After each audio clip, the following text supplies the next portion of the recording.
Okay, good morning, good afternoon, good evening. Welcome, everyone. Hey, Stuart. Hey, Bill. Hey, Thurling. Cobra and Kenny and Twisty. Hey, Tuxedo. How are you all doing? Hey, Tom and the Ranch Kid. Begley and Daniel. Thanks for becoming a member, Appsmanster. Hi, Raj. How are folks? Scope and Kittrell. Collie and Wick Central. How's everyone? Hey, James. Back on Vertigo. Although we'll be working on it on that table because it's too tall. It gets in the way.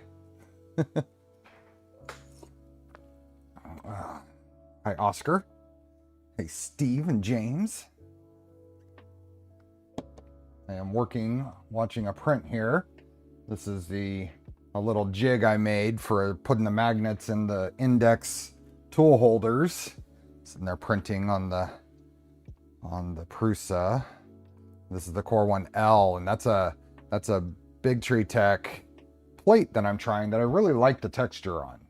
I really like the texture. I printed some parts for today on it, so I'll show you. Yeah, tail only. There we go. Oh, what do we got? Hey, Peter. Yeah, I had to reprint as part of the some changes. I just reprinted these back panel pieces, and the straight off the build plate didn't even leave any stress marks. Didn't even leave any stress marks, and that texture is that's a really good. I like the texture. It's a very subtle. These are the same parts on the other build plate I used. All kinds of texture marks to clean up. Now, they advertise that you should be able to run lower temperature on that build plate. So they said 100C for ABS ASA. I got lifting at 100C. This one printed at 110C, and it seems to have been really good.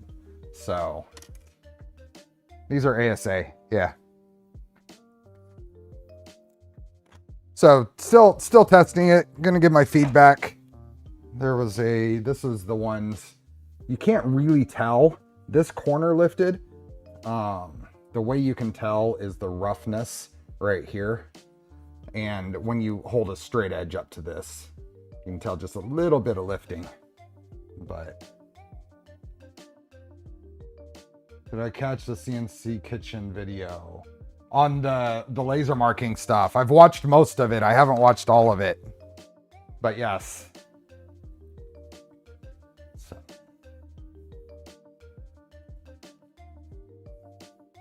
How hot is it there, Aetherling? What is it today? It's only 71 out there right now. Hey, Elvis. Anyway. Okay.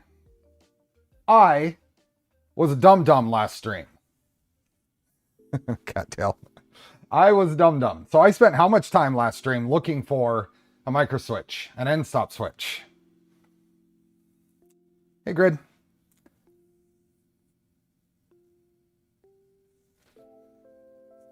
Hey, Cragord. Howdy. So yeah, I was a dum-dum.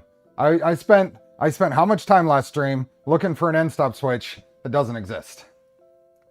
I had it in my mind. I don't know why. I have no explanation. I had it in my mind that there were 2 Y end stops, and there were not. That was my bad. I went so far as to ordering extra end stop switches. Because, you know, the best way to find what you're missing is to order replacements. And that doesn't work when they weren't missing to begin with.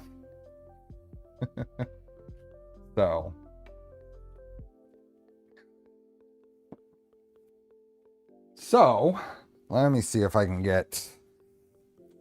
It's going to be over here. I'm going to put this stuff here like this. Probably... point this. Oh, that background's going to be awful for this. How can I fix that? That background's going to be awful. So busy. I didn't think about that. I don't think I can really avoid it. We will just have to deal. So let's see here. Oh, so much stuff. So much stuff in the background. What can I do? I don't think I have anything I can put up to fix that. Yeah, I don't have anything I can put up to fix that. Exactly, Cobra. That was the worst thing I did this week. It could be a good week. Anyway, I guess that'll be okay. So here's the YN stop. I have no idea why. I went through the instructions and everything. I was looking for an end stop for this side. It doesn't need one. I realized that yesterday. So I ran the safety switch wires through the force sensor, and I rebuilt this one with the stainless steel screw off camera. Hey, Tom. The thing that I missed last week on the force sensors, let's see, force sensors, is the team has done some extra documentation that I missed. Now, to be fair, when you go down to the assembly notes here and you see the note, I didn't notice there were multiple pages to this. So there is a step-by-step that I missed last time. So for those following along this and doing this build later, there are extra steps here that are built into this that I missed.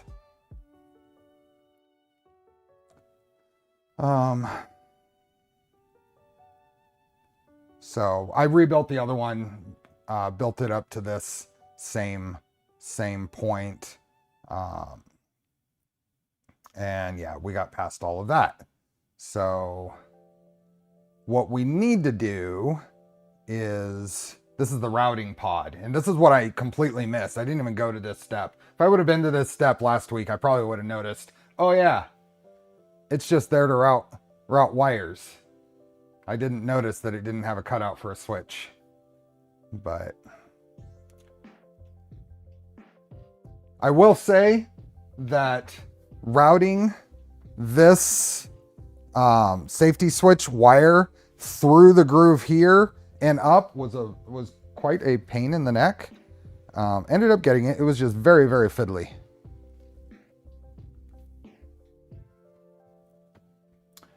All right, thanks for the gifted memberships.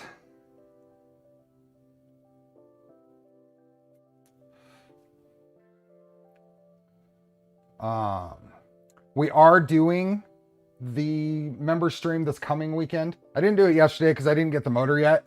The motor has cleared customs and it is in the US, so I fully expect to get it before next weekend.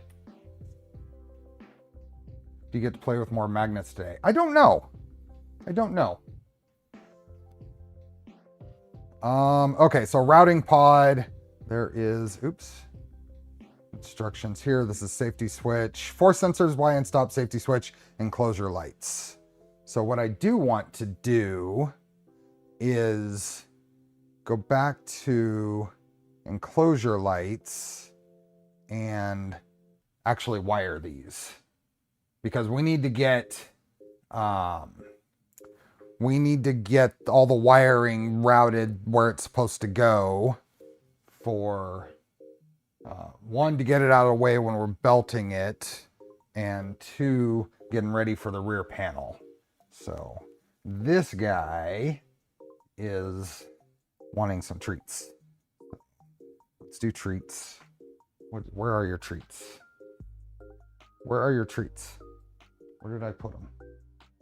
Did I put them over here? Let's get some treats, and then maybe he'll back off a little bit. Oh yeah.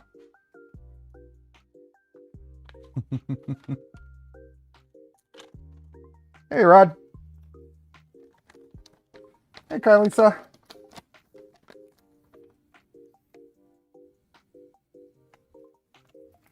I gotta get your first bag of these because, oh yeah, these are his favorite. Yeah, Roland Dama. Hey, Neil. These are your favorite, huh? Ow. These are Reveal freeze-dried treats. Tuna bites. We'll probably try a different flavor next. Oh, yeah. Oh, yeah. Happy Father's Day to all the fathers and father types out there.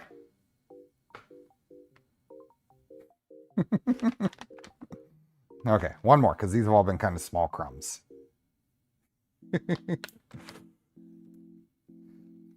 Will you clean off my finger? Thank you. Thank you. Kyle, this is the Vertigo. The unique thing about it is it'll do batch printing. Finish the print and the bed rotates up around the back and there's a scraper that knocks the parts off.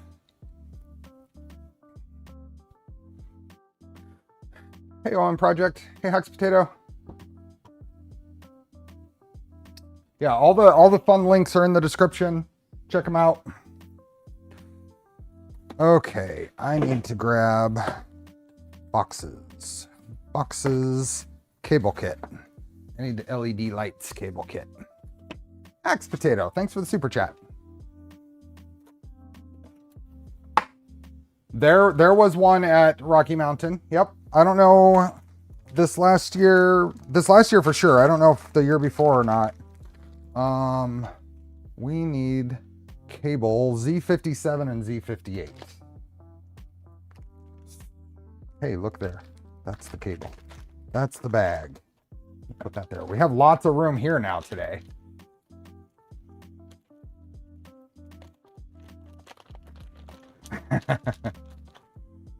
So cool to watch it. They had a couple of them at Murph. Yeah.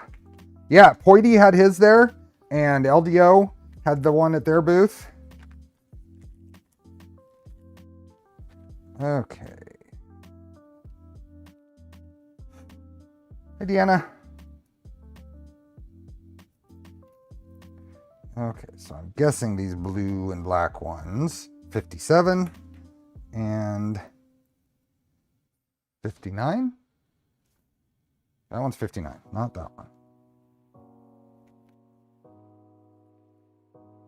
So LDO putting these kits together. Yep, and through West3D. So between West3D and LDO, they provided this kit for the build here. So big thanks to them.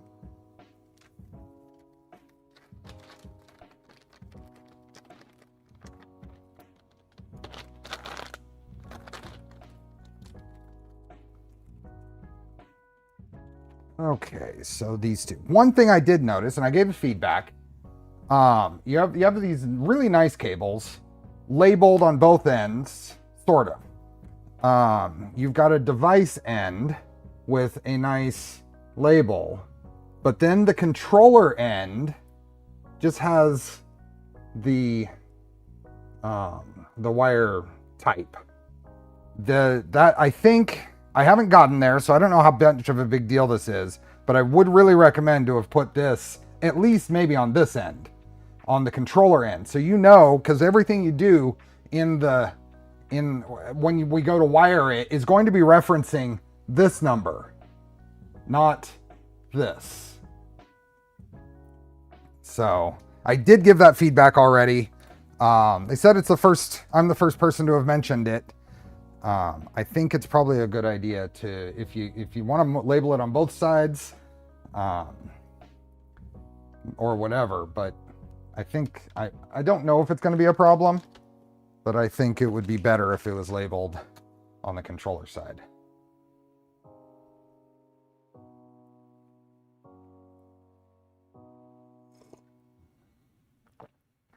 We will see. Maybe everything is exactly the right length and it's easy to track and trace, but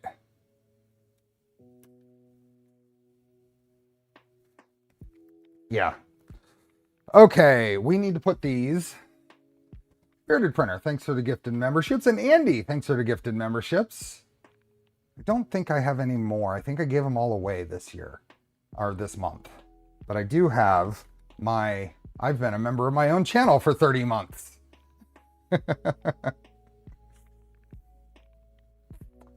Okay, Enclosure light side A. Which is side A? If we're looking at what is side A? What is side A and side B? Does it say so here? So we want to go where we're putting on the LEDs, which I think is, that's safety switch.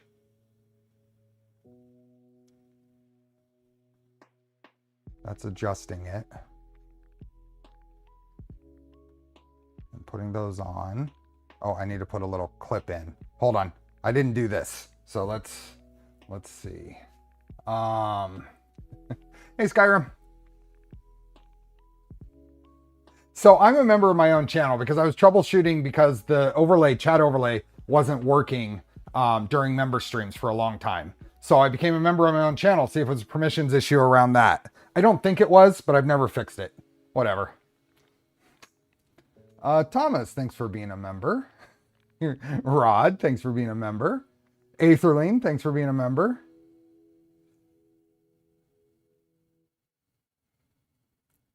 Andy, thanks for being a member.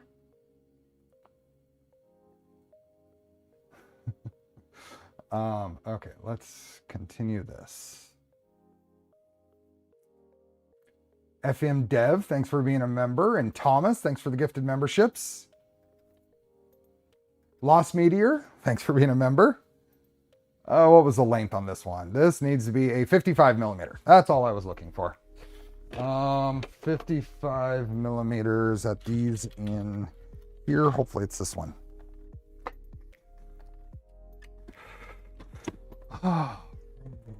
Bearded Printer, thanks for being a member.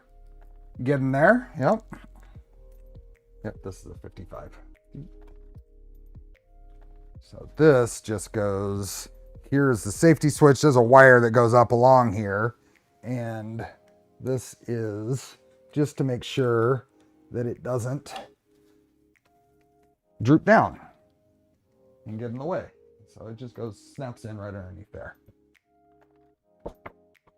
The documentation is very well put together. They've had some inconsistencies that have been corrected. And for video documentation, this is absolutely the best video documentation I've come across. I don't like to go through video documentation for builds, especially when it's the only source. But considering that there's no sound to these, it's just animations and well-labeled animations that has made it not bad. Not bad at all. Okay, so I needed to put that on.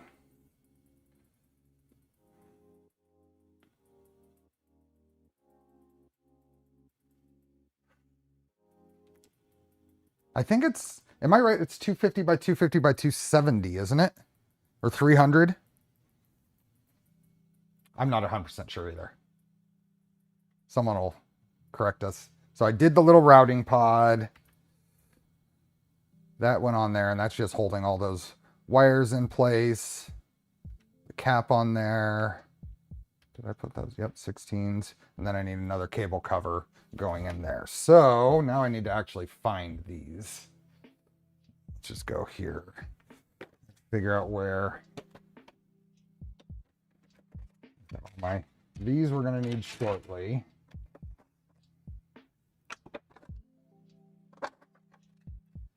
These we're going to need also. These are the side pieces. Those. My little magnet jig print finished. I put a bunch of these. I consolidated some. This goes in. I consolidated some parts boxes. Doesn't look like they're in this one though.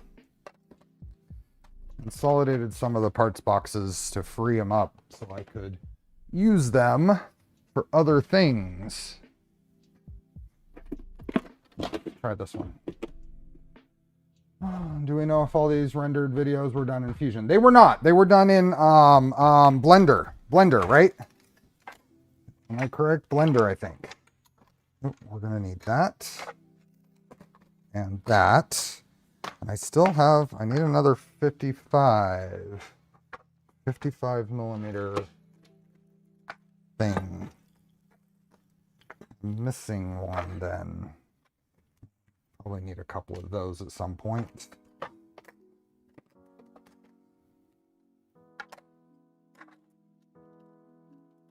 Phelps, thanks for being a member.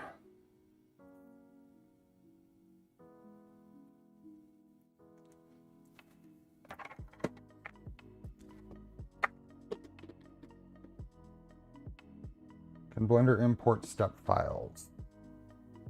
I've not used Blender. I don't know. I am missing a 55 millimeter cover thing. Cool head stuff. I'm looking forward to this part. Really looking forward to that part. I don't know if we'll get there today.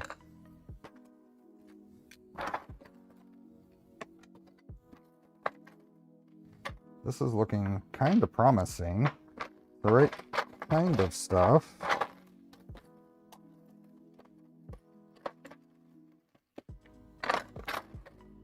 It's not in there.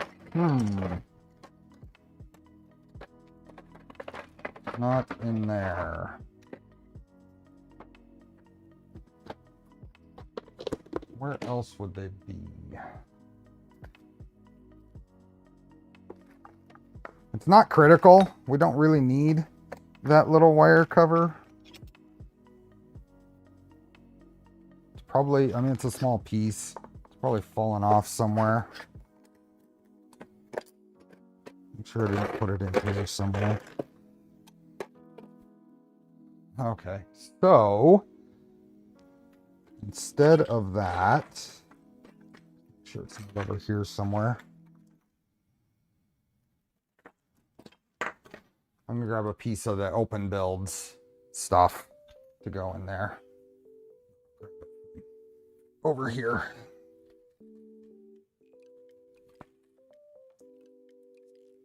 There we go. Got a piece I can cut to 55 millimeters.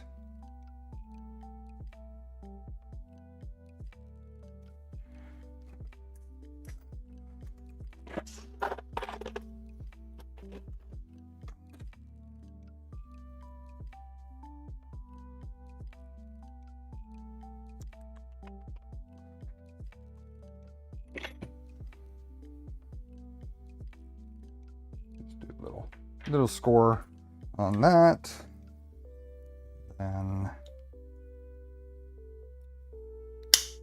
there we go.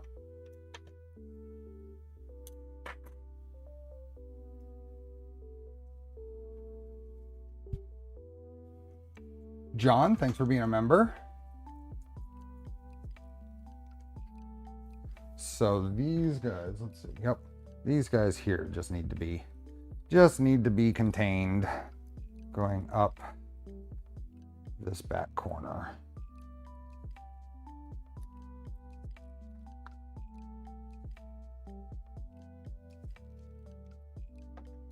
There we go. That's it.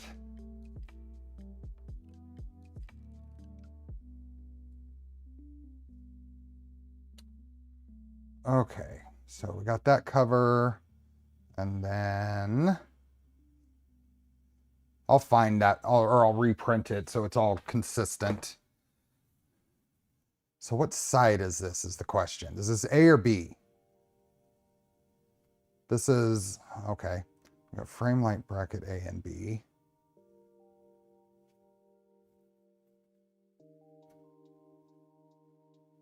Those go in there.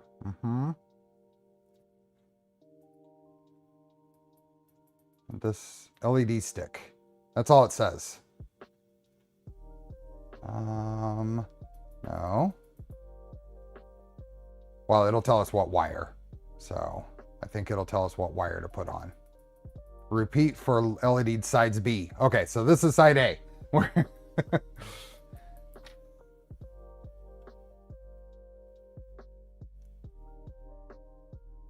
Then this is Z57. That helps. That helps. So Z57 goes over there and then runs along back there. Z58 goes over here and runs along that. And then we have these clips, I think, these clips that go, yep, those cable gutters. Yeah, the animations are fantastic. Okay, so side A is 57, so let's do 57 first. 57, that's the one I grabbed. So we go over here to side A, and I do want to make sure that we've got the right pinout on the LED. So where is my, there we go. I'm going to pull this thing off here. That was, oh.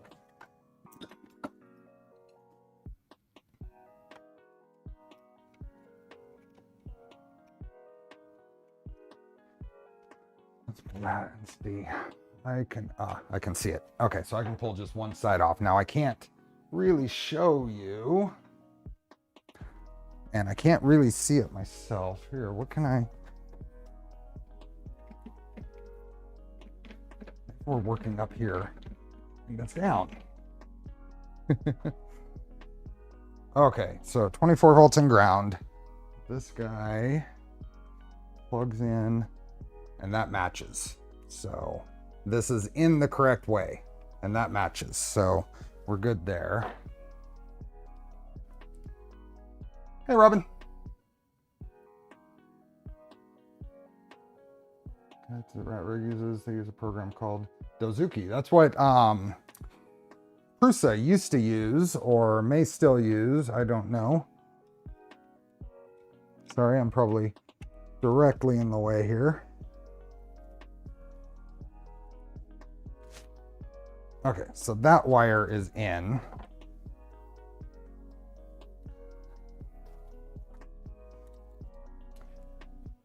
Yeah, that's just, yeah, the labeling, I think the labeling is less than ideal. This one off, just to make sure polarity is correct.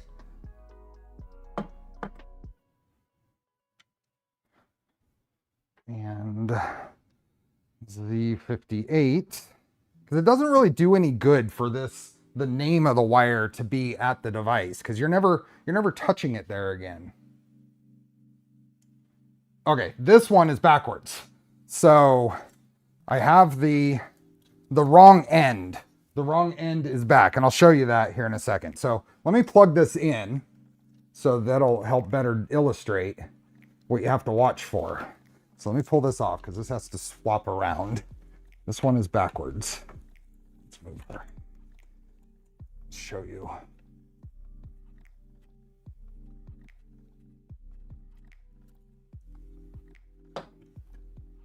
Okay, we'll come over here. So this is how I plugged it in. And you see the 24 volts in ground are backwards. Hacks Potato, thanks for becoming a member. Hey, BBs.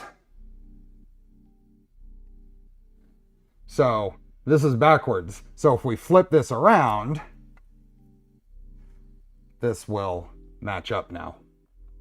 So these have an in and an out, and we just had to make sure, because they are easy to install backwards, but to make sure that we're installing them correctly. So now I'll put it back in the correct orientation. This would have helped if I had done the wiring last week, but that's okay.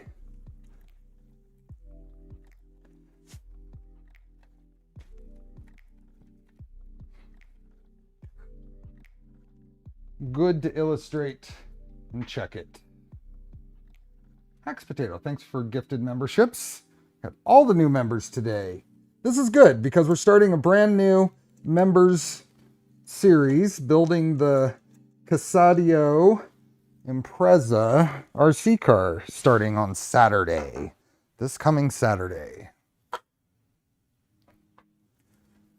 Okay. Oops, I wasn't one. We weren't looking at that.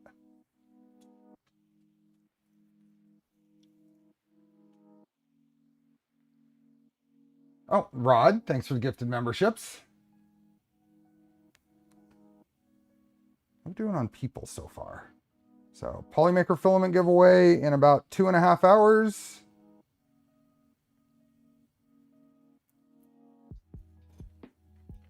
It is Father's Day, so we are down. So, any of those fathers that are watching the VOD, happy Father's Day, belated.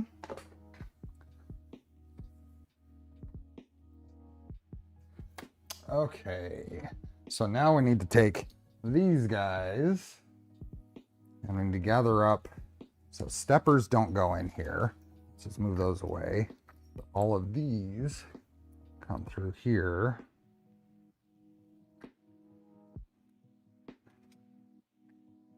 Put in here. This just snaps in up there, just like that. We'll do the same thing over here. Get the stepper wires out of the way.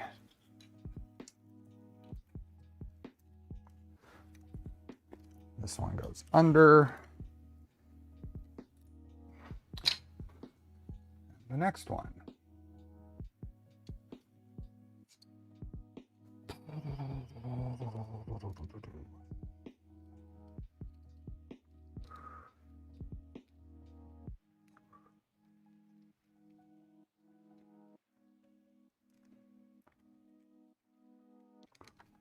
Those are too many wires crossed over each other, so let's try this.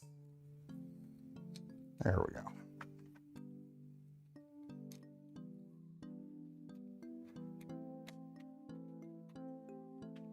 Okay, so those can slide back and forth a bit, but I imagine it'll all settle when we get this back panel on. So all can just kind of go up and out of the way like that. Yeah, we built a 3D set Reaper on the member streams last year. One of the things, and everybody, members get to see it live, but everything goes public a month after. So, okay. So I think that finishes off what we needed to do last week. Okay. So that's enclosure lights. That was here. Enclosure lights, routing pod, safety switch, all of those. Oh, those cable holders, those are printed. They're all printed. Even the clips to hold it against inside the slot are printed. I just can't find the last 55 millimeter one. It's MIA. Okay, so now top module we did last week. So we did the Z drives and the facades. And now we're on to belting. Okay, before installing the XY belts, loosen the AB steppers and clamp plate via the access hole in the XY drive housing lids. Through the access holes in the XY housing lids.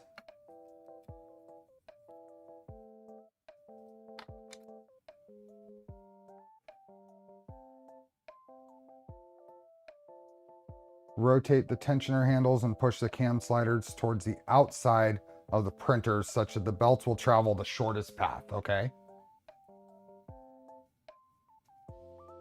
Hey, David. Thanks for being a member. For the Z belts, oh, that's something I wanted to do. Let's see if we can do that real quick before we get too far. along. Grab a clamp.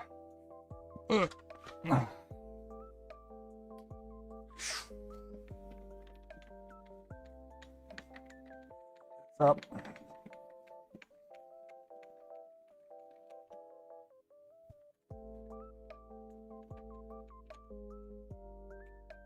That over there, and just put that there. There we go.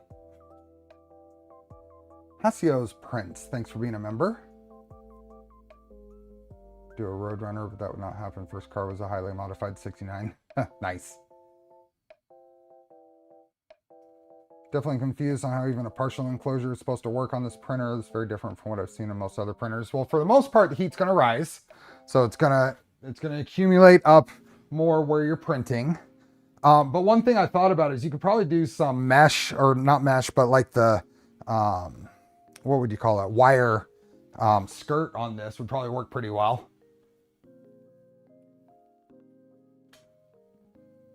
Both me and Dan doing a black yellow build. What is Dan building?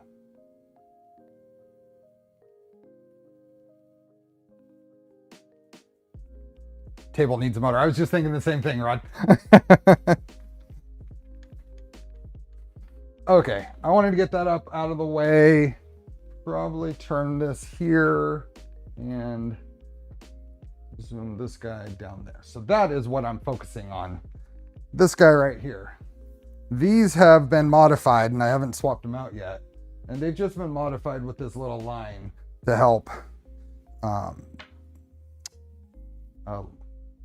identify where they are in the thing.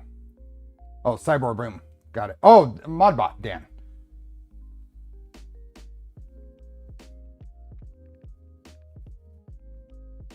When 80 countries celebrate some form of Father's Day.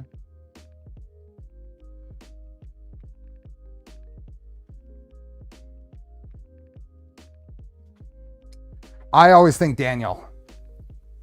Okay, let's see if... Okay, I gotta pull this screw out, the little locking screw. Dude, you're gonna be a pest today, aren't you?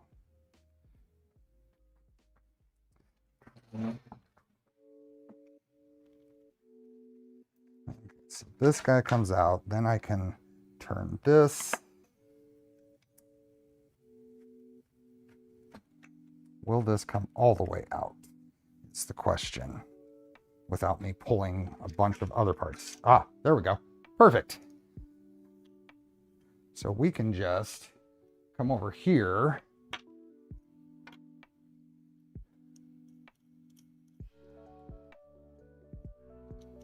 Hey, Drake. Thanks for the super chat. Oops, that's what I want. So I'm just pulling these out and swapping them like for this one with the line.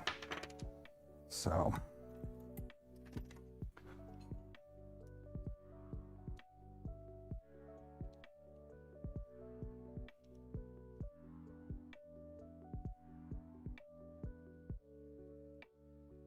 we're just gonna do these one at a time, like for like. It shouldn't take very long to get them swapped out.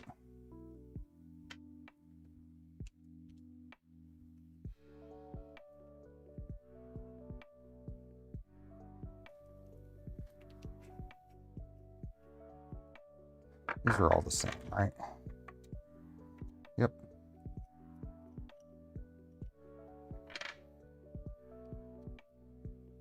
Hex nut.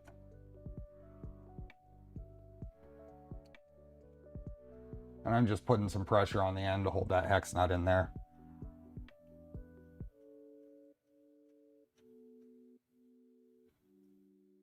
Go.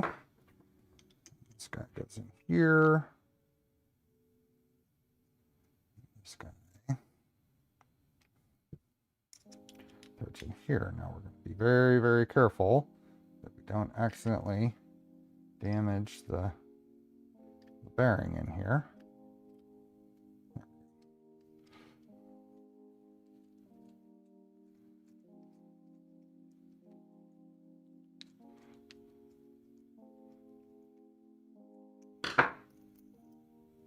Okay. Now,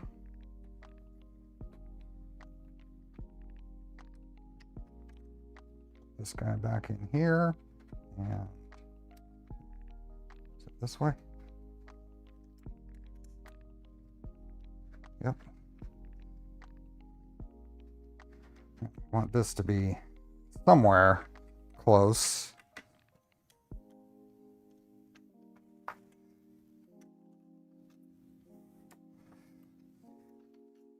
I do want to put these screws back in just a bit. And then we can, whoop. And I'm going to pull all of these out because they're all the same. We will not do them one at a time. Oops, that was not right. That's not the locking one. Where's the locking one for this one? Oh, it's over here. It's over here. I pulled the wrong one.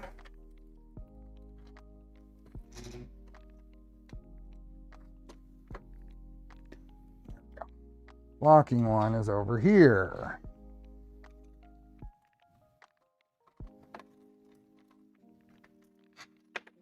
There we go.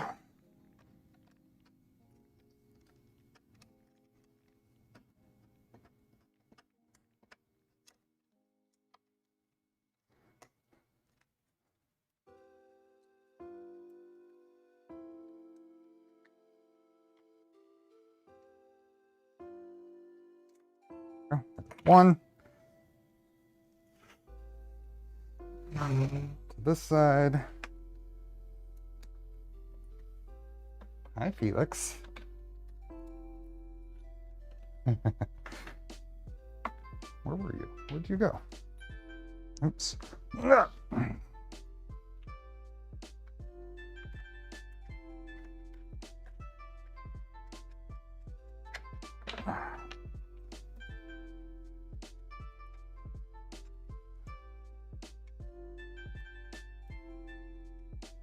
Come on.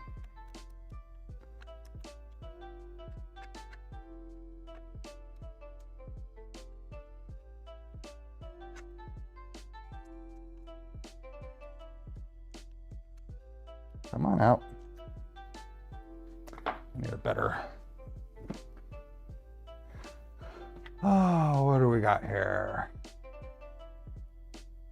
Motors being on the outside of the frame. Finally start building your Vertigo Mark 1. Awesome, Jason. Yeah, I'm happy with this yellow and black also. Okay, what am I doing here? Okay, I was just not spinning it enough.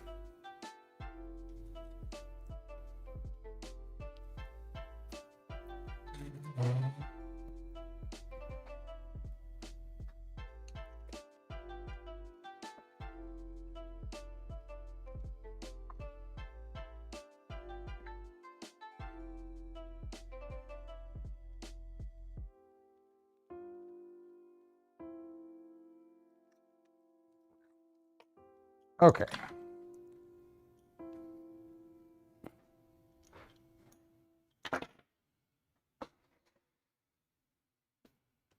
Oops, wrong one. This one. Now I've got a collection of them to swap the parts out.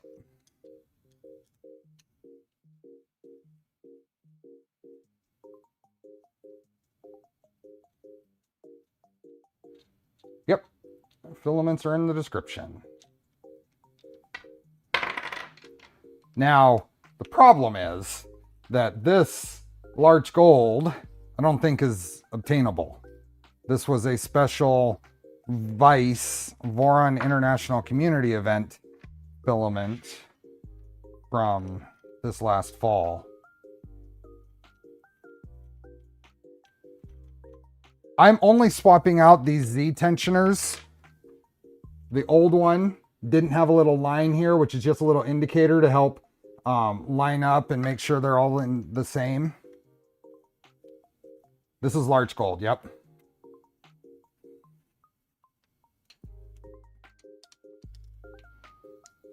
If you look really close, it's got some dark and sparkly flakes in it. Both dark and sparkle.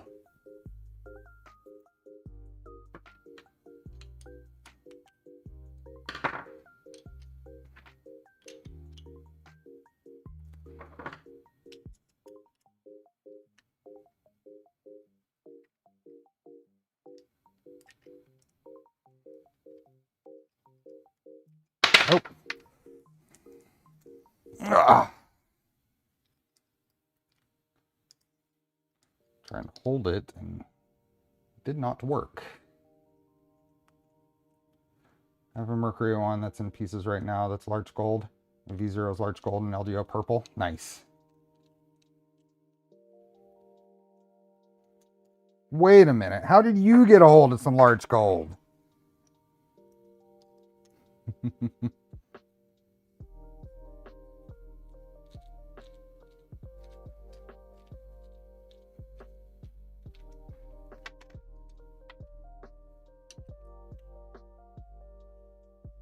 Money. That's always the answer, right?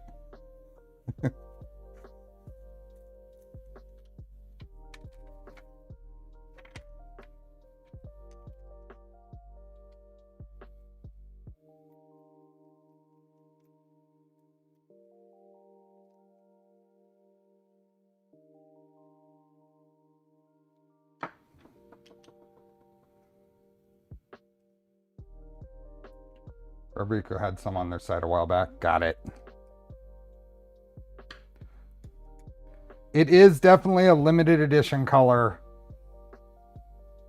Do they still have any out there?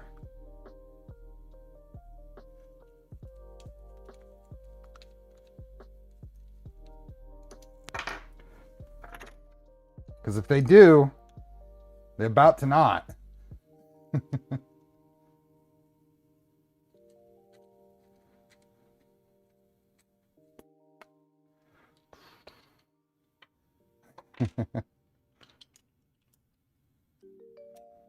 Yeah, I don't like Polymaker's ABS. Oh, ABS gold. I have some. I don't know that I've printed with it though, so I can't say whether I like it or not. Their yellow, their ABS yellow is eh, but their ASA yellow is good.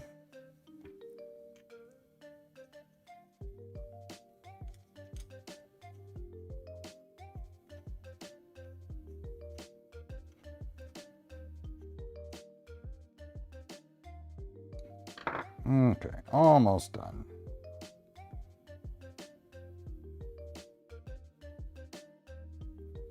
It helps. Just thread it in towards just sticking out. Then you can locate that. Make sure you're not going to damage the bearings.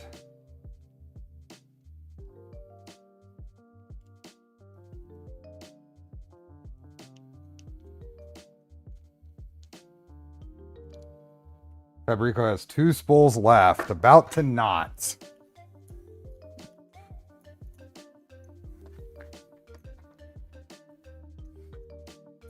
About to knot. I'm gonna grab another clamp here.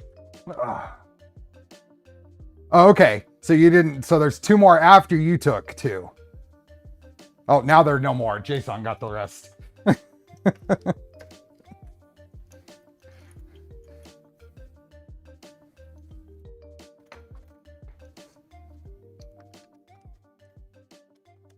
Okay. Oh, there we go.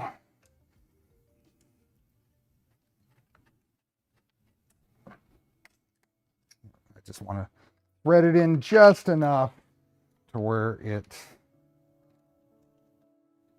holds in place.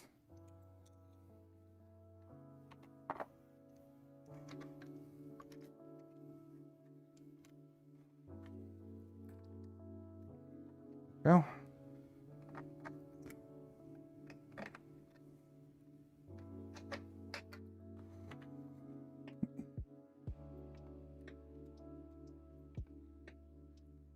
And last one.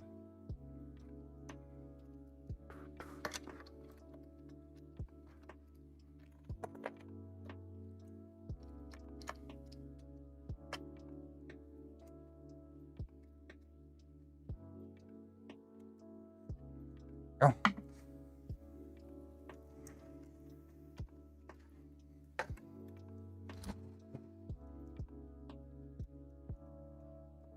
Okay, those are all swapped out. And you can see that line there, and that'll help us measure that distance between the part, the black part, and that line. That'll help us keep them consistent.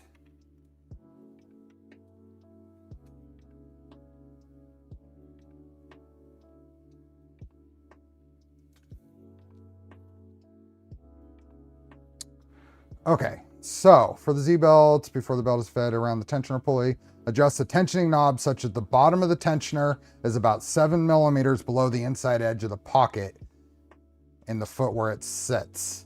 This ensures plenty of room for tensioning. An update was made to the, so this update is what we just installed. Hey, Clownhammer, happy Father's Day. Place a line that should line up with the lip of the inside edge of the tensioner pocket when the tensioner is at the right starting point. What does that mean? An update was made to the foot Z tensioner to place a line that should line up with the lip of the inside edge of the tensioner pocket. Let me see if I can see what that actually means. So should this be, should it line up? Let me thread one of these in. Let's thread one in. See if this makes sense. This is a little locking screw, and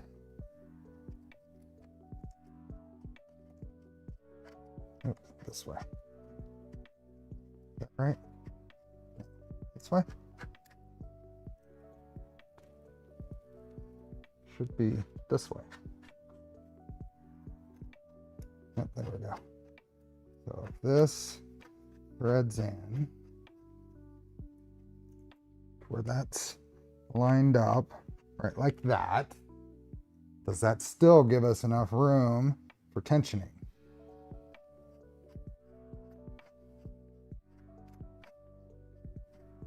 Oh yeah, that still gives plenty of room for tensioning. Okay. So that's where I will set all of these right now while we're here. Where did my screwdriver go? I just lined up the lip. It goes way deeper than you have it. Yep. I was just checking that. So we'll get all of these. And we'll line this up to where under tension, that is right there. Okay. I'm gonna leave that right there. We will do this on all of them right now.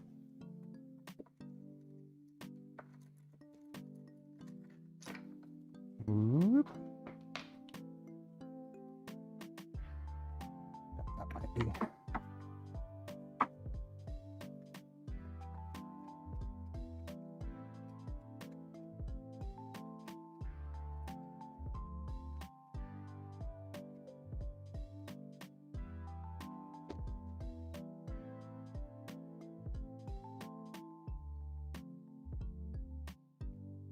About there.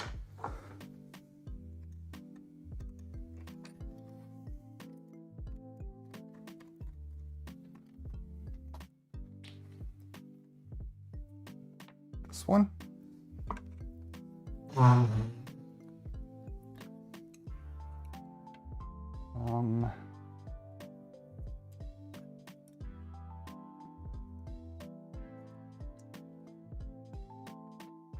Now, hello, focus. Is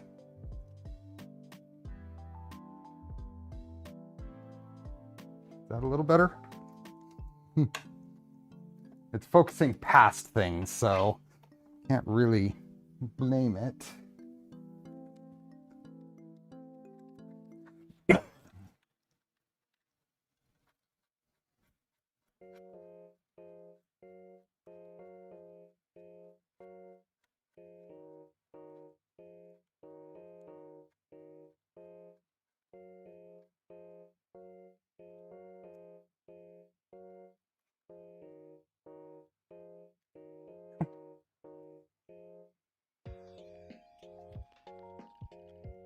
And one more.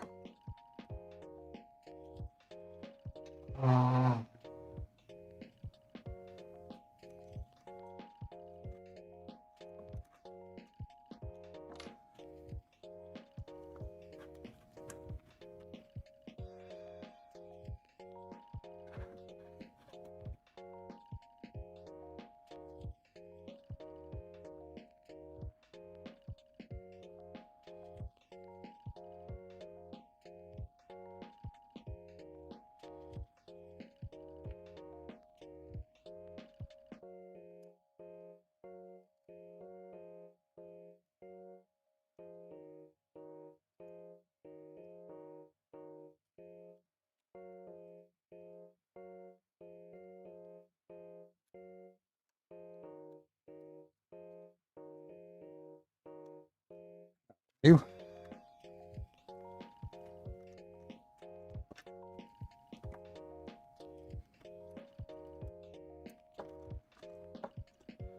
Okay, now those are all set.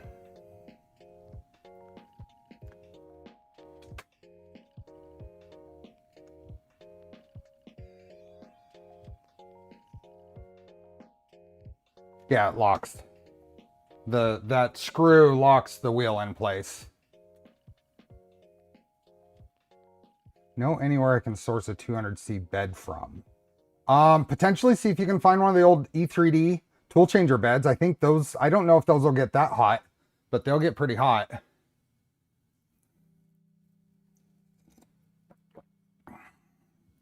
Otherwise, what's his name used to do them, but I don't think they do anymore. Shoot, I'm drawing a blank on his name.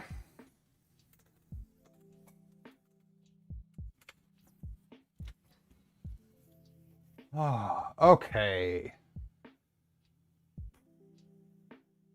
When the tensioner is at the right starting point. So, belt assembly. Let's see what this is saying. Yeah, that's probably a good spot there. What do we got here? Yep, we take those out. Raise tensioner until idler touches extrusion. Okay, or that line matches.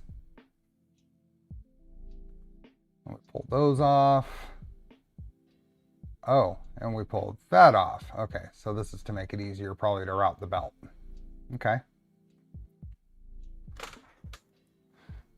Gates 9mm belt goes in there. Oh, it goes in and comes out.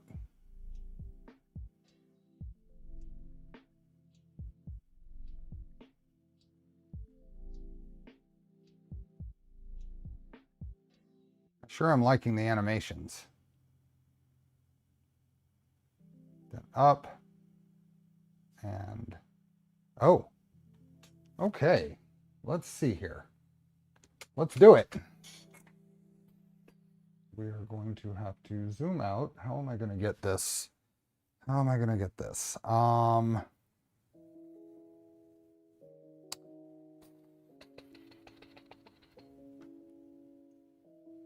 think we're just going to have to bounce around.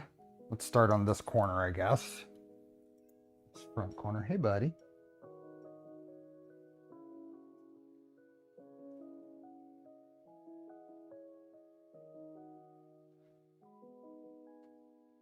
Yep, you're right, true.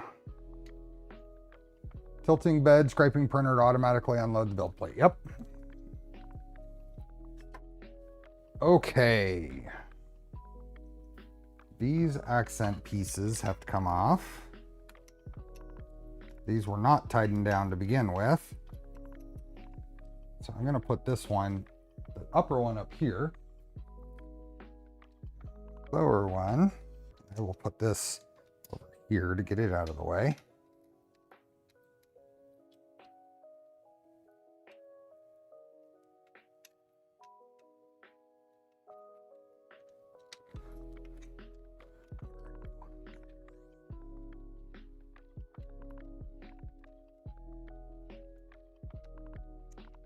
Okay. Those are off. How would you rate the difficulty of this build? I don't think it's difficult. Oh yeah, DLL PDF has their, I don't know if it'll go to 200. I have no idea. Okay. So,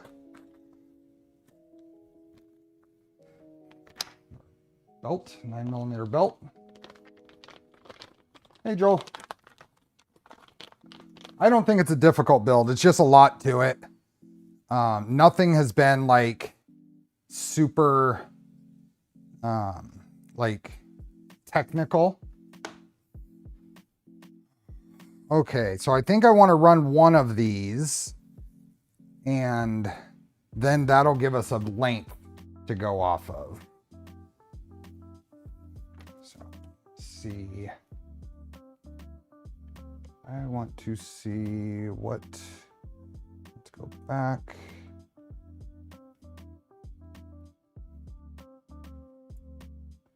This goes in there and then up. Okay, so let's try that. Let's try that.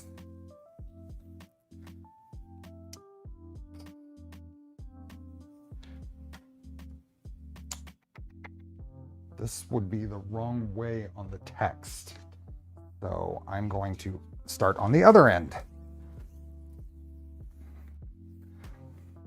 There, now the text will be, if you look to the side, you'll be able to read it. Okay, I'm gonna put a little bit of a pre-bend on here, I think. Push this through here. Get, oh, hey, that popped right up. Good job. Popped right up through there. And it goes, I need to hold this because you don't want to be pulling on this. I'm gonna hold this in place. And we're gonna pull the top off up here. Although I wonder if this will, I wonder if it'll,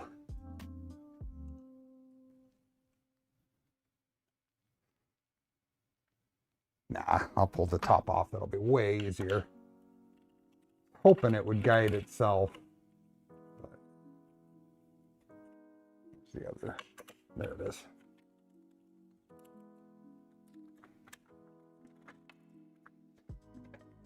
Lower this a bit. I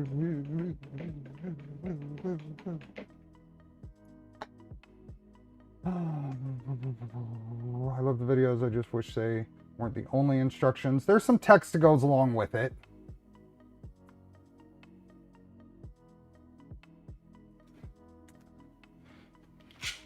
Okay, so that comes off. Now you can't really see that. This comes up here.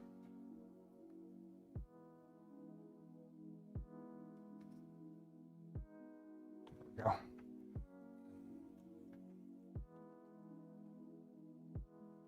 This goes up here, back down here.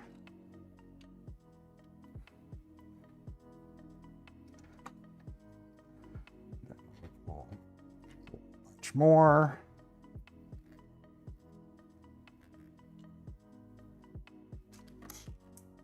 Oops.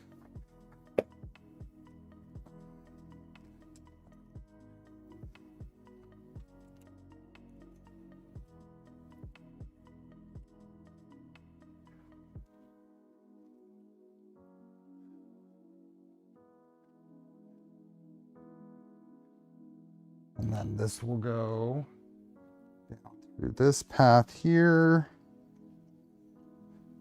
And let's see, little pre-bend on this.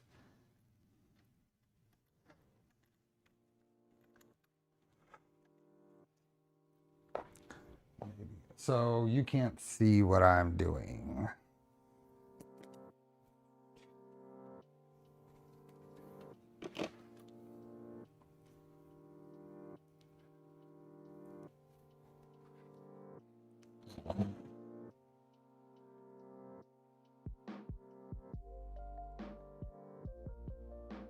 Am I working? Boy, so many wires to steal focus. That help? Okay. Let's see if I can get this. Getting this through here is a little bit, seems a little bit tricky. Because it doesn't really, it gets caught in the back. So I'm going to try just pulling a screwdriver through here.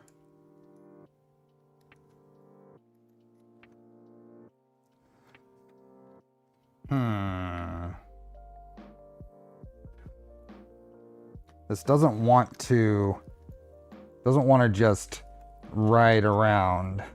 So maybe the zip tie trick. I had a zip tie around here somewhere. Here's one. Andrew, thanks for the super chat.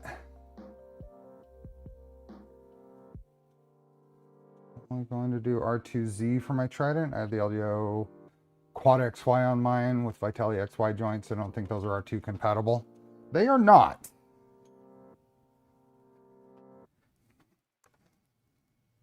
Okay, I'm going to try putting this here. Yep, there we go. Just helps get that lined up. Oops, there we go. And then get a little extra length here.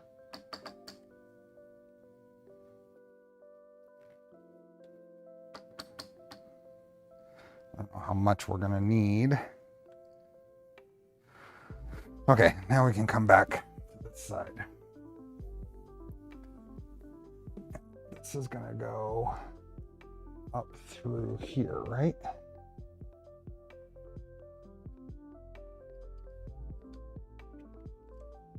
And then right there. So if I hold this, I know you can't really see that super well, but there's this little extra bit here that folds under, and then the clamp, this guy holds it in place. So if we pull this somewhat tight,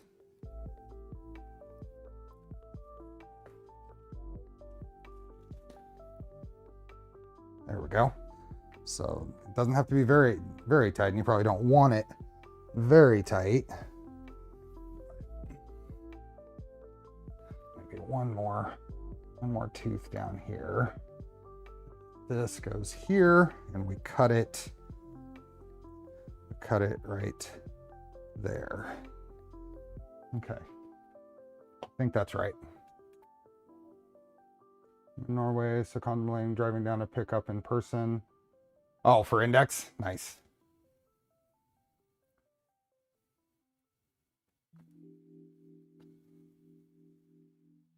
We will be doing a index, Core 1 index build here.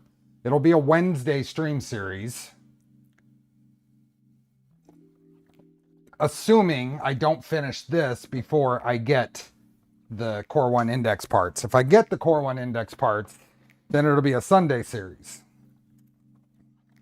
But I don't think I'll be done with this by then, which is fine. Hey, Martin.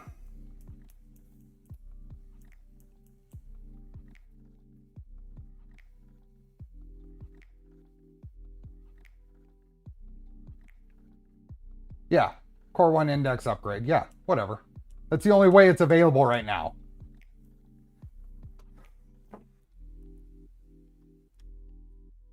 Did I say something else?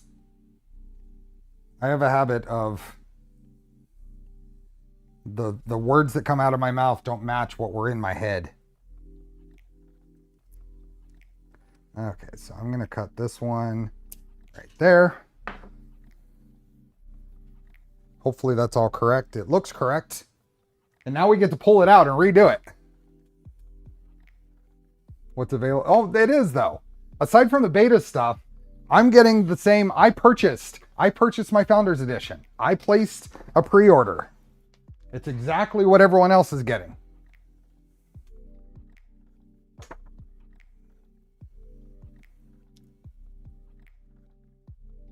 Exactly what everyone else is getting, including I purchased extra nozzles and everything. as part of the finalizing the order.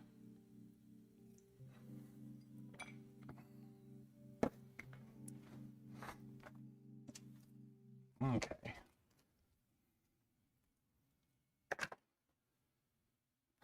I do not see any reason why these would not be the same lengths on all of them. So we are going to just pull this and cut 3 more of these to this length. Yeah. That's pretty okay.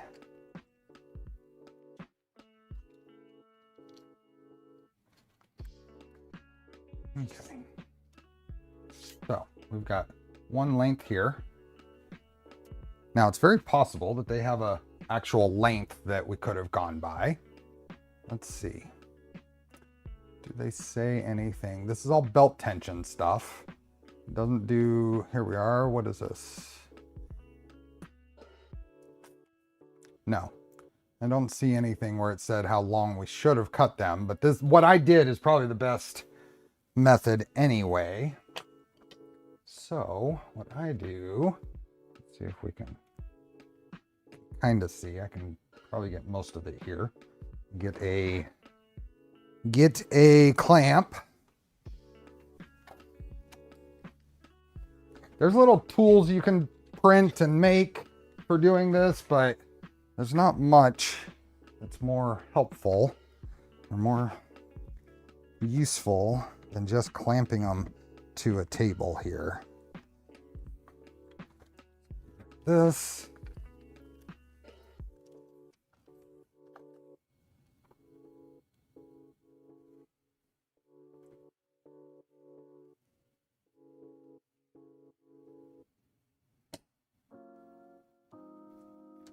Okay. Line up the teeth really well and clamp this. I know you can't really see that super well. So let's get another. There we go. Just clamping this here. Make sure the teeth are lined up.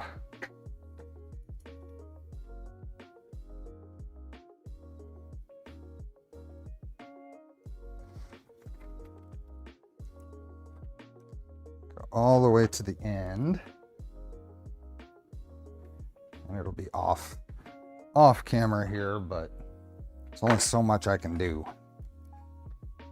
Okay, that is lined up. Make sure we stay parallel with the side of the bench. All the way through to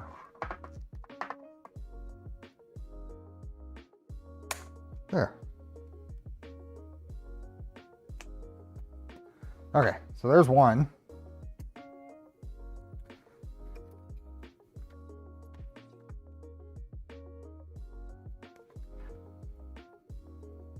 Line up the teeth, not the end of the belt. Because the end of the belt may not be cut exactly on a tooth.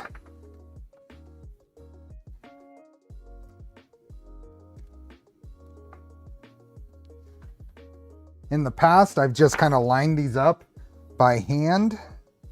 More often than not, I've been wrong. It's been off by a tooth. So this is assuring that I end up with exactly the same length belts. Oops. Leave that one on there. Oh, there's two.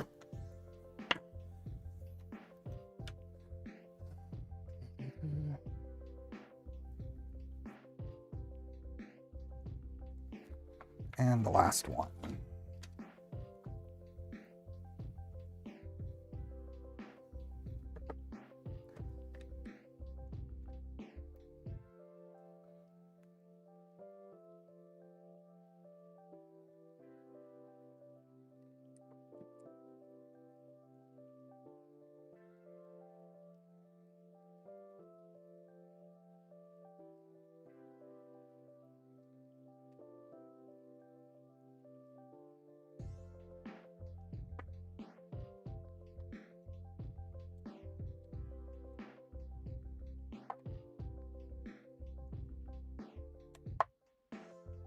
Go.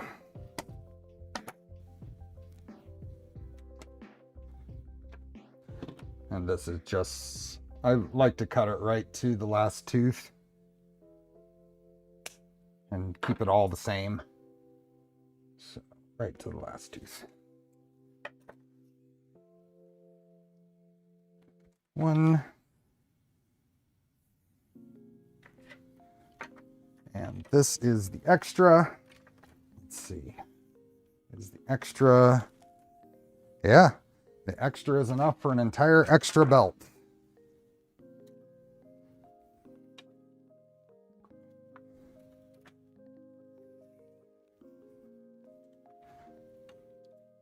Just make sure I didn't accidentally grab. Yep, these are all the same. Yep.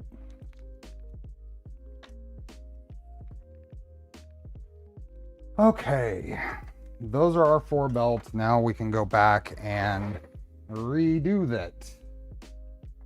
I am going to try, this is going like this. I want to try this the other way.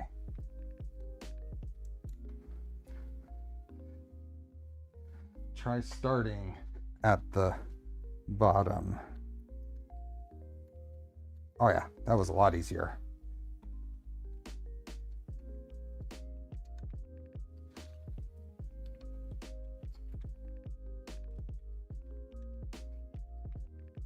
That was a lot easier starting at the bottom.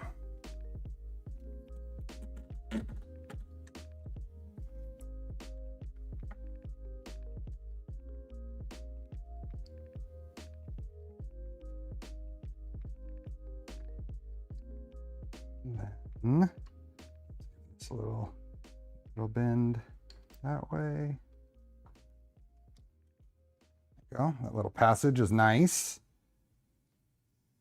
We'll get that lined up right there. Pull that somewhat tight. And then from under here, that pulled in there. Those passages are nicely done. Good job, guys. There we go. There's one.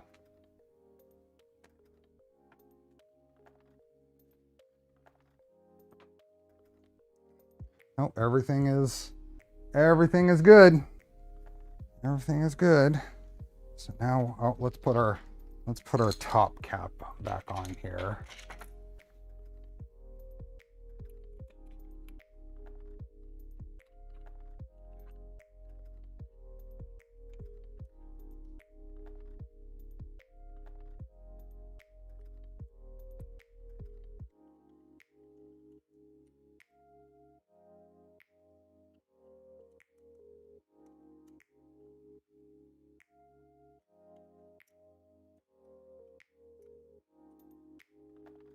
Top cap on, and then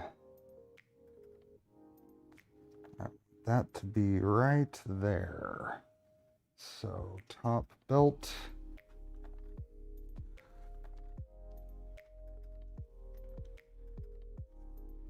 I think it's just hold it right there.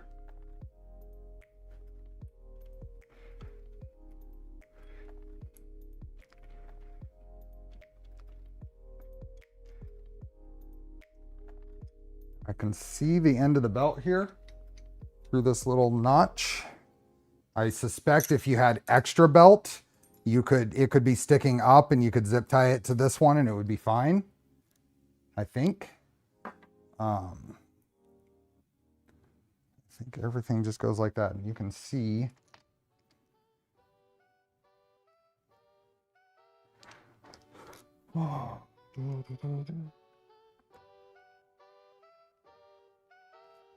There. This here. This up through here.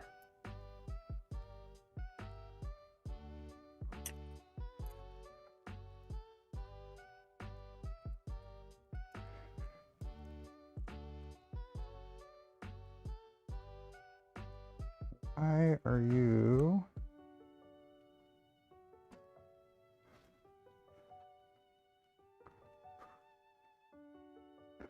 Move this up so I have more room to...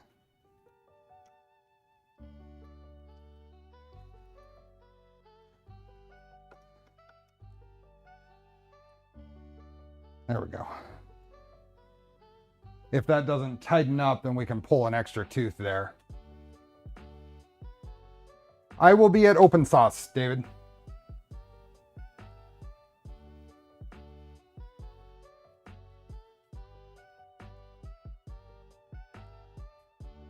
I will be at Open Sauce. Okay, that holds in place now. Whole thing moves when I turn the stepper. So now we can do this one. Is that good? Is it good enough?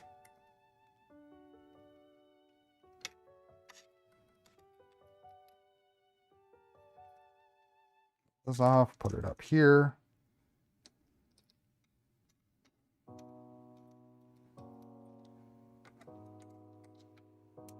Oop.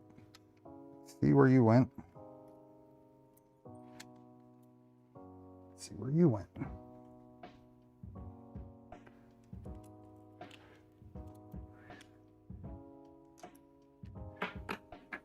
Next belt.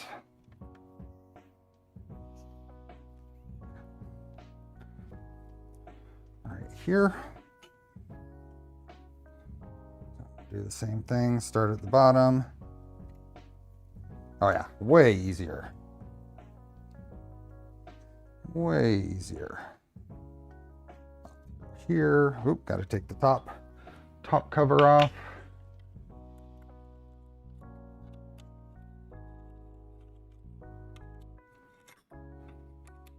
So last week, tried to use my ES15. I think it's dead. I fully charged it and I can't get it to come back, so oh well. I've got my DeWalt, which is a nicer automatic screwdriver anyway. Okay, that comes up through there. I don't know how well we can see all this, but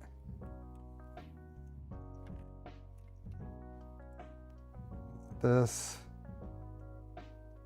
comes through here. Once again, good job on that belt path.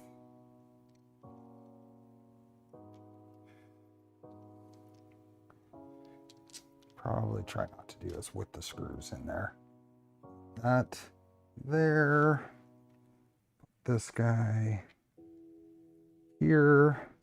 Then put the screws in.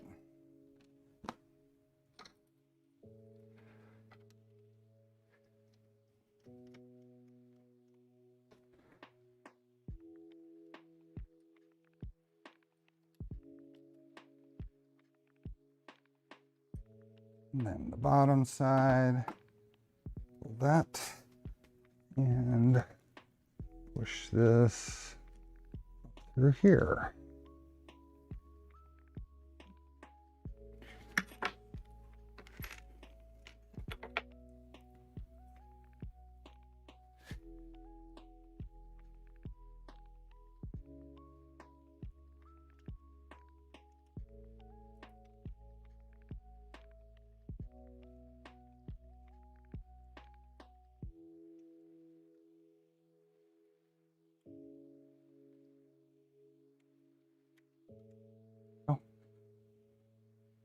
Okay, that's 2 belts done. Put the top back on.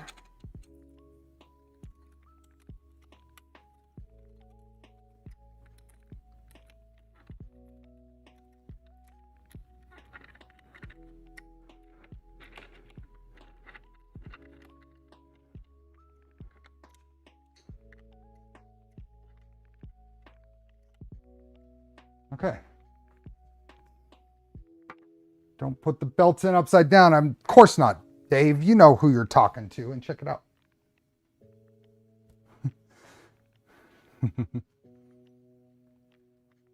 Let's see. Hi, Ella. Welcome. Hey, Jose. Okay, so that's the 2 front belts. 2 front belts are on. This is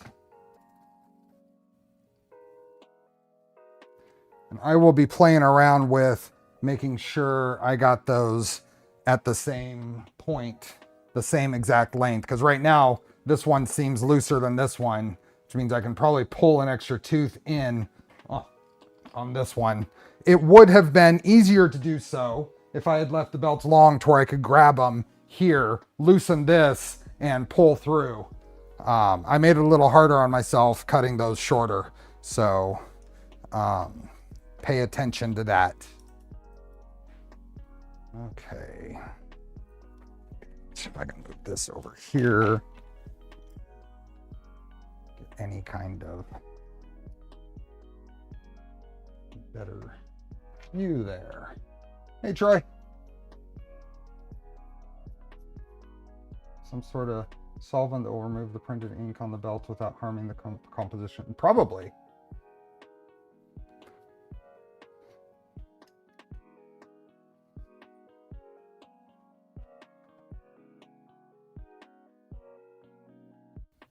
Ooh. I've had to sneeze about once every stream for quite a few weeks.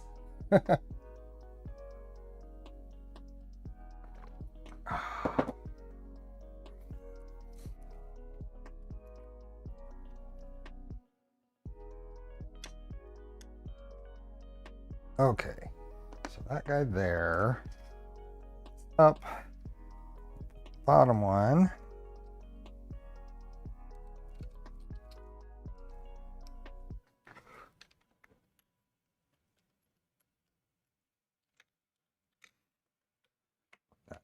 There. Now, while we're here, the instructions were to loosen these and make sure the stepper is all the way to the outside of the printer. That way, when we run the belts through, it'll be at its loosest point. You tighten it by moving these this way. This should, yeah, there we go. That moves the whole thing. You can see that moving. Let's tension them. So move this all the way there. That's at its loosest point.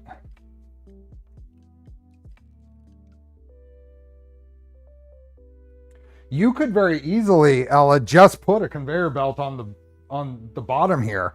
Dumps a plate of parts, conveyor belts them off. It could be completely separate from the printer itself, just kind of triggered by the end of print.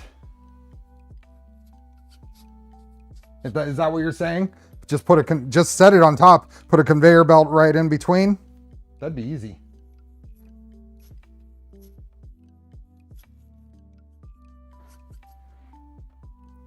Okay, got to take the top part off here. These belts are going really quick, but I got to actually do them to get them done.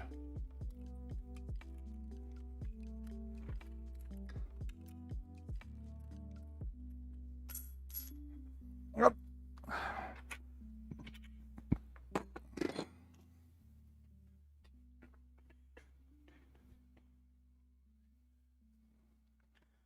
Okay, another belt. So how do the text go on here? I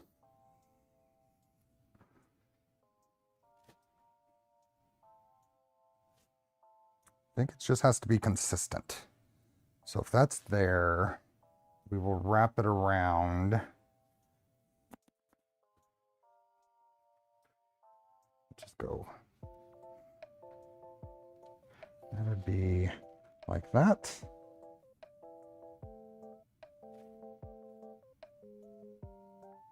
I think the other way.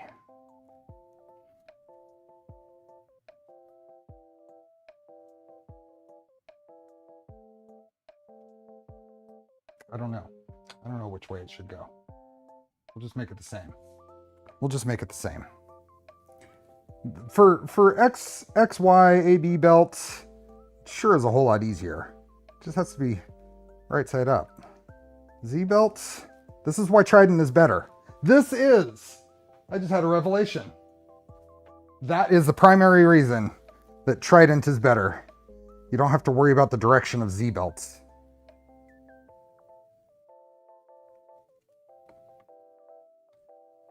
There we go. That is so much easier to start at the bottom.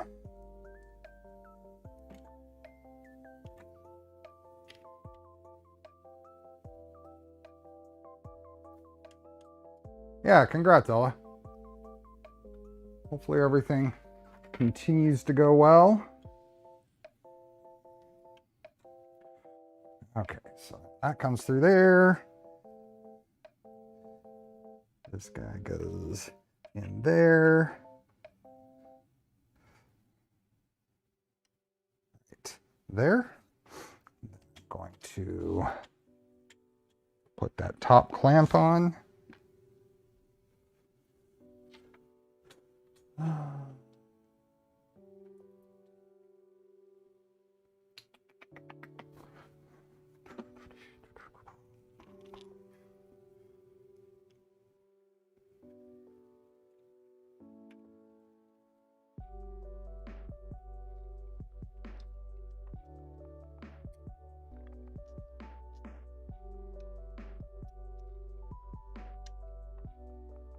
That.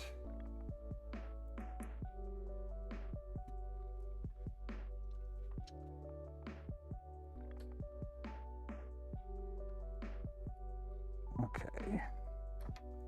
This guy. There. It's not needed anymore. Put a little pre-bend on that.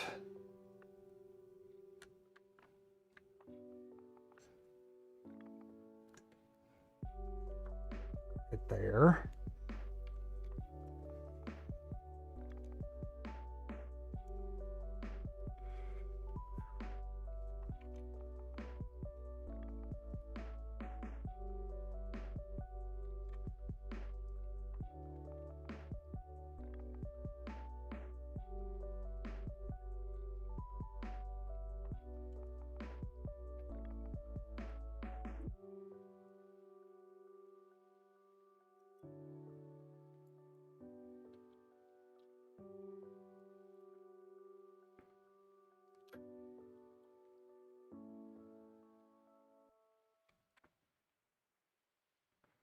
Okay, only one more belt to go.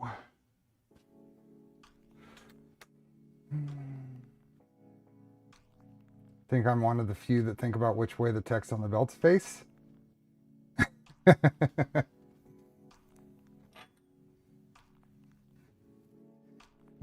thing, a little stopper in there. It's important.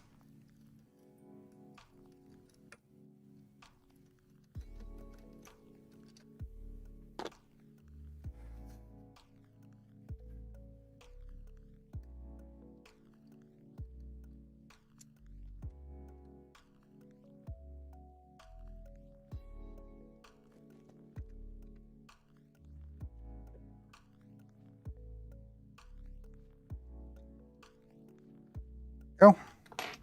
And last belt. Last belt. Which way did I do this one? That's that way. This, this way. Yep.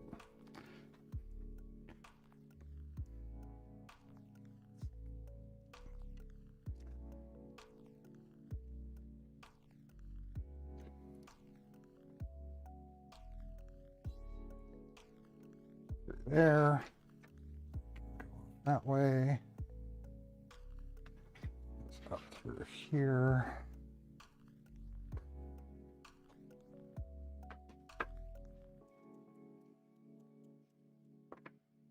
Printer won't perfectly adult text is fake. You have,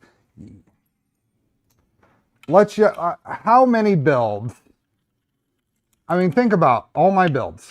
Box Turtle. How well did that work the first time? Stealth Changer. How well did that work the first time? Not saying it's because my belts are the right way, but it doesn't hurt.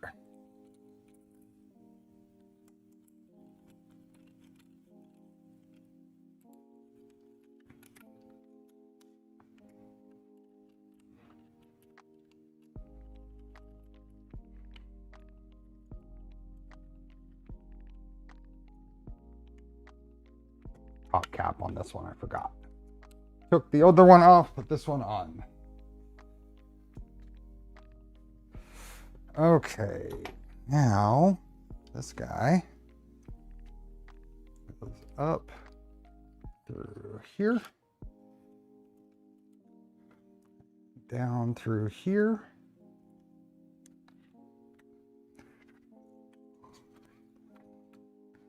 Let's move this down here.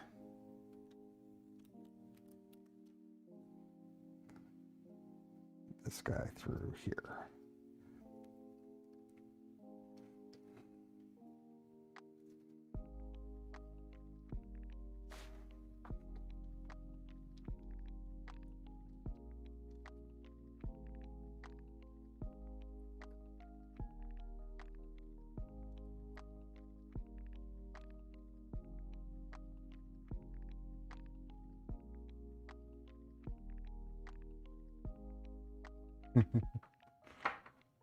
Box Turtle doesn't have belts, so you can't claim that one. I can claim the care you take and the quality of the parts you use has a direct impact on the success of your builds.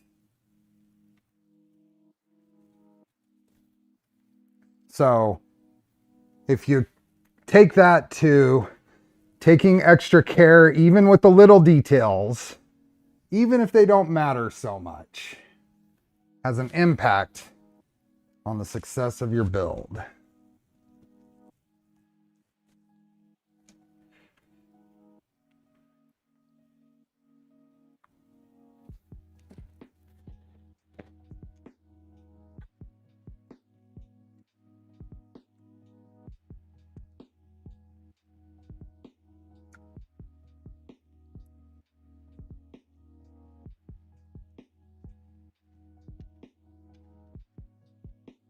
Okay, all of those belts are on. They're not tensioned,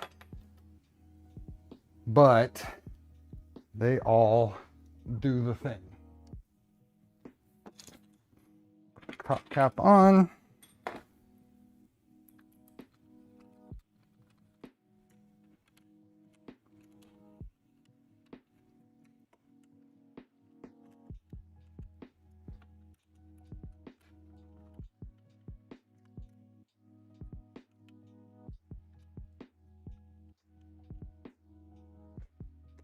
I've been saying that since stream 2. Let's say stream 2.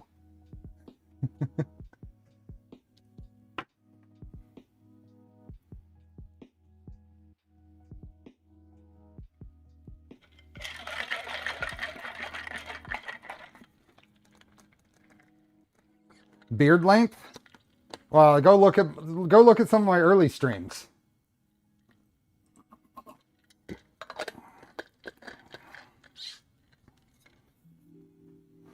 I've had long or short, then long, then short, then long, I think, in this course of when I've been streaming.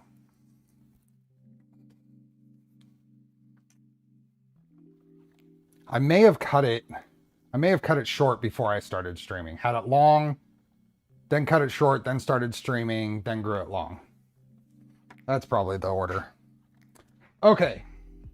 Z-belts are on. For the Z-belt, watch the video before the belt is fed around the tensioner pulley. Adjust the tension knob, yeah, all that. Was there more to this? Let's see. This is what we just did. Tap release.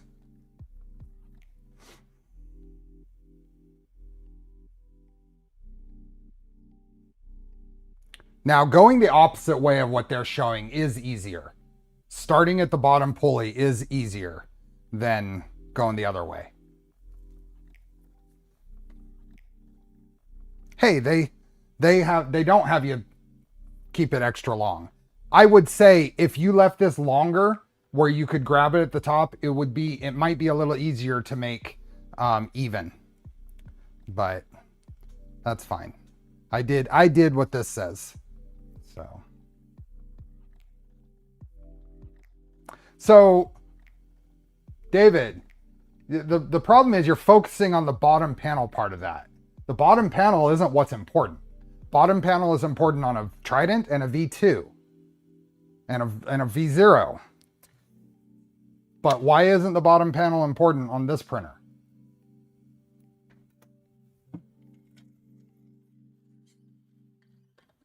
You're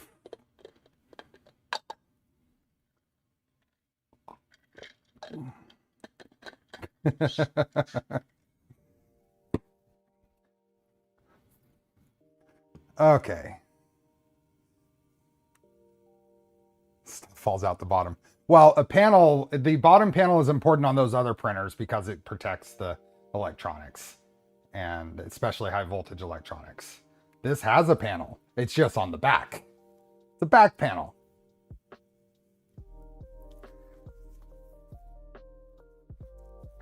I'm not going to tension these yet. I'm going to go through and tension all of them once the thing's together. Repeat for the other Z belts. We did. It was all exactly the same. Loosen tensioners and locking fasteners and rotate them until they're at the slack position. And we can take those off, yeah.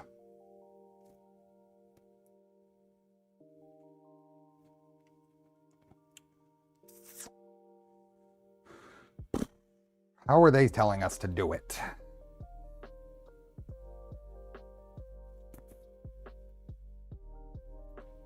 Back. This is just a regular Core XY belting. They're just showing the V process. I don't think it's anything special here.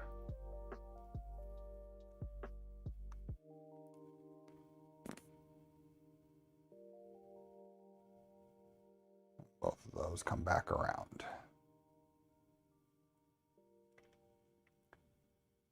And what are we going to do? We're going to loosen that slightly and then tighten. Okay, how does that work? We will find out. So, let's grab our 6mm belt. Don't know which. This has got to be it.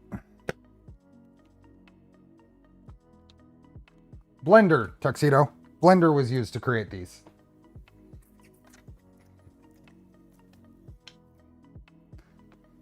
I haven't seen the Automated Layers folks in chat here today, but they mentioned last week because we asked, and it was Blender.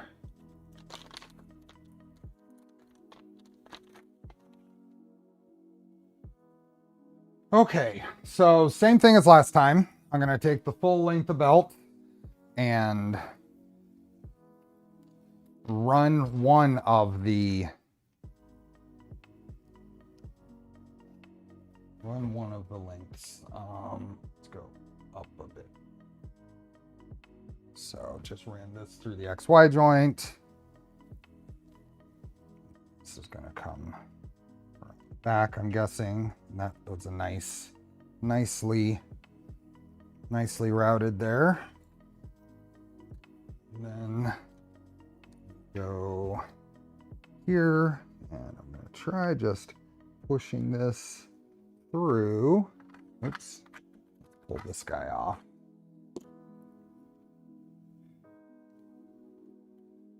So from the top, you can very easily, I can see it, I can very easily get a screwdriver in here and help route that, or we can very intentionally push this up through the top, up through like this, and then just push it back down and grab it here and then just tuck it in the top like that. Super easy. Come around here and through here. And now we've got our belt. Now this is going to go, how does that work? Not 100% sure how this goes. Does it go here? Okay, so there is a, so if we loosen this is on the carriage. Get some magnification. Turntable is inconvenient, yep. Hey, Mr. Franco.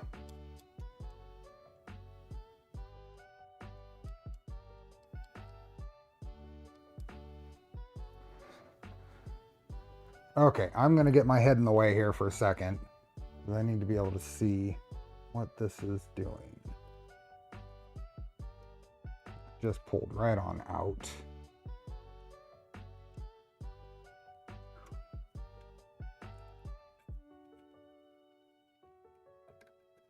I can't really see what it's supposed to.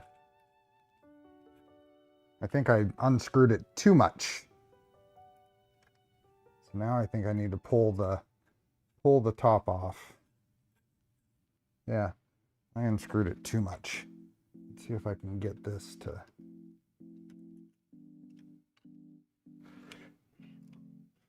Yeah, I unscrewed it too much. So I need to pull it off and get that back on. Hey, another CG. Where's my headband light? I don't need a headband light.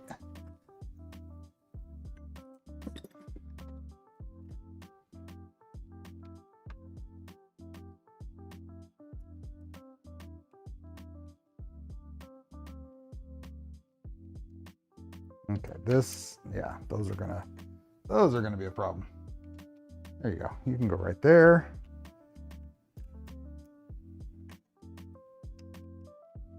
You can go right there.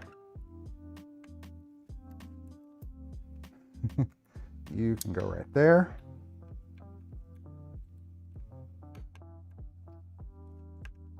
We're gonna drop that piece there. There we go. Okay, reminder on how this thing works. So here's our carriage. Where did you go? What was that? Was that just this?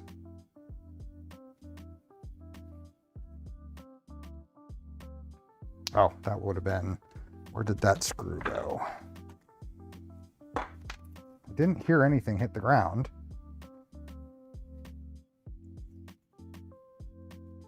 Didn't hear anything hit the ground. Where did it go? Did anybody see where that bounced to?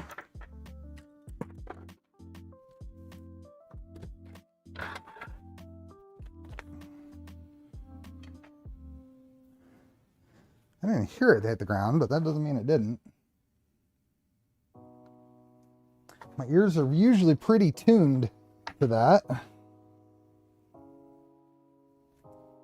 Oh well, we'll just get another one. Okay, how long was that one? Let's pull this other one out to see. To the left on the floor.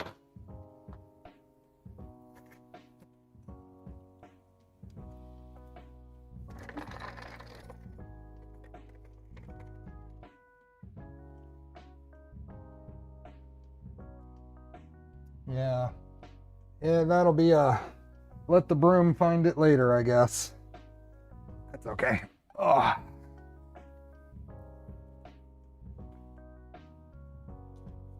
Okay, looks like it's 16. Guessing that's a 16. Yep.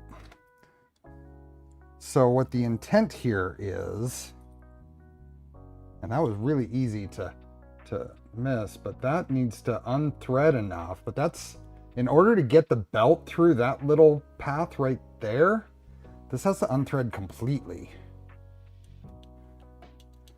Maybe it can be done with just the last half a thread.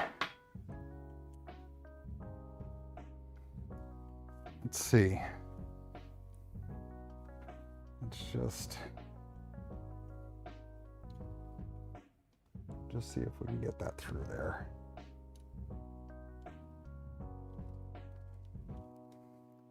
Yeah, that's a little tight. You've got like no threads left on this thing. Yeah. And as soon as you go that extra bit, you have to pull this off to fix it. Let's try that. That's barely on there.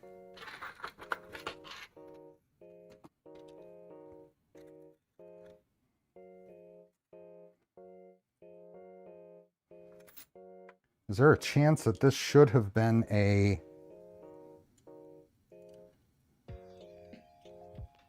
Okay, so that's like half a thread on there on both of them. We'll see if we can get it to work.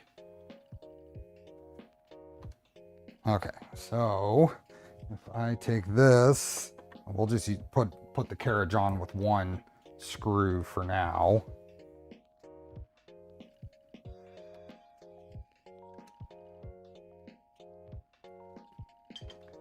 If this goes in here.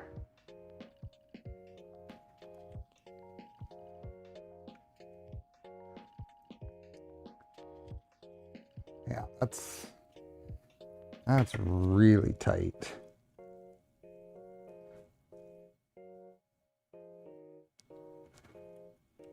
I can't really get that in there. There. Okay, I got one tooth on. That's too tight. These...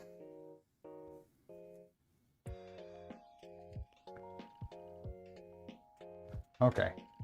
Is it possible that we should have used 18mm screws on that? Did I get that wrong? So let's see. If we go to gantry, is this gantry bar? Yeah.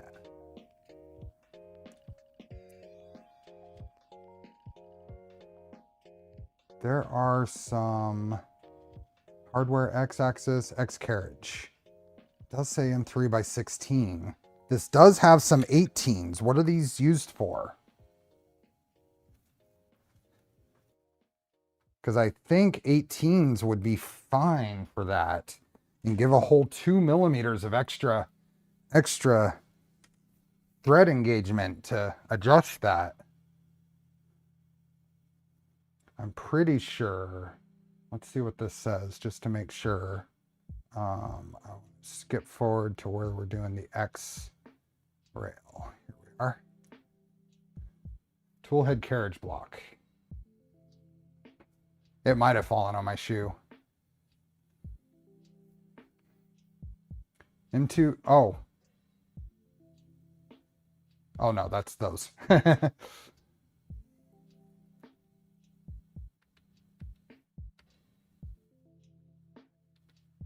And 3x16.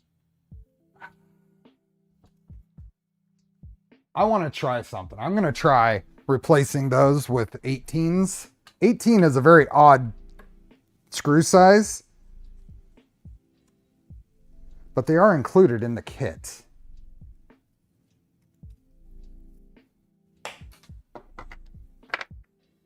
That is so barely on there. One of them fell off as I was doing this. So we have 16s there. These are 18. What's this one?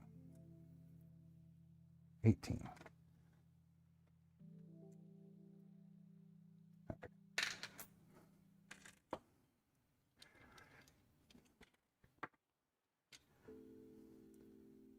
This would allow us all kinds of adjustment in getting that out of the way and in there.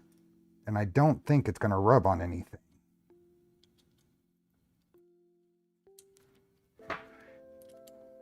The only question is, am I going to be short? See, I can push that completely out of the way now.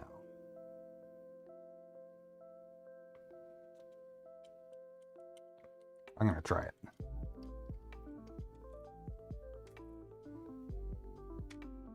This is the 18. Oh, there's the 18.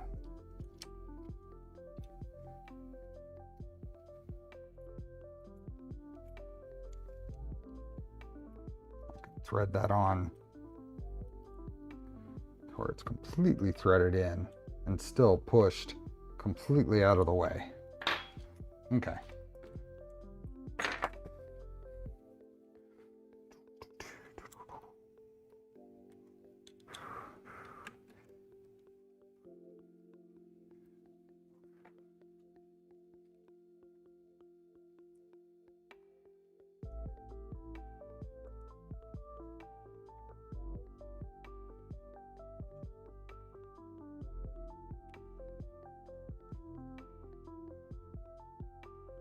It's still quite a pain to get through there. Not 100% sure. Let's pull this off again. Not 100% sure what I need to do.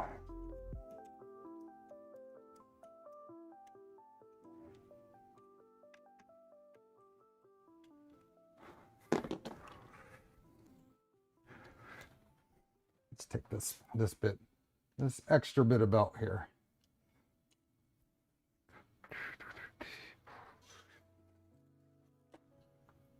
There we go. Okay. So if that's there and this is coming in this direction, it's got to go through the back here. Now, maybe, okay, so that's just what it does have. I don't know if you can see in there. Maybe it's easier to pull this off. There are teeth that you're, come on.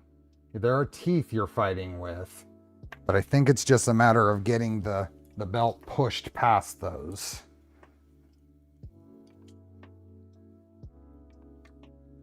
Sorry. Hey, Bob. So that's just a matter, yeah. I think it's just a matter of getting the right purchase on it to push them through.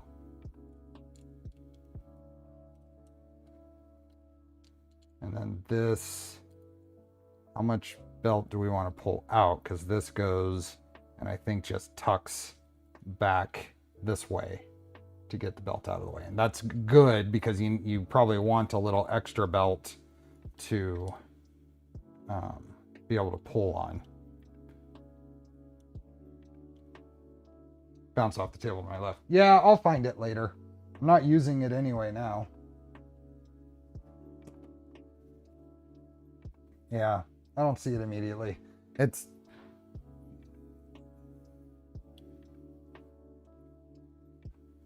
Travis, we got another hour. Got an hour and then we're giving away some filament. Yep, and then that tightens down and that does not stick out much. We'll double check, but I don't think it's gonna. See you, David.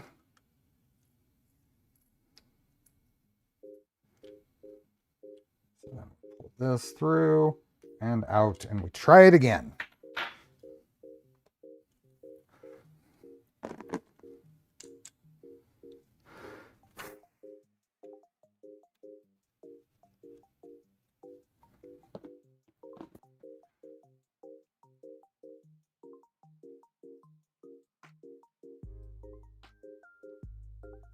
Oh yeah, there we go.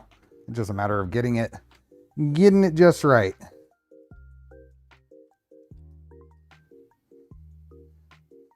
Probably set it. You can't really see that. Let's see if you can see that. Just a little bit sticking out the side here.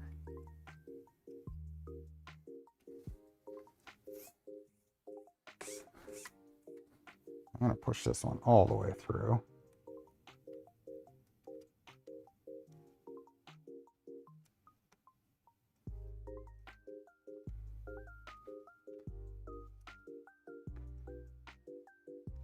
Come on. There we go. Got it. Got it. There we go. This one's just going to pull all the way through because we're going to get a... Oh, shoot. Yeah, I lost that one, but hopefully I can get that threaded. Yeah, see? I was able to recover that. Couldn't recover the other one. Okay. This is gonna, oops.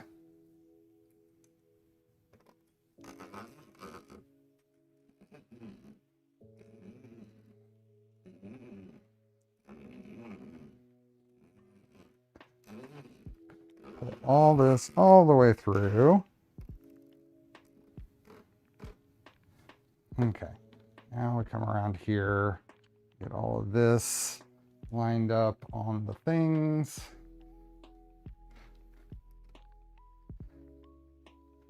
Pull that through there.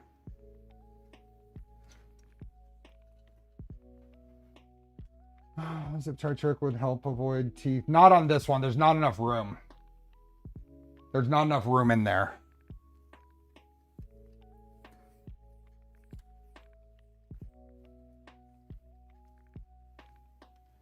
This comes through here.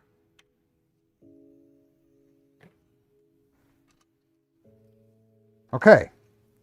So that is in there now.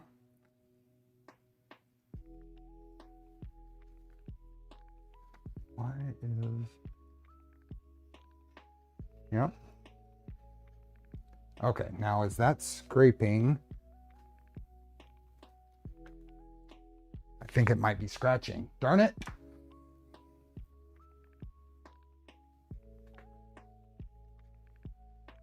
I think it is scratching on there. Let's double check.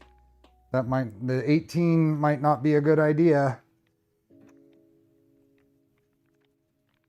Let's just put 2 of these screws in. Yep, it scratches. Darn it. That's not gonna work. It's gonna have to be the 16s. It's gonna have to be the 16s. Okay, just a note that it can't be the 18s. My 18 experiment is a failure.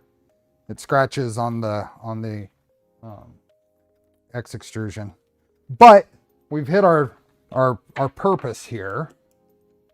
Hey Raj. We've hit our purpose. We needed a belt length. So let's make sure that these are, the gantry is trimmed. And then we're gonna cut this with probably an extra tooth. Probably right about, maybe an extra 2 teeth. Right there is where I think I'm gonna cut it. Before I do that, let me just go back to the document.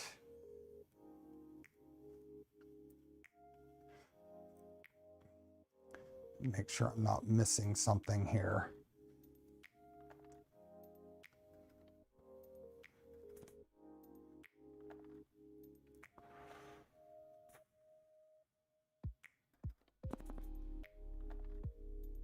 Okay, so it just says loosen slightly, but I feel like you need to loosen it almost completely.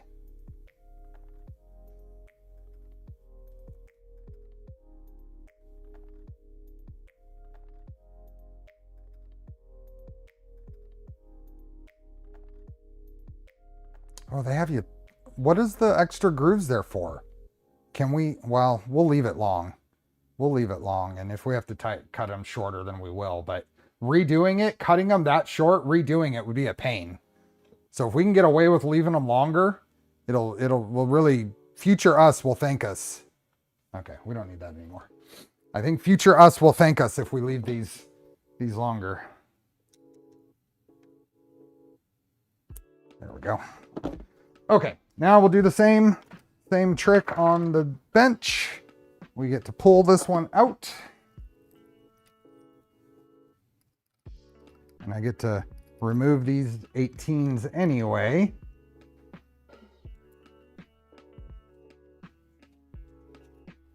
Go. Hey, Jim.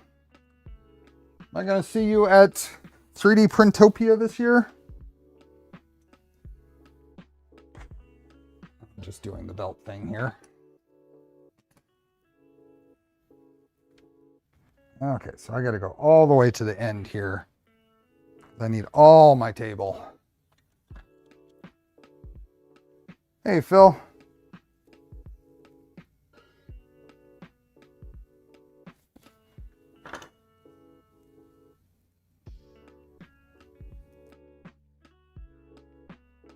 Well, the problem is there's no such thing as a 17mm fastener unless you make it yourself.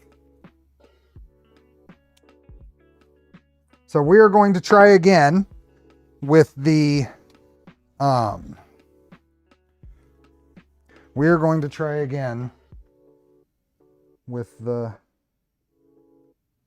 16s and see if just practice makes perfect.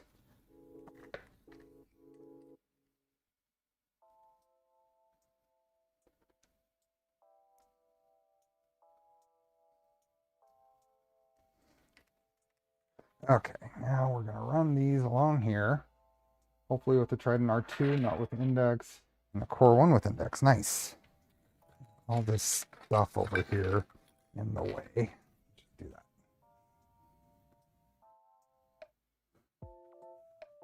Hey, don't knock it. Happy Father's Day.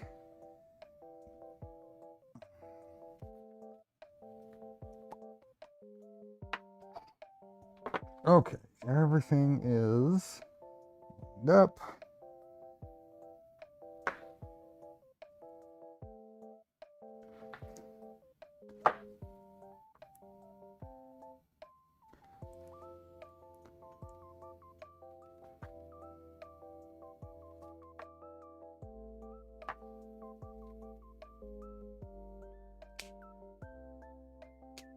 Go. Exactly. And that's the belt we have left.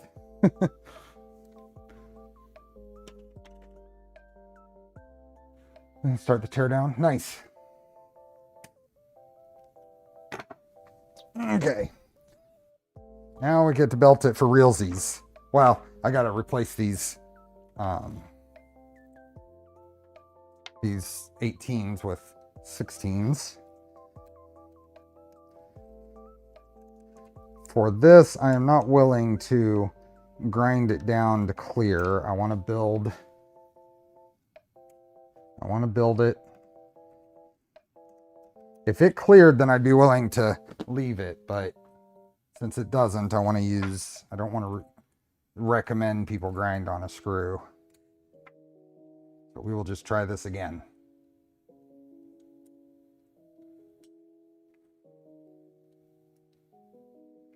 It's so close. So I'm gonna barely thread that in. One more plate of parts to print. If we have an extra tough time with this, I wonder if a washer on this side with the 18s would be adequate. But we will try. We will try this. We will try this.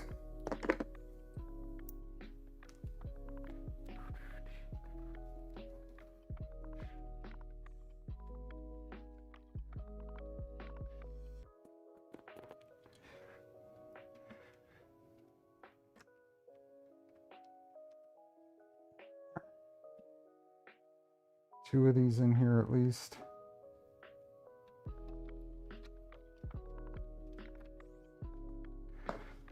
Okay, one belt.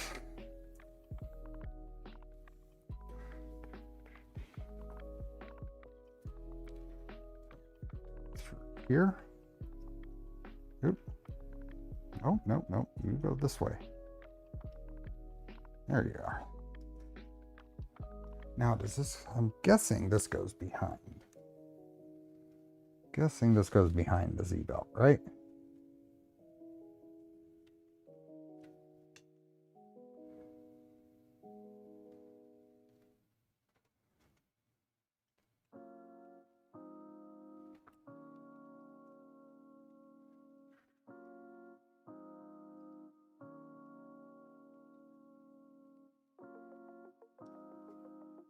Yeah.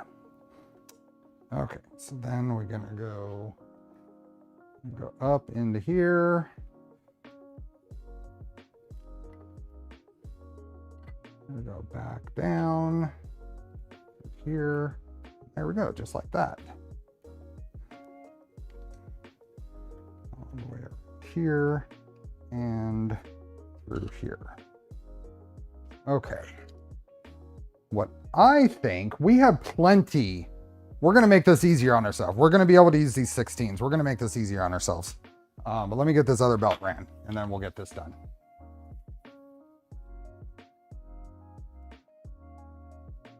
Hey, Hybrid Robotics. Haven't seen you around in a while. Welcome back. Same thing.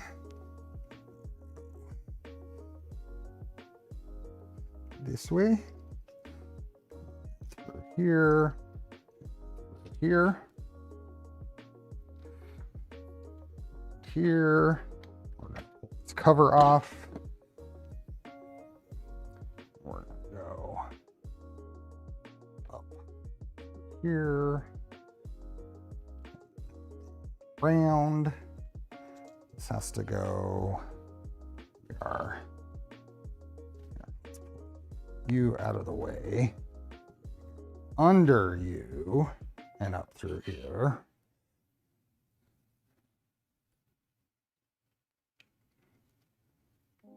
Back.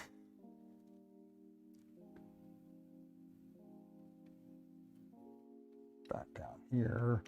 Get that hooked. Around here. Ew. This got picked up some cat hair on the floor.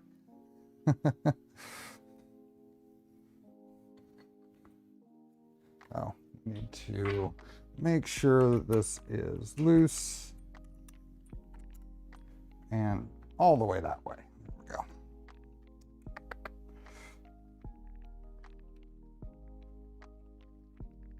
Here and around here, and through here. This is pretty easy to belt. This, I would say, is on the easier side of things to belt. Okay, how am I going to do this? Let's see. Let's get this stuff out of the way. All these wires, stepper cables, all this other stuff. They like to steal focus. Let's lower that there, and zoom in. There we go. I'm gonna get back in soon. Good.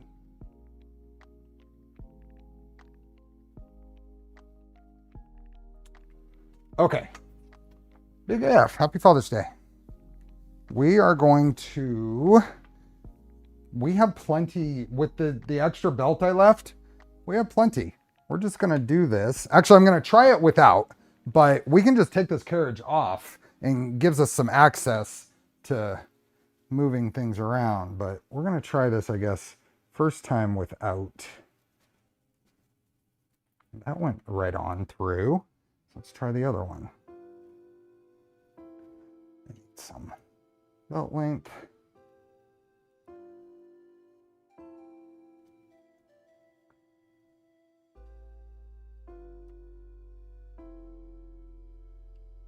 Let's bend, kind of give that a little bend. Oh, that one went right on through. Okay, maybe I was just. Let's bend this around. Before, right there, bend this through this in the same spot, like that, and then let's tighten this just to start. Yep, those are at the same length, and it did stay tightened. Why was that so easy and the last time was such a pain? Okay, switch over here.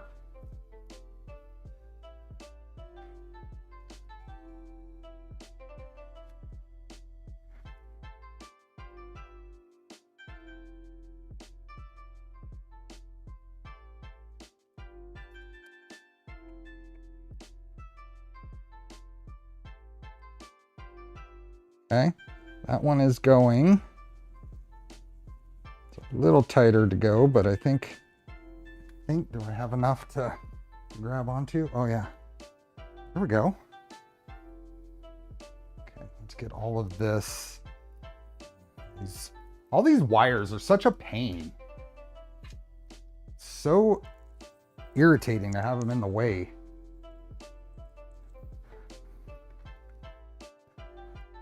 Okay, so then the other one. If we can get this bottom one in, then we are golden.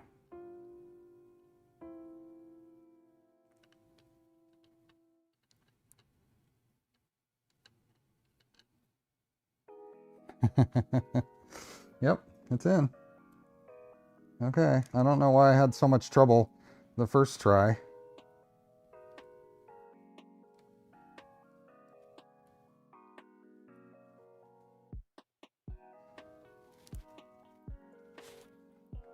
The question is, do I still have... Yep, it'll tighten. Okay. That was not as bad as it seemed. Okay. Going around, making sure the everything is up on the pulleys. These are fully moved to the outside. Let me put the other magnets back on the carriage now.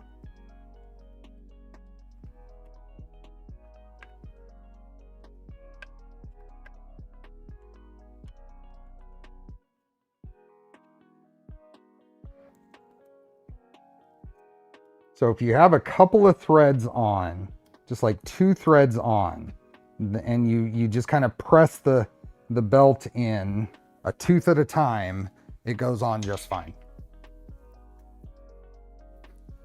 Okay, it's belted. Hey, Caleb.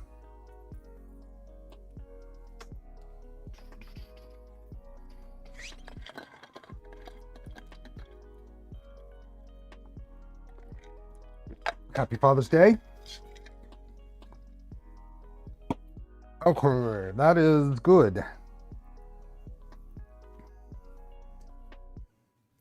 So if I push on those 2 belts, they are coming out the exact same amount. So I've got them anchored at the same point over here.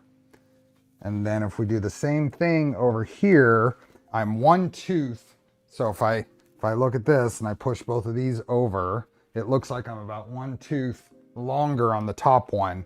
And that would, I think that matches with what I'm seeing on the way the belts are laying.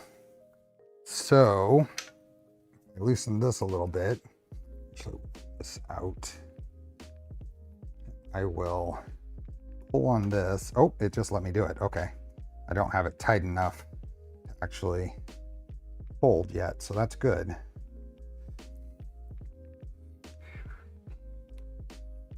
Yeah, those look pretty good now, so let's go ahead and tighten that up.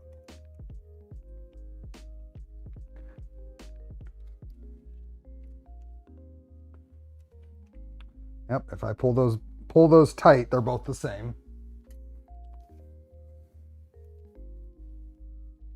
Now, if we actually pull this, can we get this tight enough? No. So I need to pull another tooth on those. I need to pull another tooth on those, I think. Although I probably should have done that on both of them evenly. Okay, let's do that, but I still want to pull another tooth on these. I'm going to pull 1 tooth more on this side.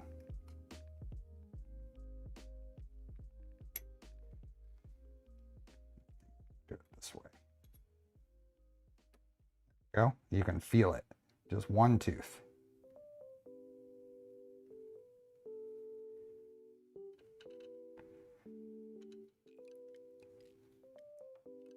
There we go. Feel that. Let's tighten it down a little bit. Down a little bit.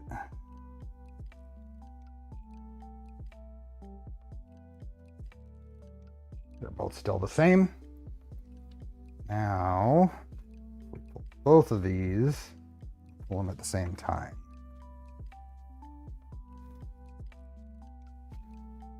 Yeah. See, that's a lot better. This is not necessarily the spot to test it, but I'm gonna see where we're at on the PF Makes meter to see if we're anywhere in the ballpark. Yeah, we're at 2.5 right there, and that's not as tight as it can go. So we'll just leave it right there.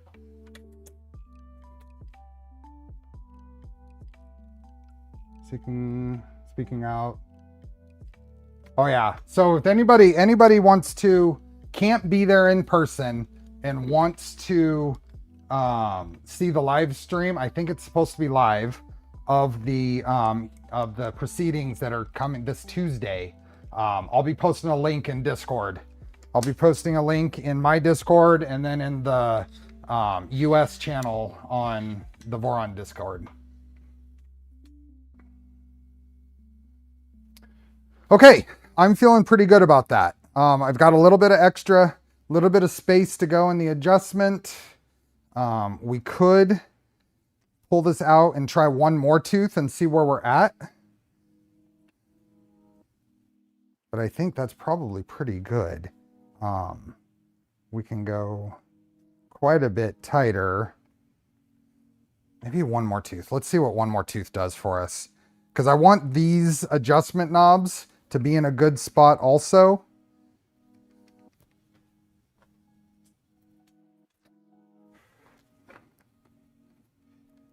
Just make sure these are fully loose again. Let's try one more tooth and see what that does for us.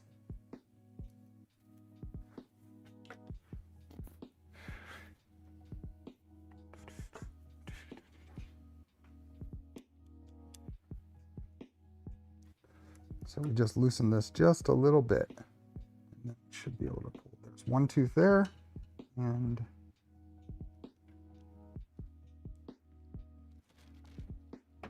one tooth there. Let's see if we, it's feeling.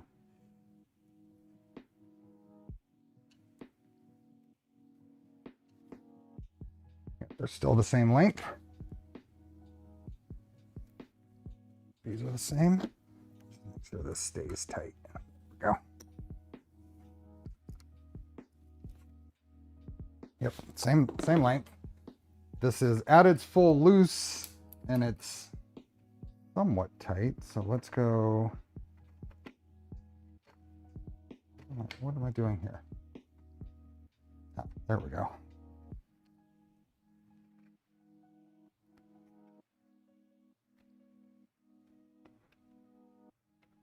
Right there. Let's see where that is. Hey, Leo. Tuesday is the Senate, the Assembly Bill 2047 anti-3D printing bill. It is the safety and another subcommittee, and they will be speaking out David and what's her name from Things are going to be speaking. Louis Rosman is going to be there in person, which is interesting and cool. Hey, George Elliott. So we're trying to get as many people in person at the, well, it's near the Capitol here in Sacramento, in person to show. There's 2 point. That's 2.6.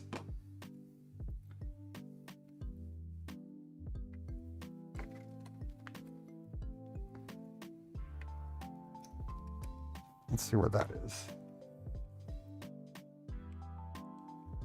Yeah, I like where it is.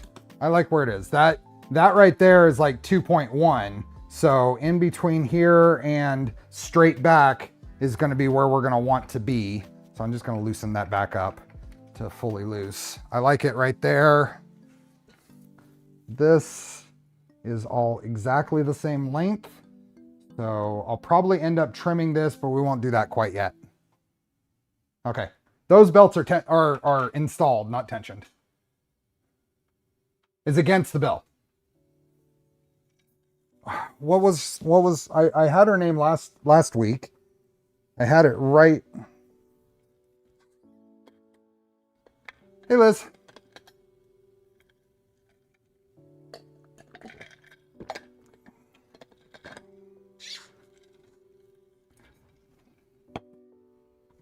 Yeah, Lewis is going to be live streaming it and doing some interviews. And Marlena, thank you. Thank you, Liz. I had that right on the top of my head last week, but this week it was not there. Okay, belts are installed. We should probably tension them. So one thing, unless I missed it, this talks about using the,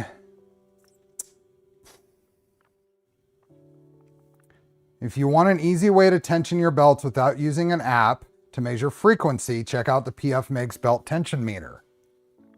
But it doesn't in here, unless I missed it somewhere, it doesn't tell you a value to aim for.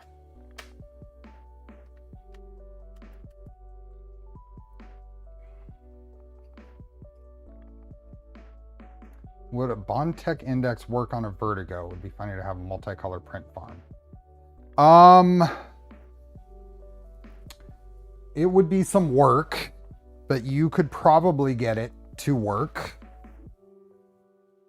I'm not exactly sure what it would look like. Okay, let me see. Could also use a belt tension force gauge. The target frequency for a given tension is derived from this formula, and belt spans to tune. So it wants us to tune this area, and it wants us to tune the long side on the Z. So target frequencies is, target tension is 6 pound-feet. Let's see if we can use information from PF Makes Info. Is there info on this page, or do I have to open the manual?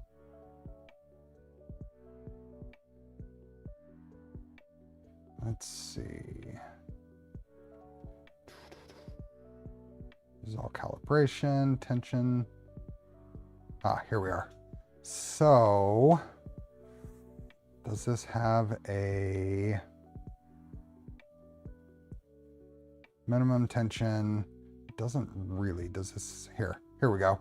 Static belt tension in pounds. Good and tight, exactly. Hey, Alex. So this is saying we want for 6 pounds, 26.69 newtons, target tension.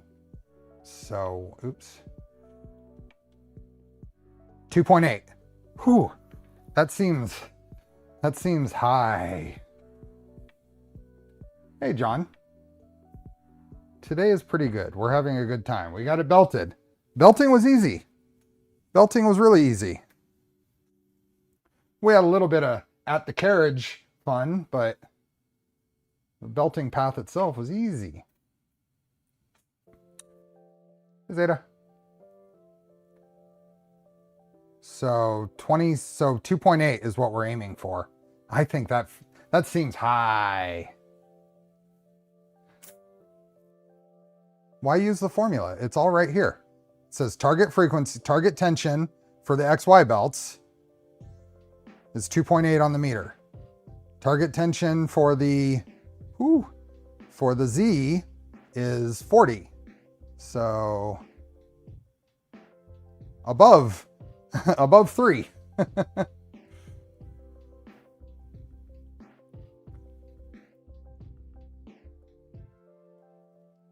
Okay. Let's see here. Ooh. We are going to move this up in here. Start making sure that these are, there we go. Make sure that the Z's or the XY steppers aren't tilted. So I'm doing a little bit of tightening and loosing here. Get them to an even. Now we're going to check. Okay, so that's 3.6. Let's go a little more. And I'm moving these both at the same time.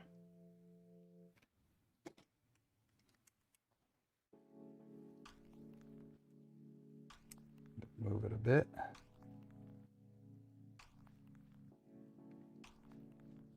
That's 2.6. What was it before? I think it was less than that. I think it was 2.4 before. Let's go a little bit more.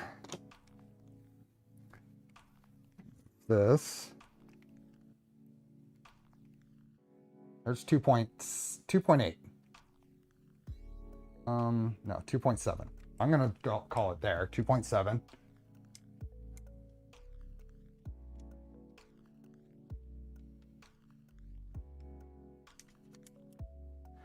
Then I gotta look at it from this side in order to get this good. So we'll go here.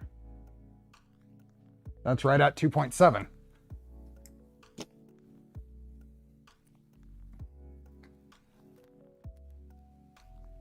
Yeah, it's hitting the little stopper on my rail at the same time. So it's not racked. I would say that is good for the X and Y.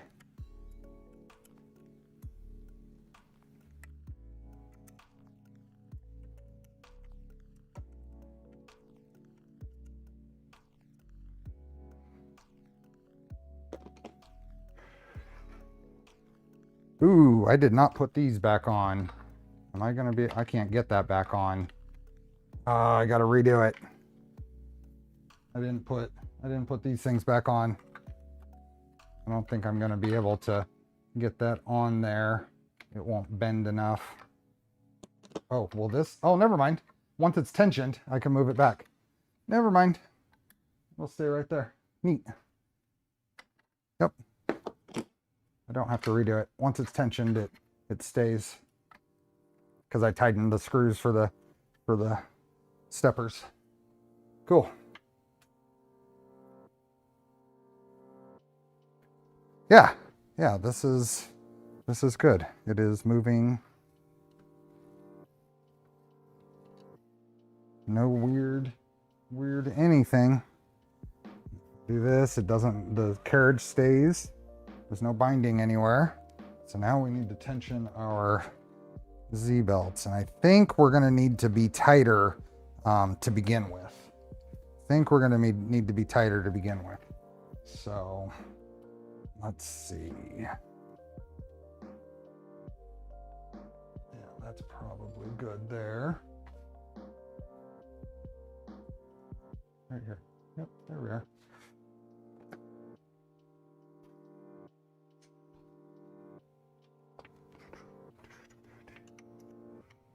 So I'm going to pull this top off.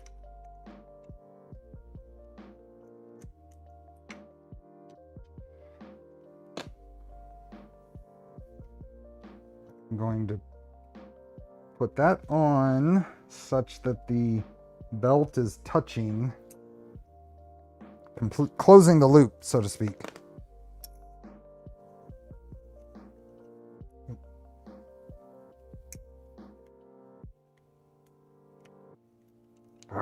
That is kind of a pain to do. Let me hold that. There we go. That's the way. You can hold that in place with the screwdriver. Then I can set this on there.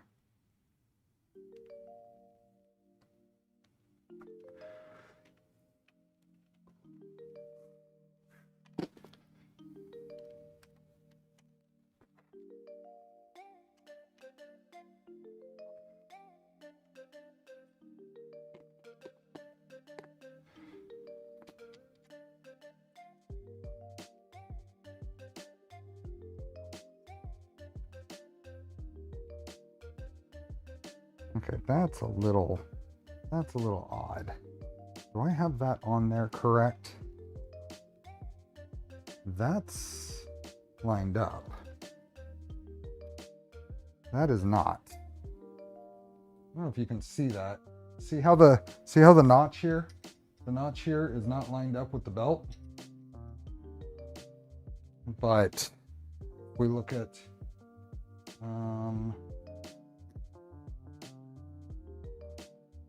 this one is. Something is going on this other one. I've got a wrong part on there, which means I probably have a wrong part somewhere else.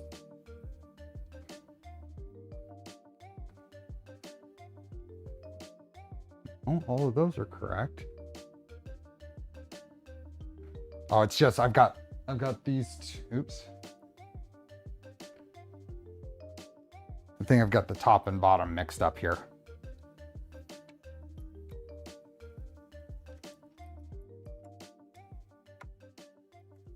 Easy enough to fix. Yep, top and bottoms are swapped.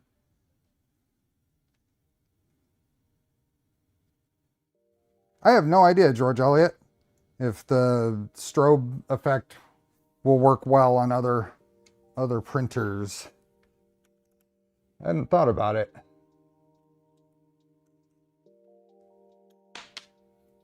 Okay, you fell to the floor. Heard you.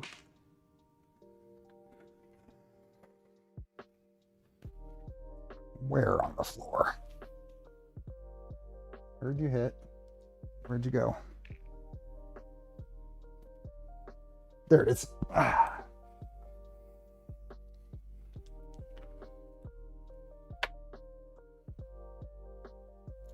Okay, so this will be the top now.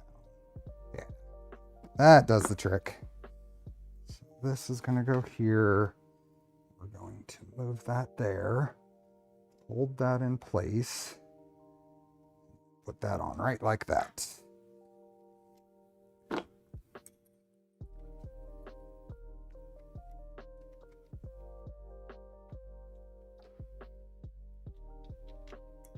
We're going to do that on all 4 of them.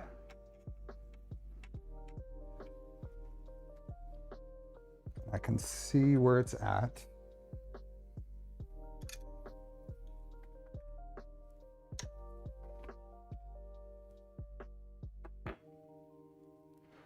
We'll do the same thing here. Hold it there with the screwdriver. And then that makes it a whole lot easier to get in there. Now I can hold it on there.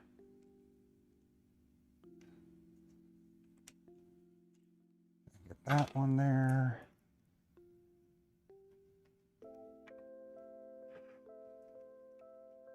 There we go.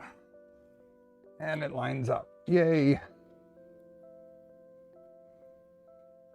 Okay, so we're going to do that on all of them, and that should get all of our initial tensions to be the same.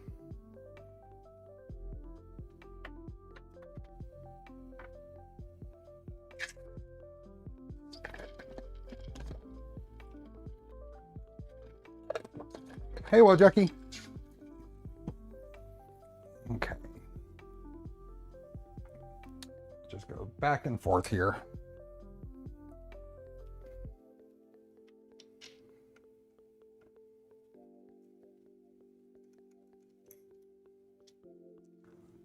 Goes there. I'm gonna pull this through here.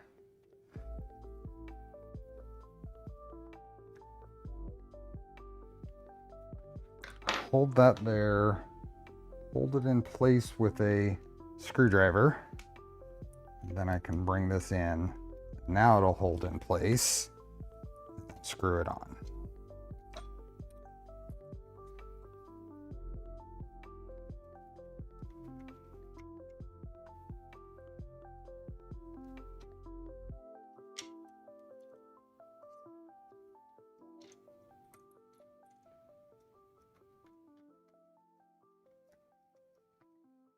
I should be able to see. Yep.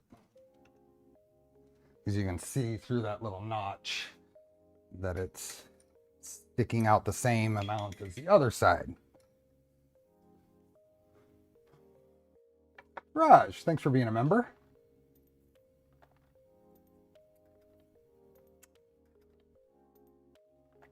Hey, Fiatatin. It's going well. It is going well. How many people we have in here now? Almost 200. That's pretty good for a Father's Day, I think.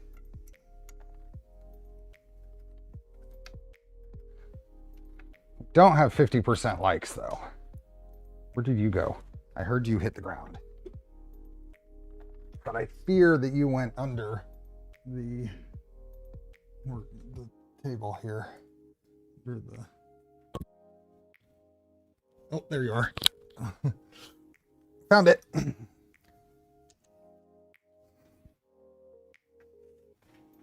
Ah, Liz, thanks for being a member.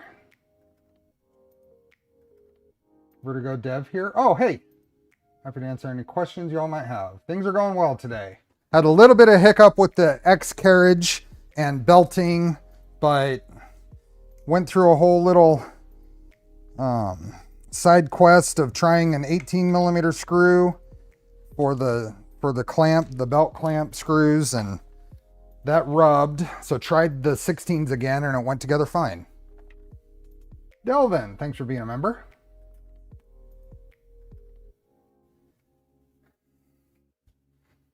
Josh, there we go. I'll either say Fiat or Josh. Daughter's birthday. We went out for brunch earlier and had a party. Nice. Happy birthday, Jim's daughter. Okay, let's get this one. So I've got the other front side. Now we're gonna pull this one all the way over, right like that. Hold that in place and put that there. And then the screw. That is getting, hopefully, all of these lined up, even belt starting point.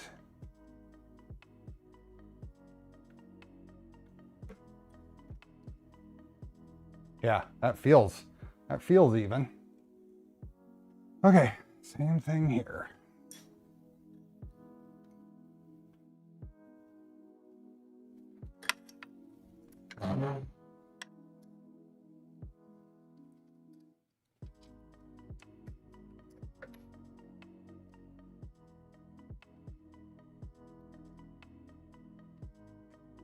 This through, put it right there.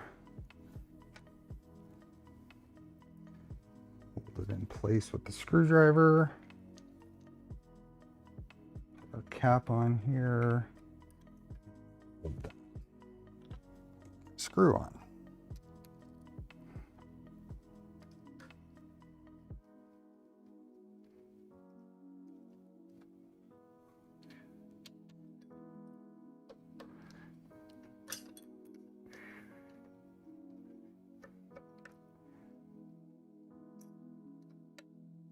Okay.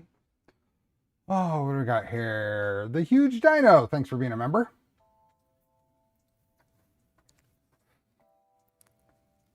That's on there the same as the others.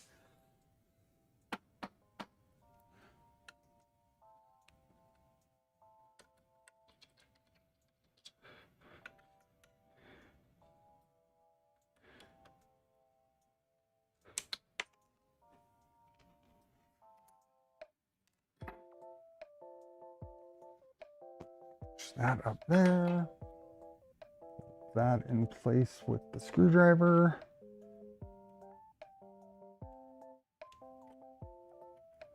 Nope, lost it.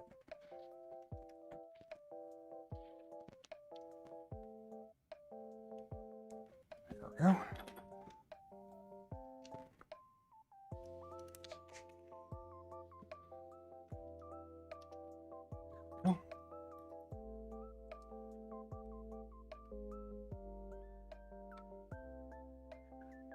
And make sure we don't cross thread these.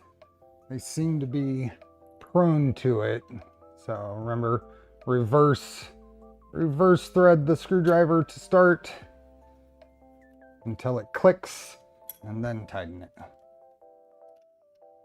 That's feeling pretty similar to the others. Last one.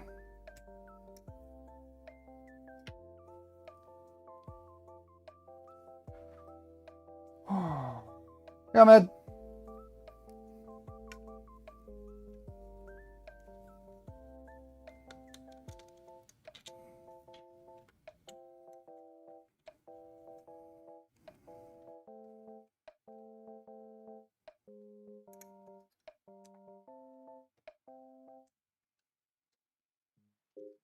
Okay. This up. Push hold.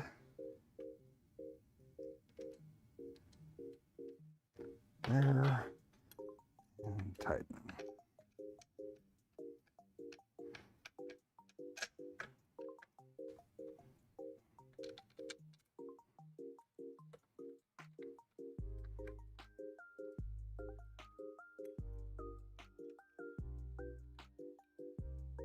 Go. Yep, everything's looking good.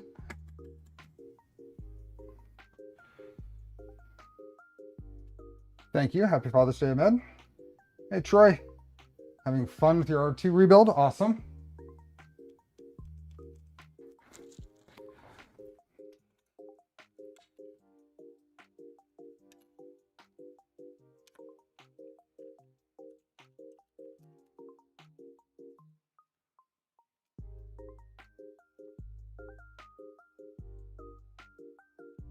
This is the last one.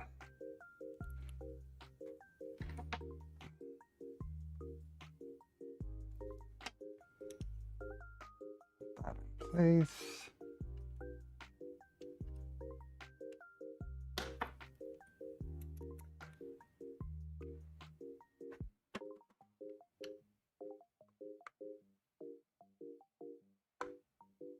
There we go.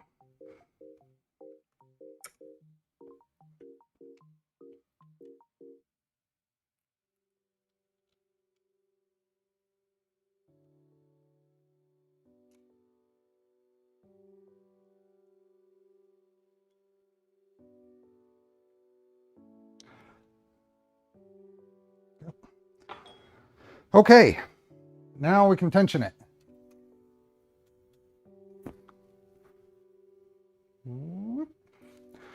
So for tensioning, pull this locking screw out. That locks that knob in place. Then we can turn it. So this is the side that we are, the free side, the long side. Here is what we're going to test. And this is going to have to be fairly tight. We're going to be going to the full, it's actually beyond 3 on the tension meter. I'm not exactly sure how I would test this otherwise. Well, that's at like just over 3. And I think that's probably what we're going to aim for all of them. I think that's probably going to be okay. And then just go to the next tiny partial turn to put the locking screw back in. That one just happened to get right there to just over 3 right off.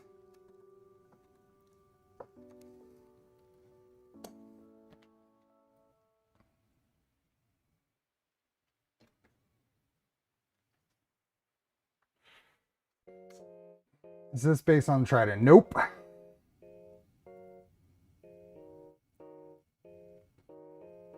Was wondering in the R2 what every kit seller is calling Rev D. No. No. So Rev D, I don't know what other kit sellers. I mean, LDO has their Rev versions. But you would want something that's specific. R2, Trident R2, which you're not going to see out there yet. You'll see upgrade kits, like West3D has an upgrade kit. I know LDO has some coming. There we are.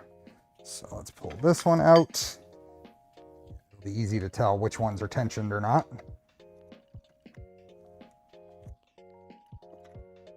There we go. Now, what is this?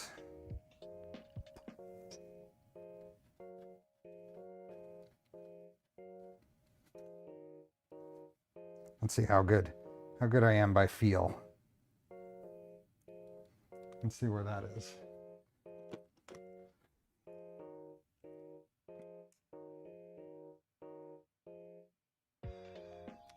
Oh, a little under, 2.8.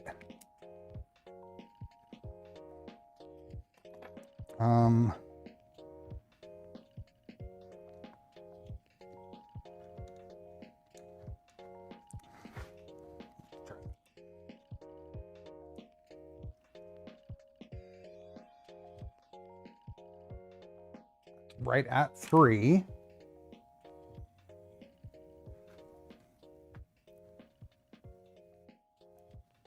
Is that right? I get confused on which direction to turn that. Nope, wrong way.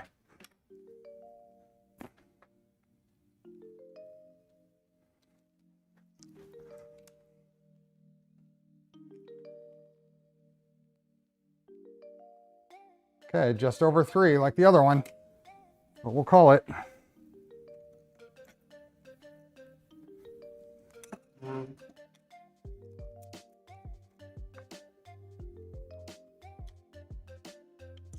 Okay, now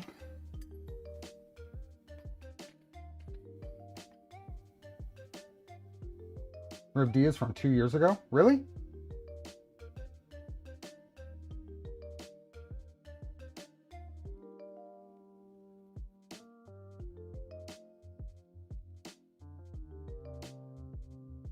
LDO's Riv D, I believe, is electronics upgrade in their kits. Yeah. Okay. We are going to be done with belts in just 2 more tensions.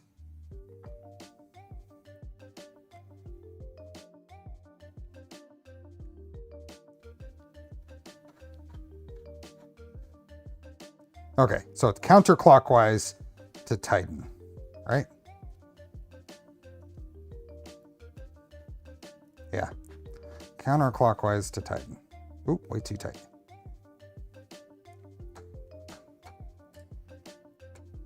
Both to kind of settle.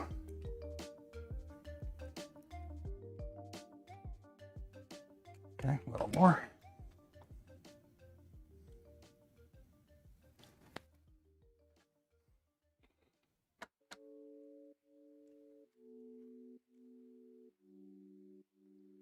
A little under 3.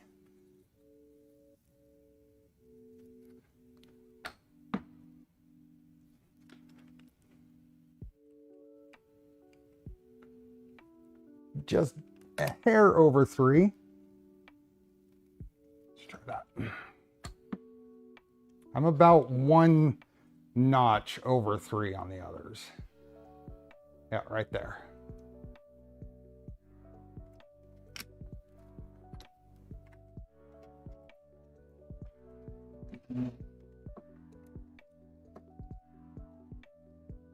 Last one.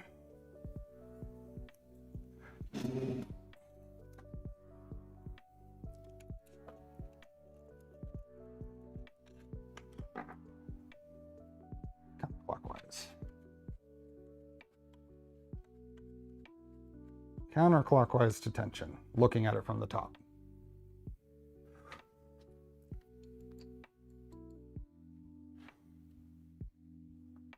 Let's try there.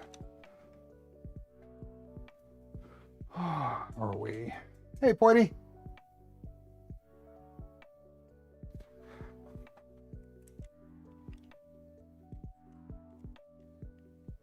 About 2.8.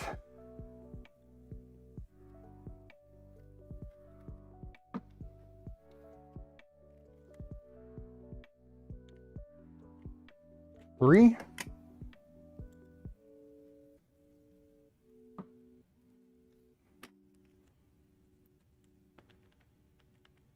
That's a little more than I did the other ones. Go.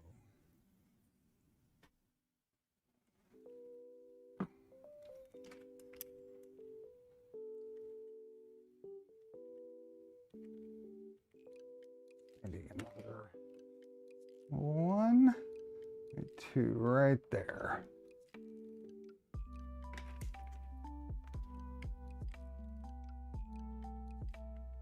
There we go. That is correct.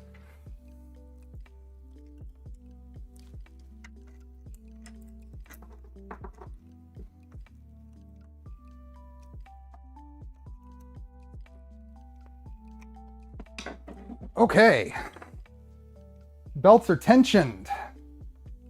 That's the PF makes belt tensioner, Adam. Hey, Plague Slim. Plague is slim. Hey, Richard. I'm doing well.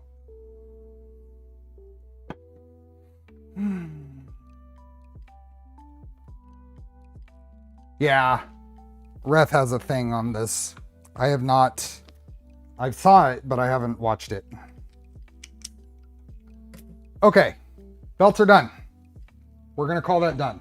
The Z could potentially need a little more tension than that because it's saying 40 newtons. 31 is 3. We went a little past that. We went to about a notch worth past that.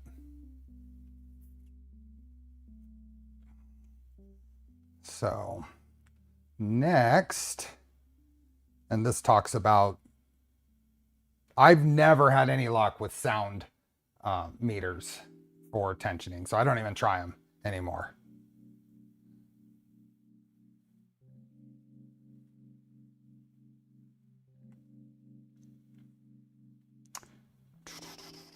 Okay, rear panel and E-chains.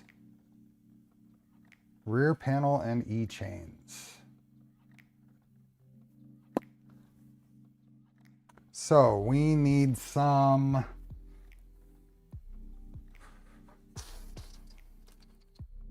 Is this the stuff?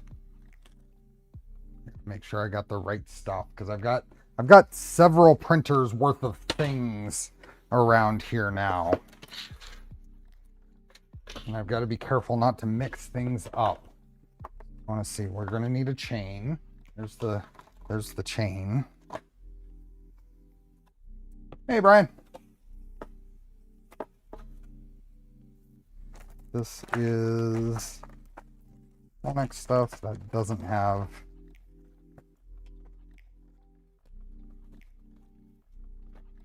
Is not out. A miscellaneous box over here. Let's electronics. We got 2 miscellaneous boxes. Let's see if they're in here.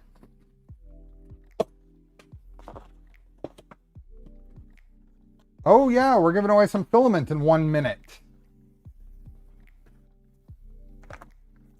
Aha. There's our weather stripping. Doesn't say what size, but that's, I didn't know if it was that one or this one. Does this one come with this kit or did this come with something else? This one is in the box though. So this one is in the box. Okay, it is filament giveaway time. That is a good time. Right before we start on the rear panel stuff, we are going to continue after the giveaway. So we will keep going. Let's see. Let's bring up let's close that. That's that. Wheel of names.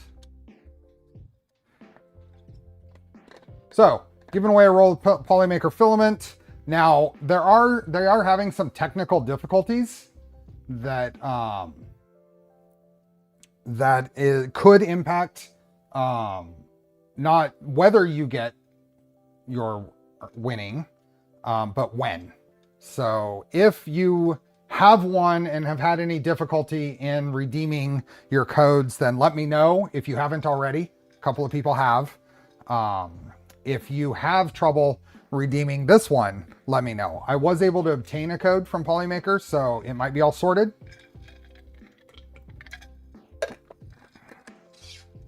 But anyway, let's see here. How many times am I going to be able to restart the count? Only once. We're only restarting once. So get your entry in. Get your entry in. Yeah, the ads are awful. But Let me pull this up. Where is it? There we are. So the way I do this is I count down to 3. If I have a new entry in the middle of the countdown, I start over the entry. But because the die has spoken, I am only restarting once. So I am starting now. 3, 2. I don't know if it's a first for 1. It might be. It usually hits 3. 1. Everybody's got their entries in. That's good. I can just close it right now then. I haven't had, oh, there's one. So this is the no more resets. 3, 2, get them in. 1, and done. Waited for 1 more to get it in.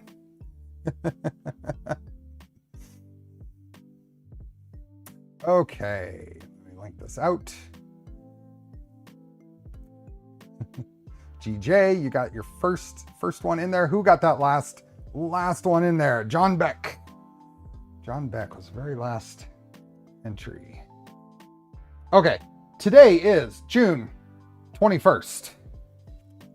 First day of summer, right? Father's Day. And it is the 221st form that I have created for Polymaker Filament. So we got to do a number between 1 and 21.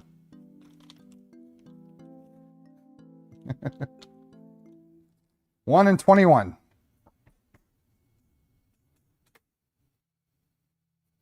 Summer solstice.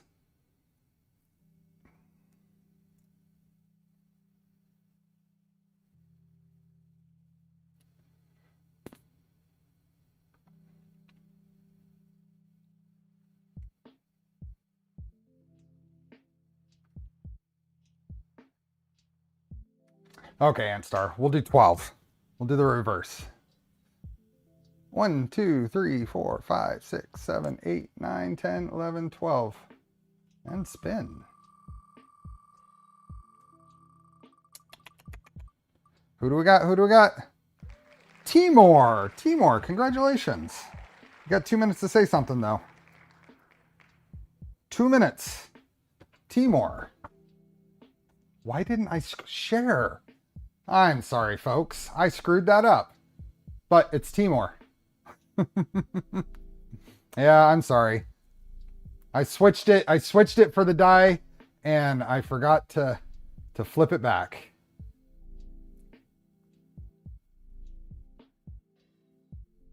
Timur, there you are. Congrats.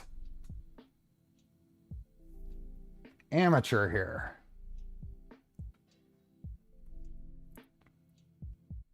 Okay. There we are. Perfect. Everything is good. Bring up my draft. I had all this set up. Where is this? There we are. Email. Okay, Timur. You will have an email from, oh, you will probably not get an email from me, Timur. I am guessing this is going to bounce because it's a Yahoo address. Yahoo bounces my email. I'm going to send this, but if you would DM me the number that you put in the form, and I'll just send you the code via Discord.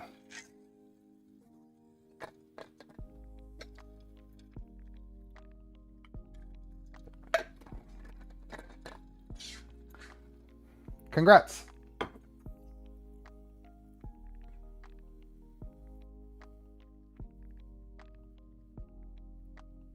First win in 221 times. Nice. Awesome. I was going to ask, have you won before? Nope.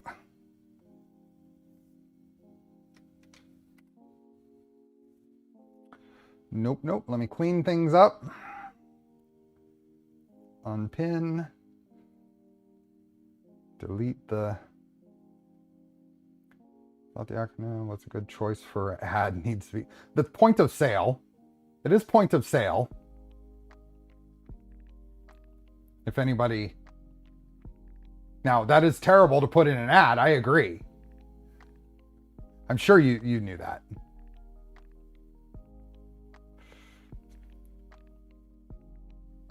But it is awful to put it in an ad. You're right. Hey, Scott. Oscar found something. I saw him poking around in here.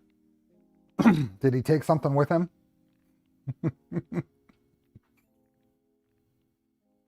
Most people do think of something else. You're right. That's why it's a bad ad.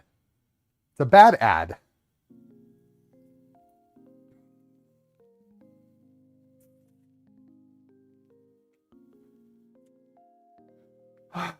Okay. Let's get on to the next part. I want to get through the rear panel and E-chains today. I think if we can get through this, we'll be on track for a few more, maybe 3 or 4 more. Really, it'll probably be 3 or 4 more still. We'll see.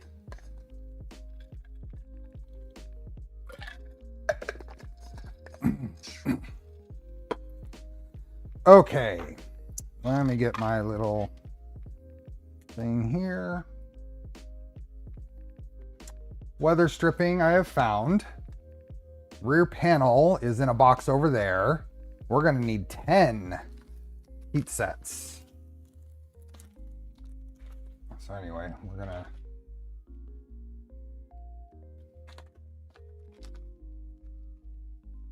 Hey, buddy. 5.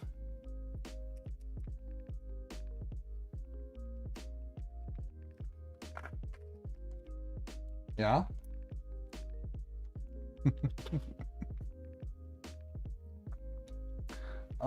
Let me move the keyboard out of the way so you're less likely to sit on it. 3 or 2 M3 by 12s. That's in this one, right? 2 M3 by 12s.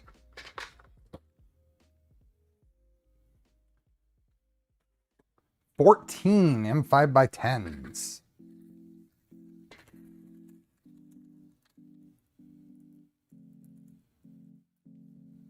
One, 2, 3, 4, 5. 1, 2, 3, 4, 5. 1, 2, 3, 4. 14 M5 by 10. Not a whole lot of M5 by 10s left.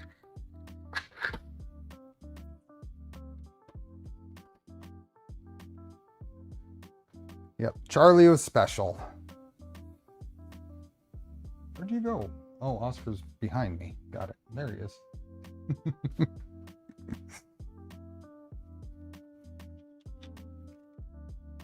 You gonna go up there? You can see this is, oop, there we go. I put tri-bent up there for now. That's the tri-bent frame. And I think it's making him leery of jumping up there. Oh, no. Is he gonna do it? Is he gonna decide? Oh, there he is. Okay. He's up there. 14 roll-ins. Nemi. How's it going? 4, 5. 1, 2, 3, 4, 5. 1, 2, 3, 4. Put those right there. Just watching the stream you did with Killer Prince and laughed at when Oscar sat on the keyboard and it quit working. Yeah.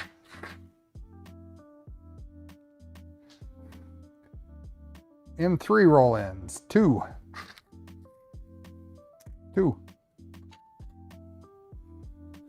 And the drag chain.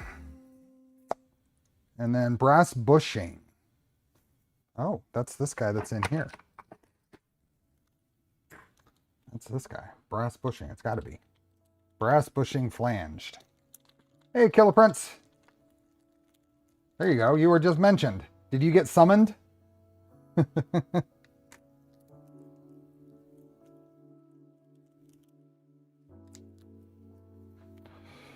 Oh.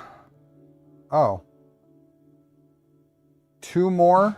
Oh, so there's E-chains and rear panel. I get it. So this is rear panel stuff. E-chains has its own little set. We need 2 more heat sets. We'll go ahead and grab those.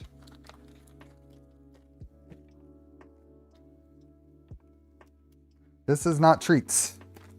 Heat sets. One more in 3x12.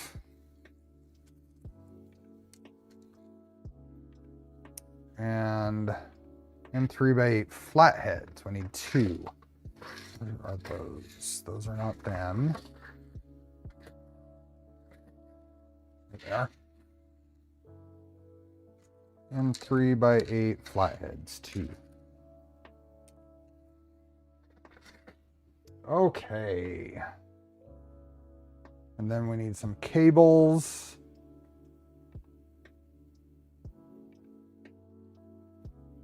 We'll get those when we get there. Okay. Let's see what we got here. So we need to put some of this weather stripping foam tape on. And we're basically going to be putting it around the whole rear perimeter is the idea.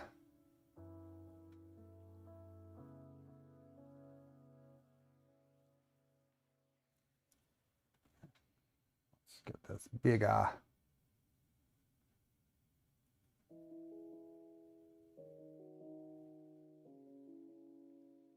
Yep. Okay, let's just do that right now.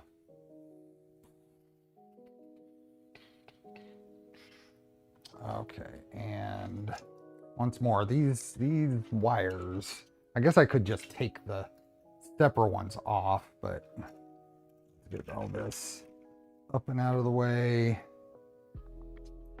All that like that.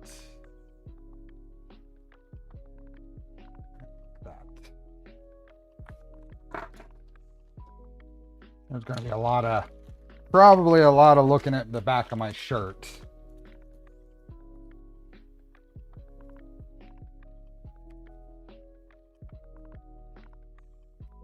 Oh, come on. It just likes to stick to itself.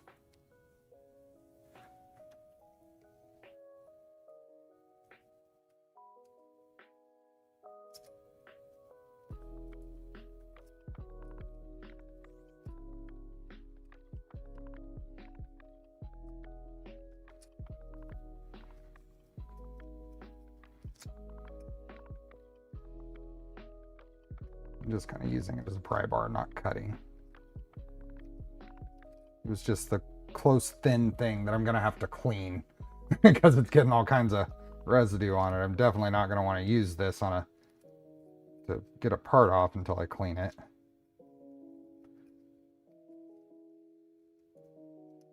There we go. Oop.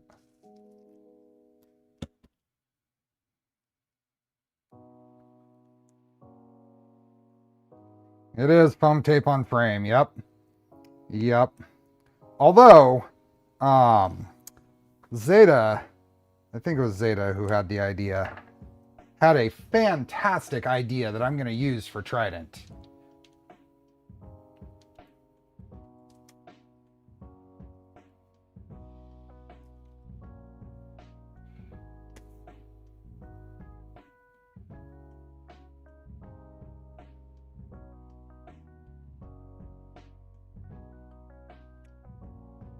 You had me double checking myself, Timor.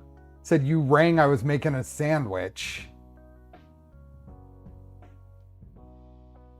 You have me second guessing myself now.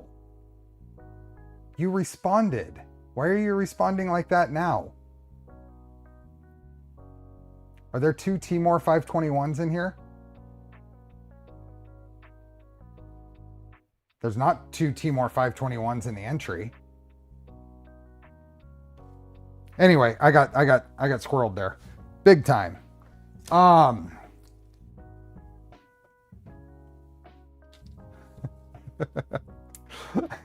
So for Trident, on the Y extrusions, oh, that gets real. Well, it's more than that. There was responses before. Anyway, the Y extrusions, the suggestion was to put foam tape there to keep the panels away from the Y carriages. The suggestion was to use the slot cover and put the foam on a slot cover.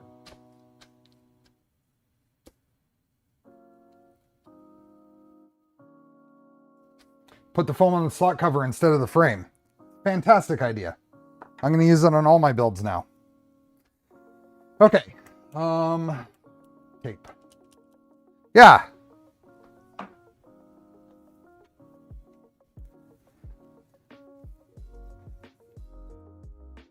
Okay, so we're gonna go. I don't know how this is gonna work out, but it's gonna be what it is. So there, cut a piece approximately the length.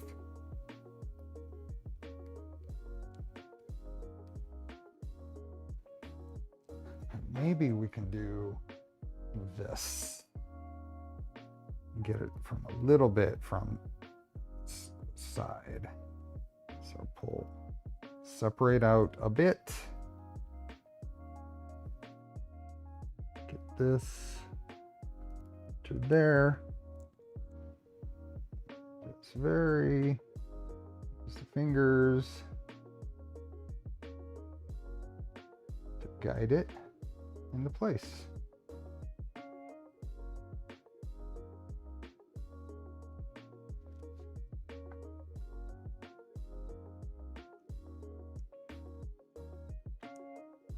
There we go. Well, I got a little low on that right there when I switched hands, but otherwise you just kind of use your finger to guide along the extrusion. Will help guide where the tape goes.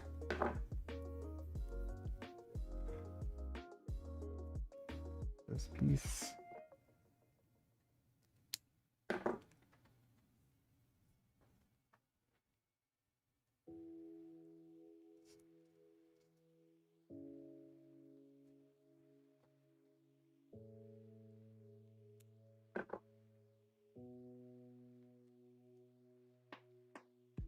Okay, how do I want to do this one?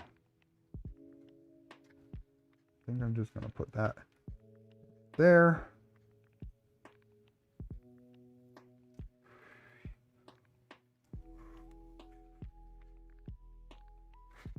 And then maybe some tweezers to tuck it in behind. Tweezers to tuck it in behind the.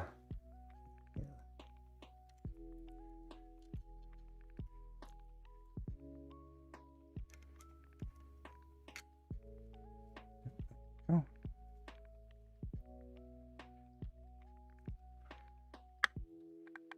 There. Whoop. There's that one. Probably about the same.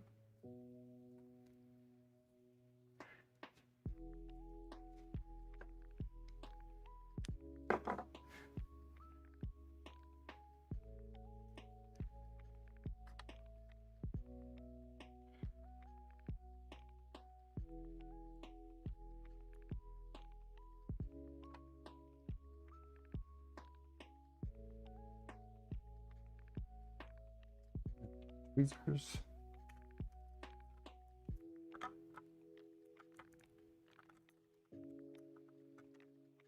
Nope, nope, nope, nope. Nope.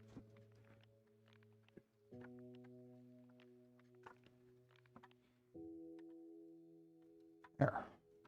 That worked out okay. And we've got runs from up here all the way to about here.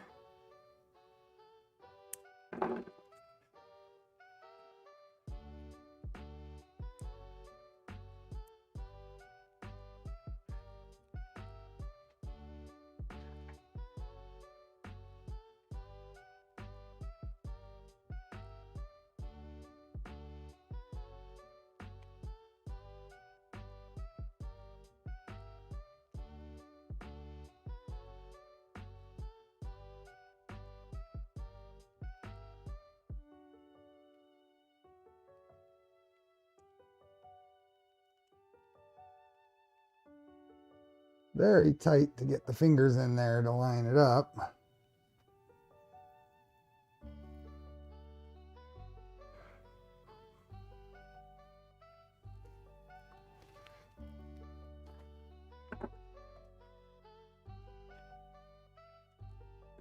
There we go.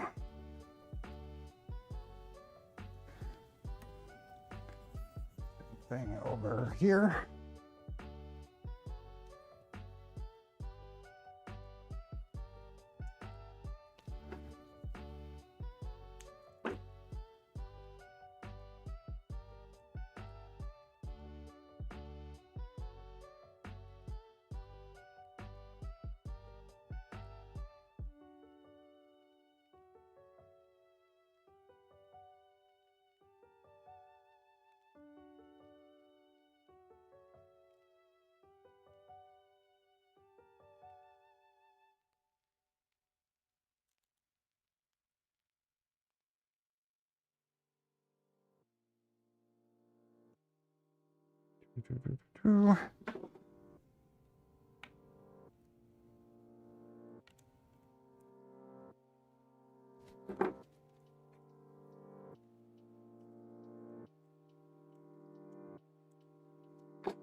There we go.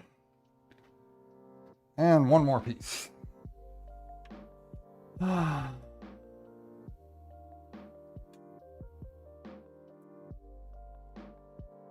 This time next week, people will start receiving their index. No.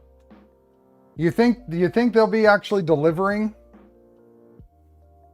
They start shipping on a Thursday. You think they'll start delivering that Saturday and Sunday?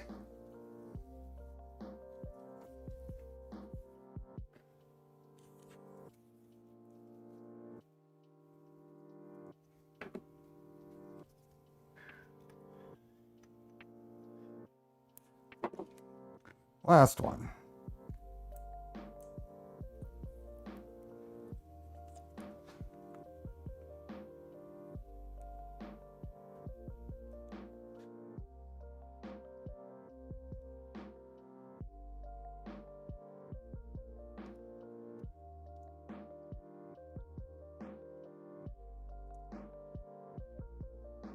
Okay.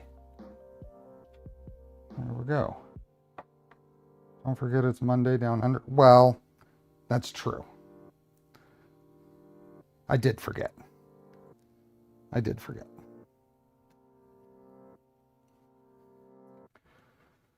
How hard is it to switch a Trident from end-stop switches to sensorless homing? Not hard. Depends on the controller board you have.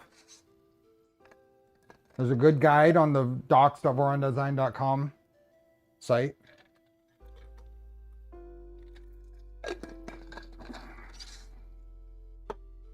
Okay, so that is on. So what's next?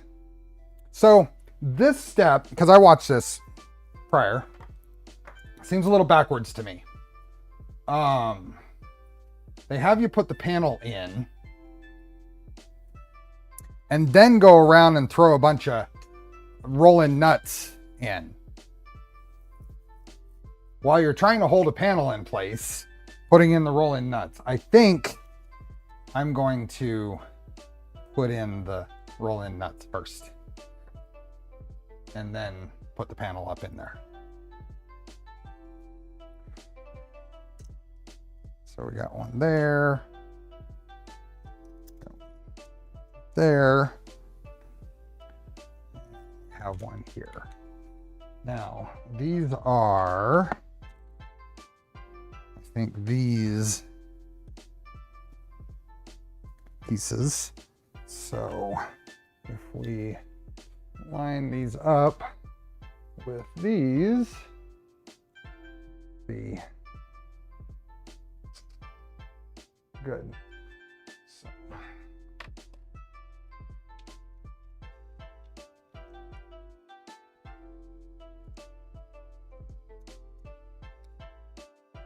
SKR Pro, as in like 6-year-old SKR Pro controller? That's a good question. That will definitely be dependent on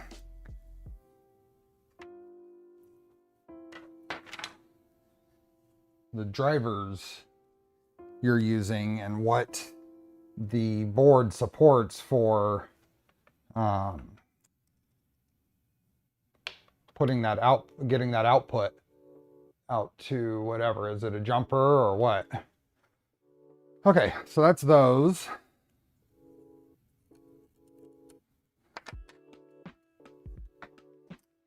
If your end stops are working, I would agree. I would recommend to leave physical end stops. It's going to be more reliable. Okay, let's see. I was just putting those in. I put it on both sides. We're going to put a bunch of brass inserts in these. So why don't we do that right now? We're going to need brass inserts here and here and not here. Okay. So this is 10 of the brass inserts right here. These.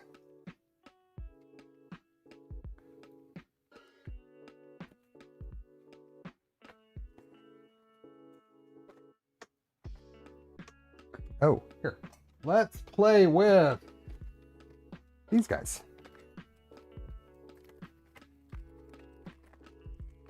Pick this up from KB3D, my last order. I got M3 and M4. What's that? The CNC Kitchen little press.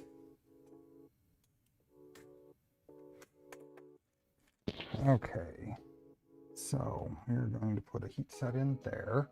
Maybe we'll do, since we're using a new tool here,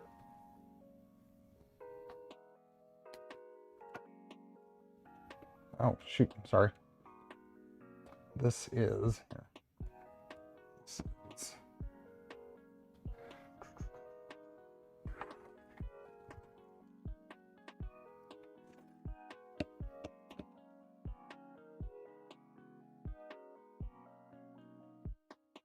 there we go.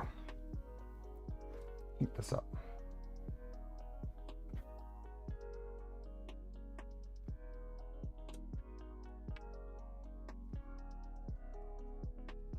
This guy goes here. Press it in to where it's almost all the way.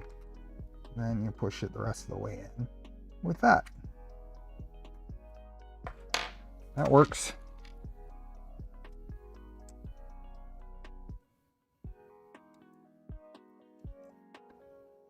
In almost all the way. Pressed in the rest of the way with that.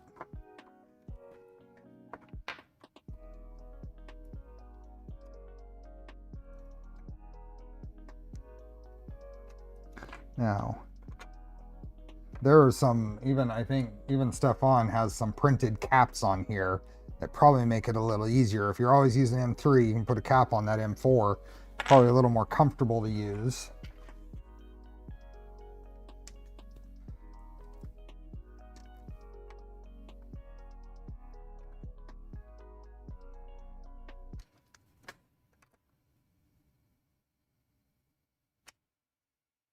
That was not enough in.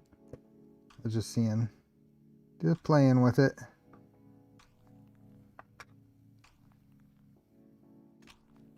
There we go. I will say it's not comfortable. I think it really needs a cap or a better technique of grabbing the sides.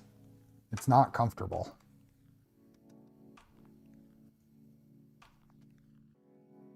Maybe I'm pressing harder than I need to as well.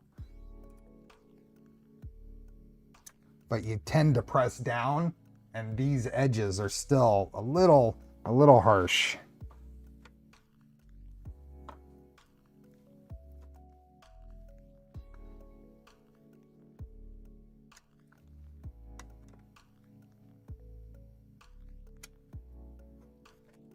Works though. 2 more.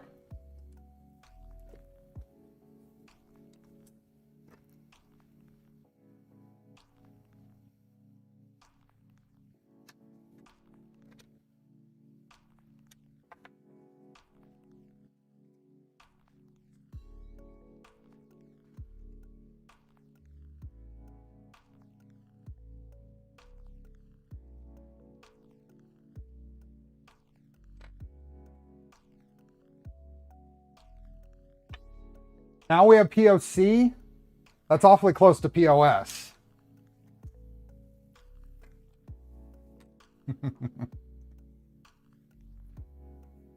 I have the removal tool and the 90-degree tool. I haven't had a huge need for the 90-degree tool yet, but the removal tool, I like my other methods of removing better. Okay, so we got all those heat sets in, and then I think at this point we can probably put that panel on because we can put these bottom ones in place and it'll hold it.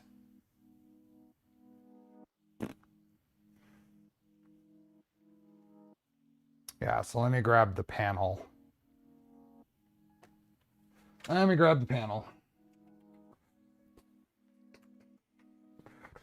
Vertigo panel kit. Okay.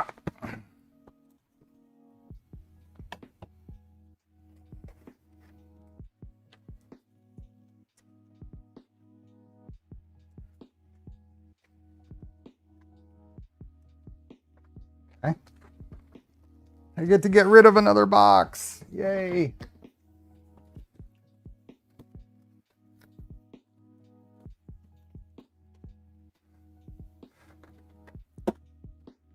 You up there still? No, he got down.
Okay.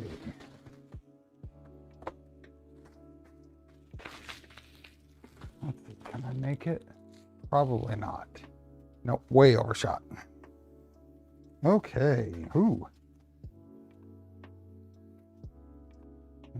Set that one aside. Got a clear. This is the electronics panel cover. This is the bottom panel equivalent. I know David's not here anymore, but here's the cover we're looking for. This is the rear panel. Clear ones.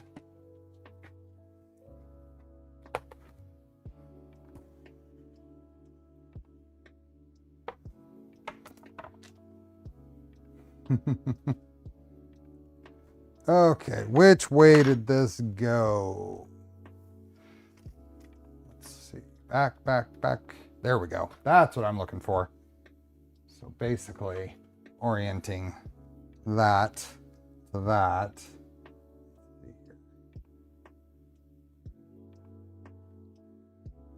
So I hear there's a much update in your future. What? I don't know. That is a drag mark. Let's see if it worked its way through. So far, no. Nope, it didn't. Nope. Just the protective coating did its job. Big props to LDO. If this is what they've replaced their matte acrylic protective coating with, this is way nicer than the paper. This is way nicer than the paper, and look at that finish. I want to try not to touch it.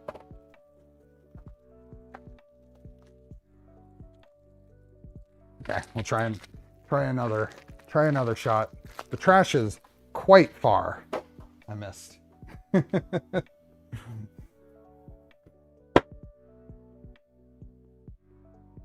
Oh, you've got the SKR 1.2s, yeah.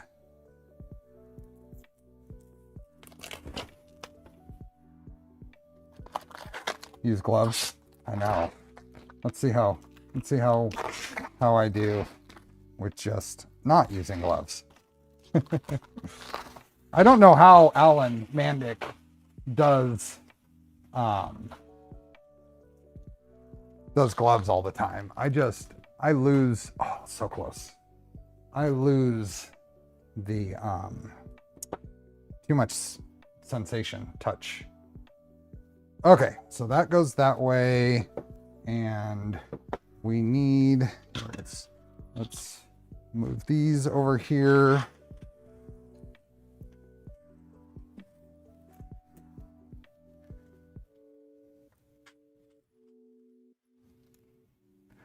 And this over here, and these two over here. It's dust bits that are on it. That's fine. That'll wipe off. Okay.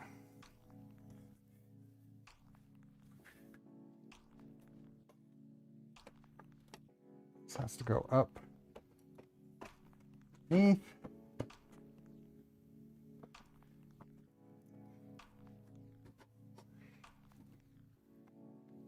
Like that, I guess. I guess it does kind of hold in place on its own. Okay.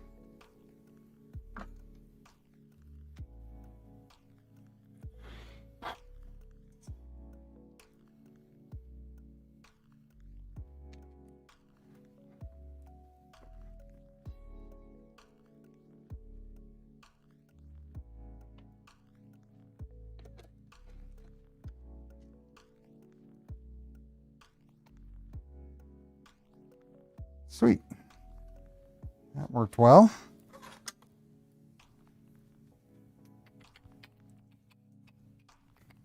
This is going to really start looking like a printer here. It's going to be a whole lot easier to take a picture of. I don't have to put as many panels behind it.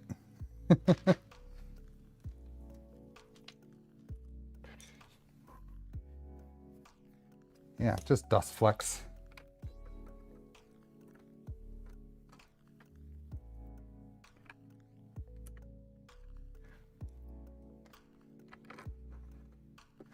Okay. That is good.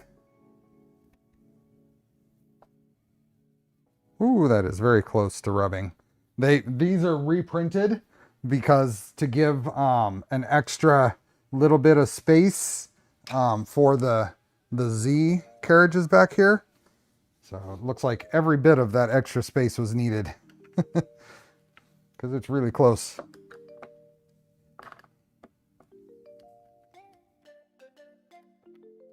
Okay.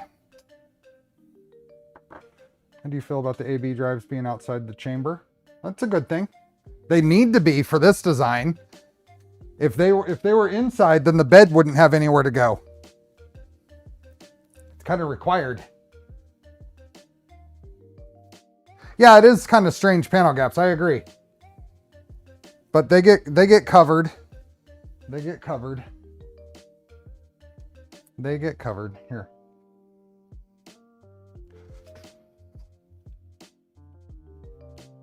Okay, now what's next? Just one roll in on each side, and then this piece. Yep, and the heat set to the top. Okay.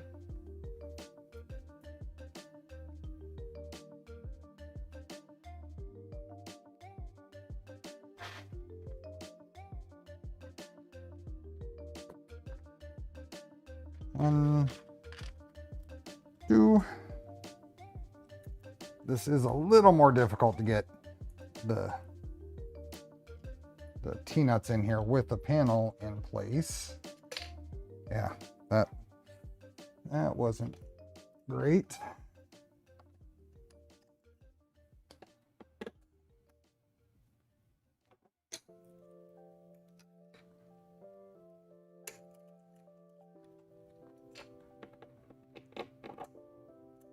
Oh yeah. That's not fantastic. There we go. Oh. Of course it's one it's one where the ball is not balling. Yeah, that one is not. Let's try this here. I'm going to put a screwdriver here, keep it from falling in there. Let's see. There we go. Okay. This one goes here. Oh, I put that one in exactly the right spot. I meant to do that. Check which rolling nuts stay in place with some of the bed framing at this step. Yeah.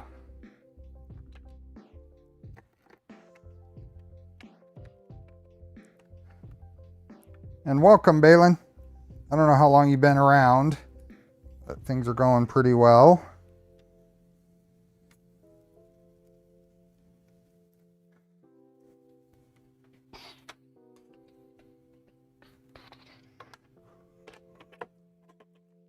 Holy moly, I did both of those exactly where they needed to be. Both of those are exactly where they needed to be.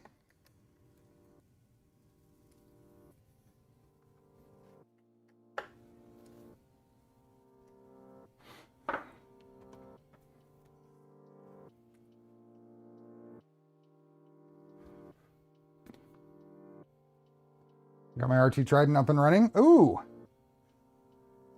The new idlers and belt path were a pleasure. Awesome. I'm glad to hear that, Nemi. I haven't heard too much feedback from people finishing their builds yet. I'm really excited to hear that. I want to hear what people think about the idlers. And interesting enough, I want to hear what people think about the stepper pulley tool. I am cleaning off this. When the weather taping was being applied, I'd hear everything going on. Yeah, yeah.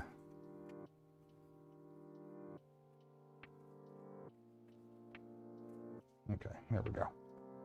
Put that away.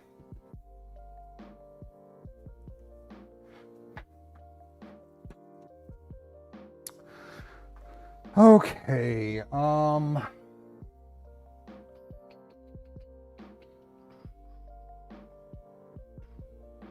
oh, John Norbin, you're John X on, or John X on the Bondtech Discord. Mind tool changing. Oh, awesome. Okay, where are we at? Where are we at? Play. Do both sides. Yep.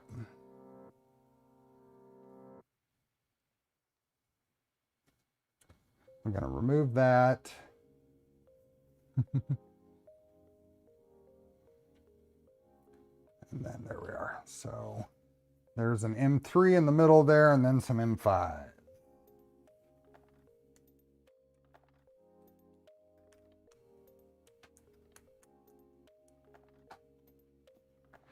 I'll reuse this one that didn't have a good ball spring because it's okay right there.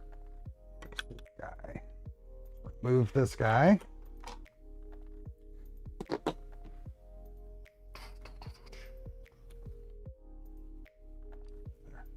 Good. Stepper tool was perfect, easy to use, and hard to mess up. Awesome. That's what I want to hear. That's what I want to hear.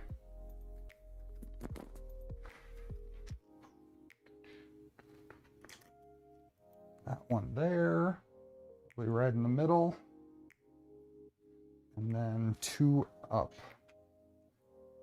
Once again, we're going to put a driver here. So, there we go. And that's going to go right up even with that.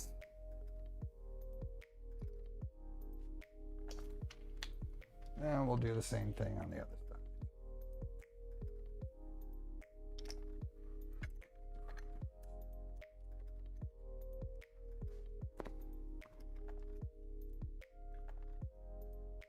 There, and one right there. Sure.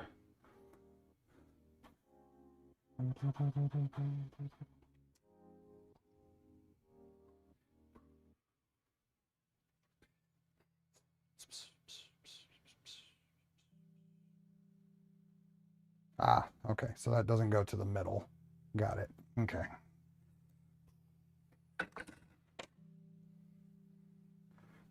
So these come over here somewhere, probably maybe around there. Let's see.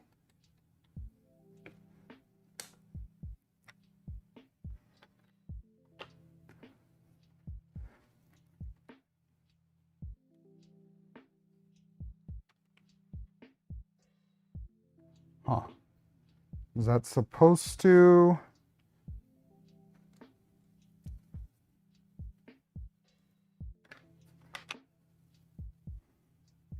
So I've got a little bit of a problem here.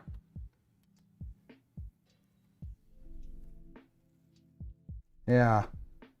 So did I put these on backwards? It's very possible I put these on backwards.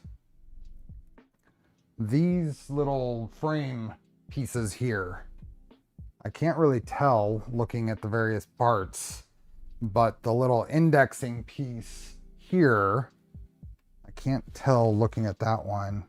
The little indexing piece is keeping me from putting that corner piece on. Let's see.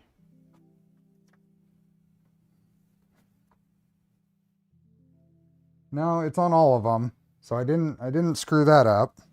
So that's a little bit of an issue there. I don't know if it's been fixed. But this little index piece on the back here is interfering with this.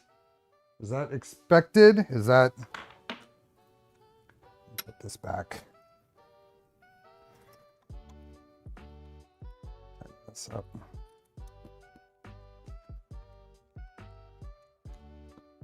Is that something anyone else has run into? Because that's keeping this from going down far enough to line up here. Is that normal?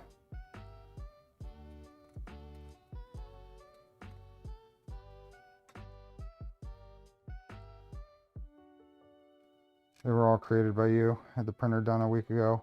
Oh, I see. So, what do I want to do to fix this?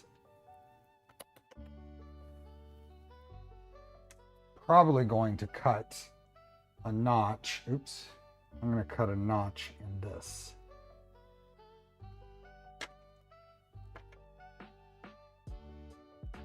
So just going to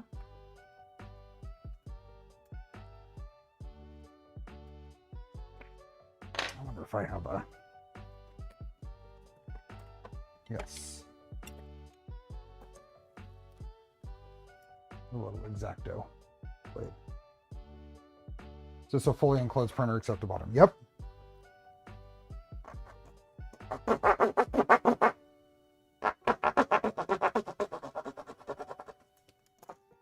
Then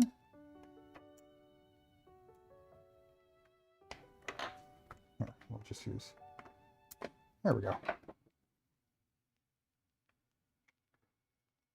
Checking the CAD. Yeah. That is definitely an interference problem. I don't think I missed anything.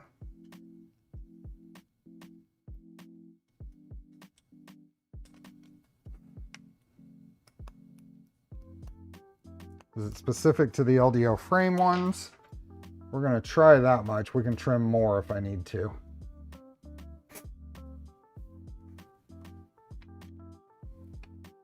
Hey, looky there. It fits perfect. It fits perfect. Oops. See how close was I on the... That one's almost... Oh, I was so close. Just guessing. Look how close I was. I'm on a roll today. Just a tiny little shift there. And a tiny little shift there. And the other one lines up.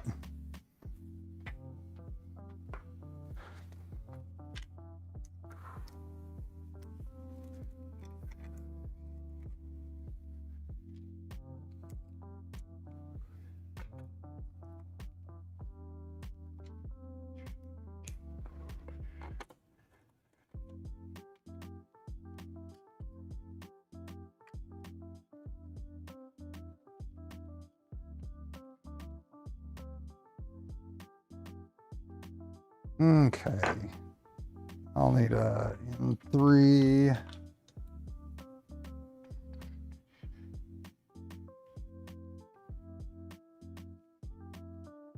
Which way does that go?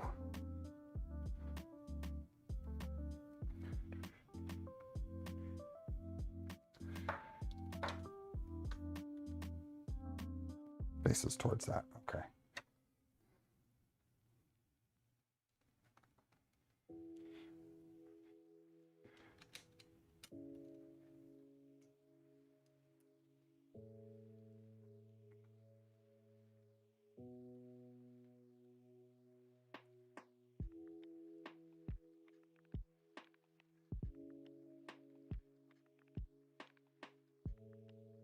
Oh, it's on the other side.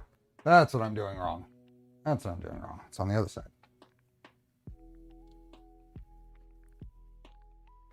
These are all indented. This is here. Brink. Belts are inside of that plane. Neil. Belts are inside of that plane. So you got a teeny tiny air gap right there. Teeny tiny. Not gonna make a difference. There's a notch. Well, it's not really in the frame. There's a printed part here that puts this part of the frame that connects the parts of the frame. This guy I put in on the wrong side. This guy goes probably about there.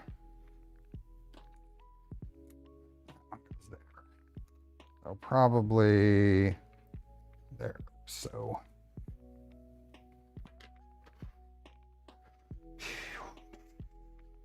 then we will need to, yep, we'll need to notch this one as well.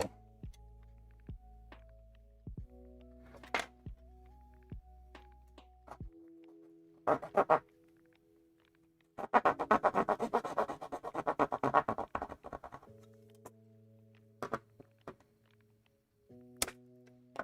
we go.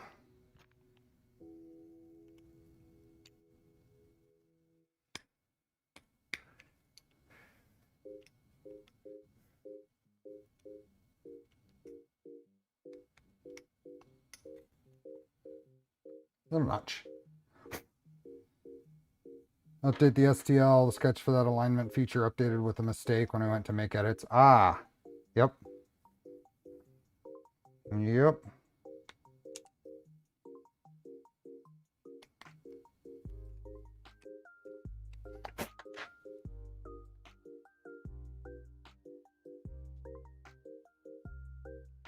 Okay. Way off on that one.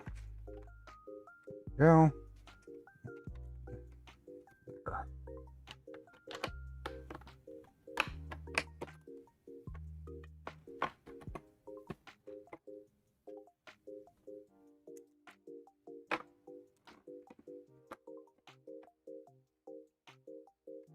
The other two right on.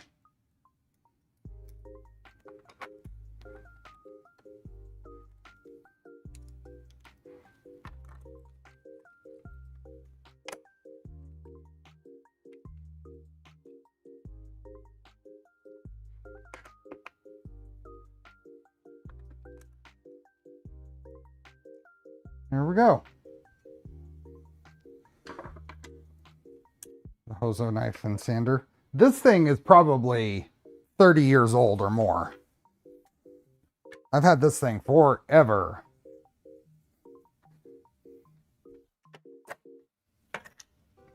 It came with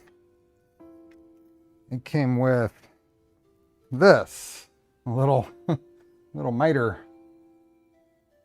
setup.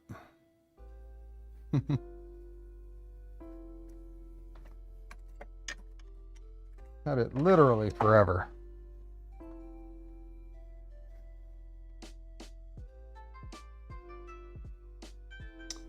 Okay, so that's that.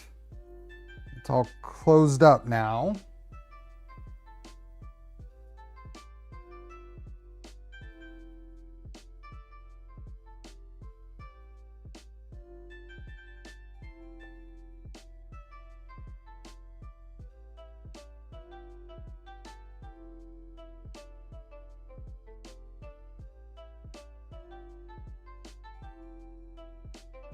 The animations are great. Oh, and that goes back on. Okay. And 3 roll-ins go kind of biased to the outside on those. And this. Okay, so we have, oh, those are going to be kind of a pain to get up in there. Got to reach way back in there. Okay. This guy's got to go back on.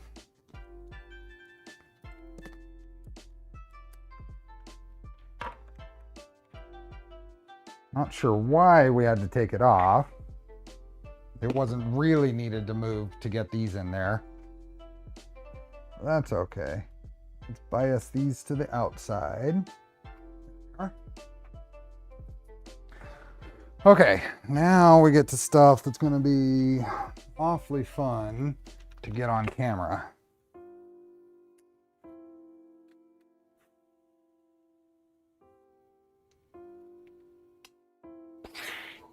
Two M3 roll-in nuts for this.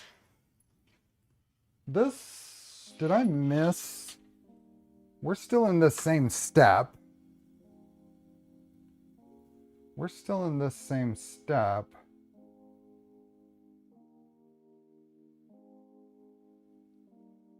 It's missing the hardware list here, Balin. Missing these extra. We use the M3 roll-in nuts for the back, but the E-chains needs 2 M3 roll-ins. It's missing from the hardware list.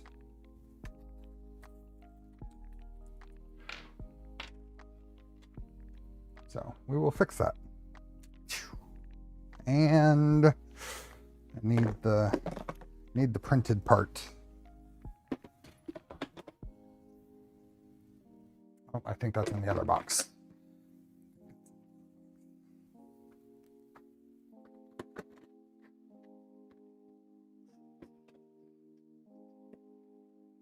Okay, we need this guy. Ooh. That's fancy. Can't see it from the outside, but it's got little spring-loaded hold the cable chain pieces in. Looks like on both sides. Okay.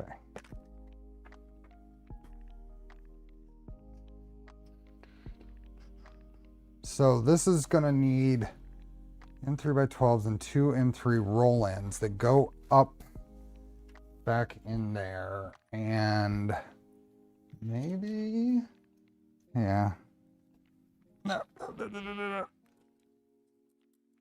there and there. Let's move this forward.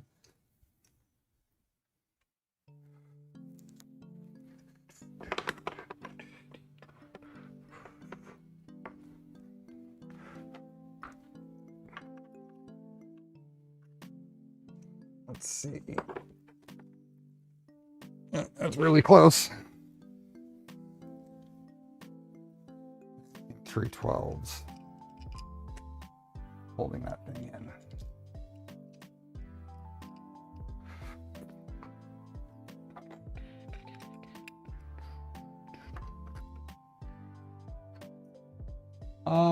This is a problem. It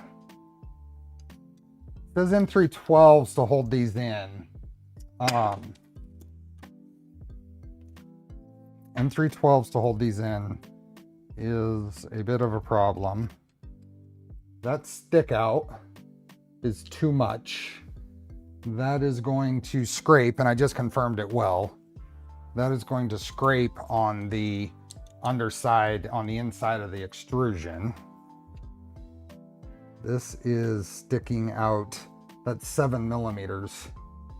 This has got 7 millimeters of stick out. I don't know if you have M310 in the BOM, but I would say those need to be in M310. I'm going to switch to M310 because I don't want it to drive into the inside of the slot on that. There we go. See? M310 has 5 millimeters of stick out. Imagine that.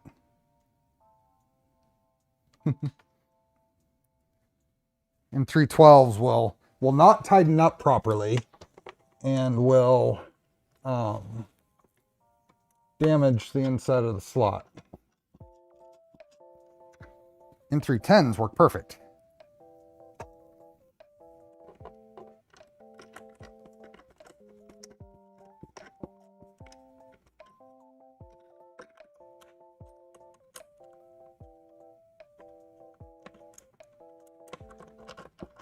There we go. Oops, I wasn't showing any of that. But it's in there now. You can kind of see it there. See where this goes. Yeah, M312s are not a good idea for right there. Either the printed part needs to shift or go to M310s. And route all the cables through the rear panel. Then we need a cable chain. Okay. It doesn't really say, oh, I guess it lines up this way to where it lines up with the hole. I don't know how well it lines up with the hole. I guess I will just center it on the hole.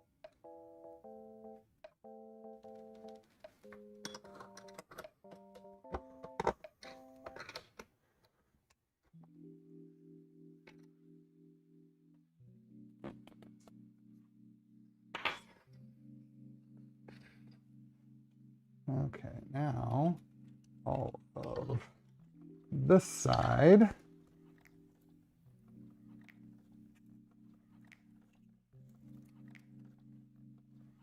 Looking forward to these all not being in the way.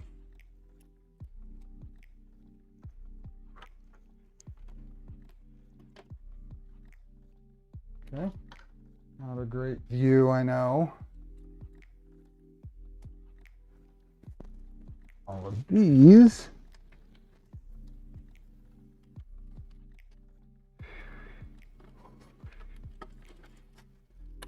Going on this side.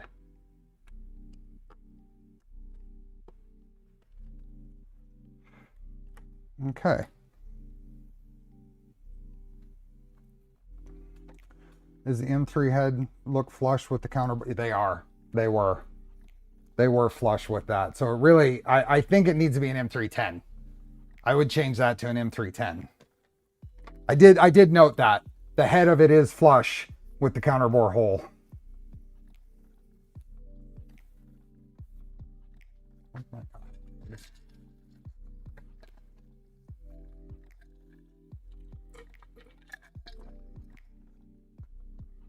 Birchwood Casey aluminum black. Works amazing to work scratches and the matte extrusions. Nice.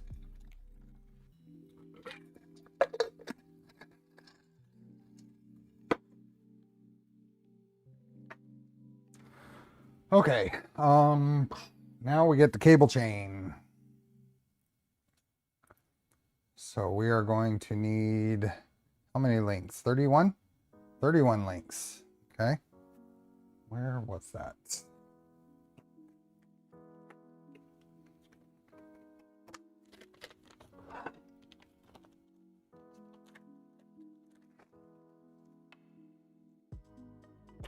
Ooh. Okay.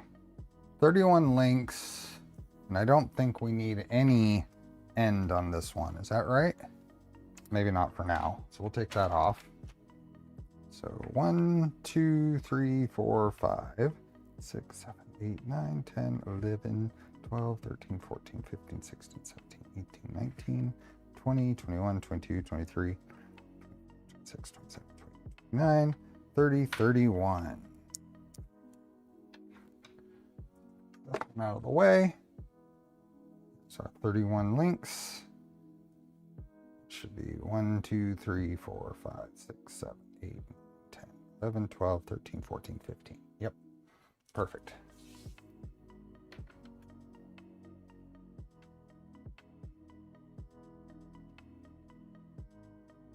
Hey Josh, are you at current on the stream? Because that was about 20 minutes ago. Might not be live. Okay, so there's that. There's a really clever part of this coming up. Bed chain cable bundle. We need bed chain cable bundle. Bed cable, Z46 to Z52.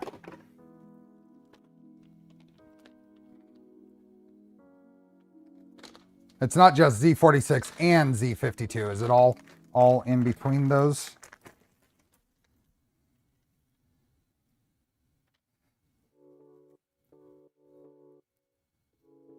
Z51, Z50, Z52.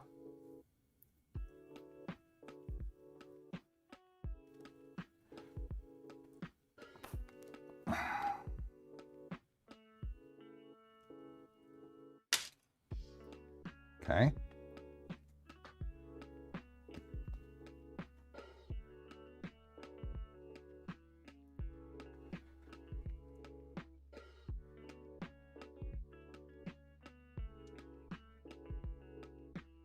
Okay, so those are those.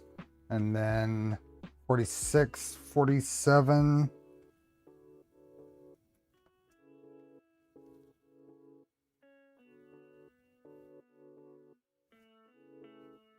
They're all in here. Okay, so here's 46 and 47.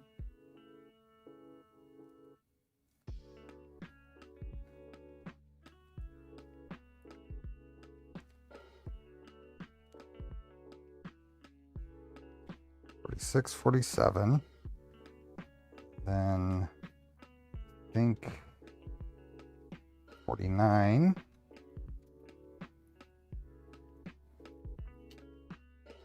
Is 48, 49.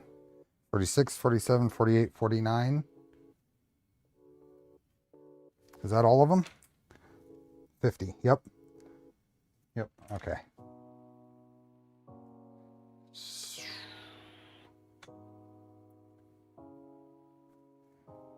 48, 49.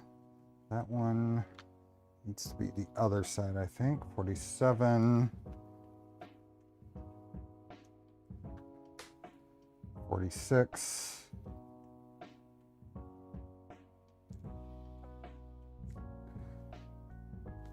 52, 50, and 51. Okay.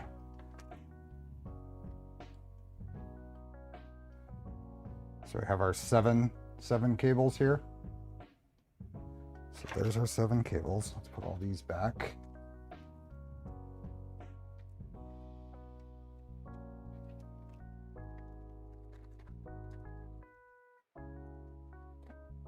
Okay.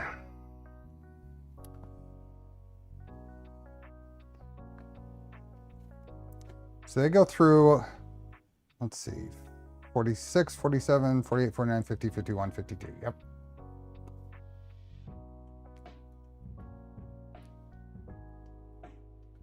Check docs for video demonstration of next steps. Stagger cable ferrule starting with 50, 51, 52. So this is a really handy thing, just because you don't have enough space in these cable chains to run all of these at once. I think this is going to be quite interesting, quite an interesting little process. Begin feeding cables through the drag chain. I think what they're doing there should probably be the default suggestion.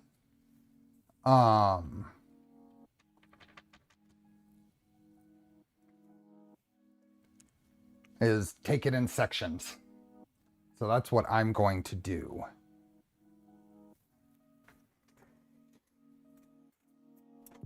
I would suggest the method where you take a PTFE tube and run it through the chain, but you're going to rapidly hit a point on these where the fill is just too great to fit the PTFE tube to pull the stuff through.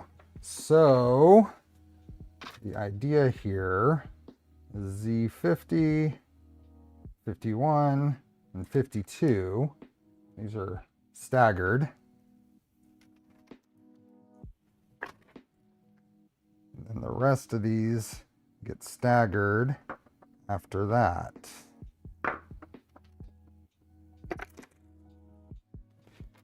Something like that. But I'm gonna say, let's pull these into sections.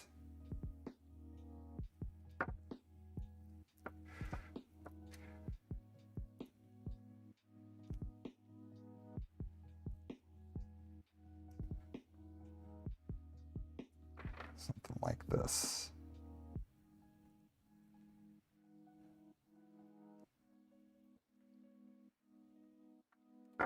One, two,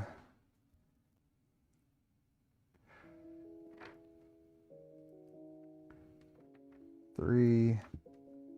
This is kind of working fairly well because the first cables are kind of pulling them in from friction. So we can,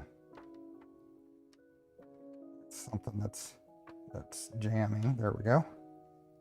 Okay, so that's a set. And then I think if we pull these through and reset in between,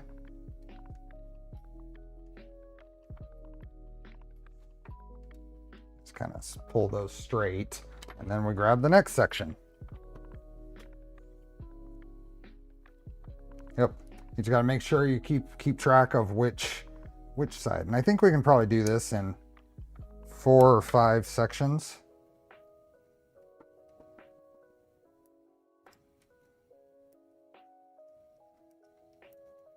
And this makes this very, very manageable. So there.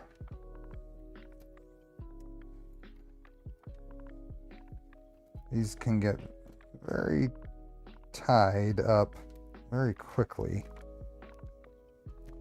It's these 4.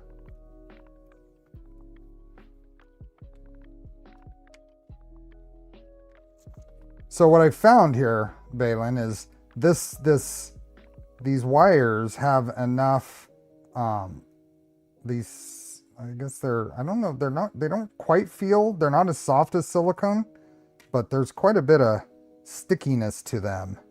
And if I just feed one in and push, and then feed the next one in, and just kind of pull through here, they are, just the friction of the insulation is pulling the others, through.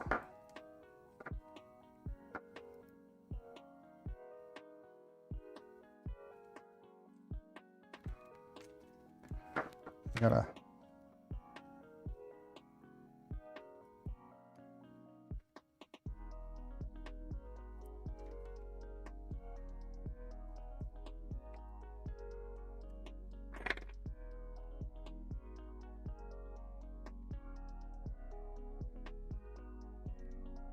The fill might be a little high on this. I agree.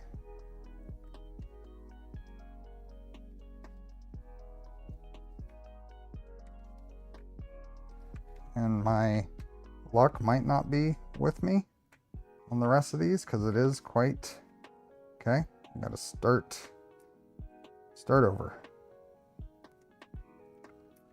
There we go. Okay, let's pull this further down, more down here, and then let's make sure that this is nice and straight.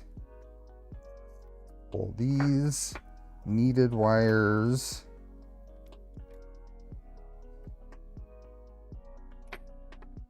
out. Try to get them in a, there we go.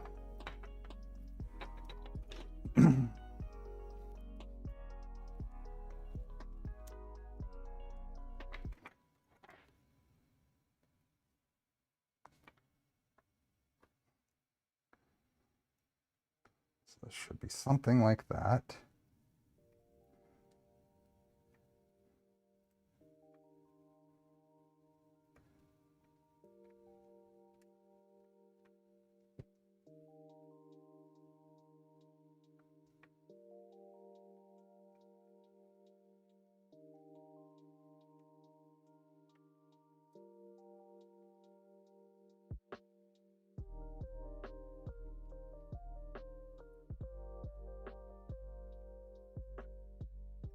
Go. Each of these through.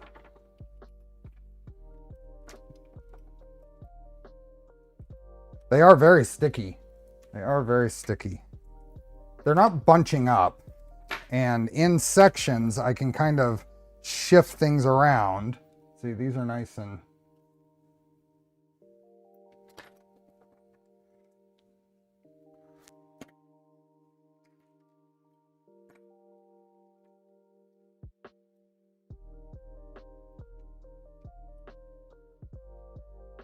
okay. And we'll grab another section. We can do it in 3 more.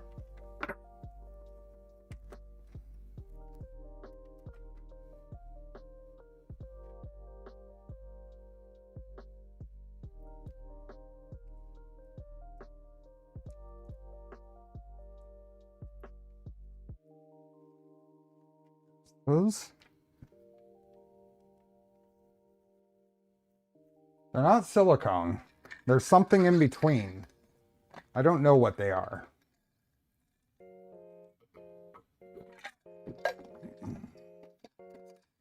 They're not FEP either, not PTFE or FEP. There's a stickiness to them, but they don't feel like as soft as silicone. Maybe they are silicone.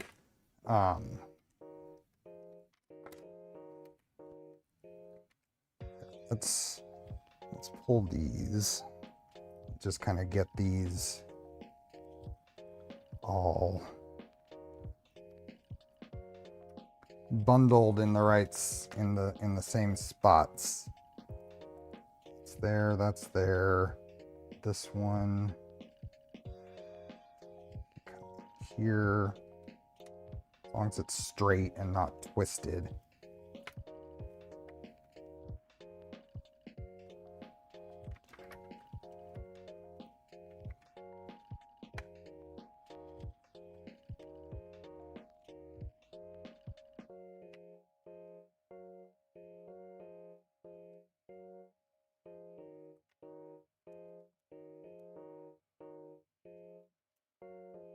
Not PVC either. PVC is pretty slick.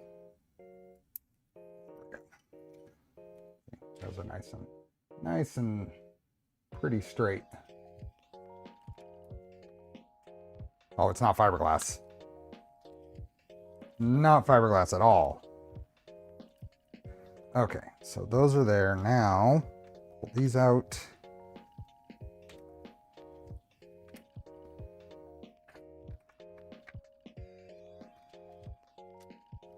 There we are.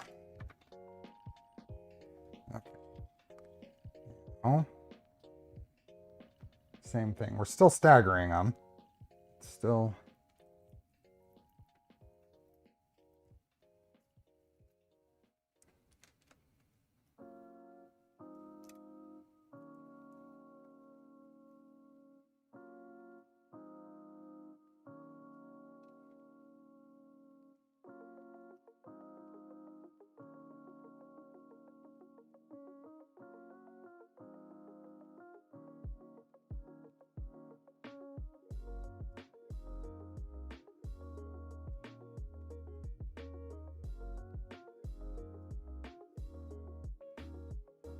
Another section.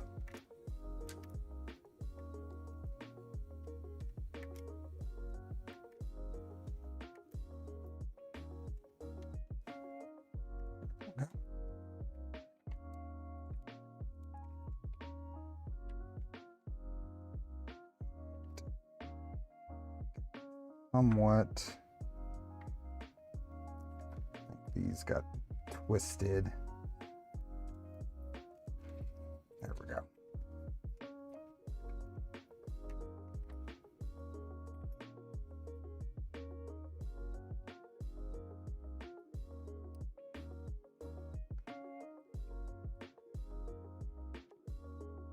Too bad.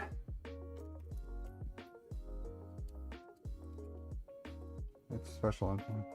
I guess cables used for umbilical cables on tool heads.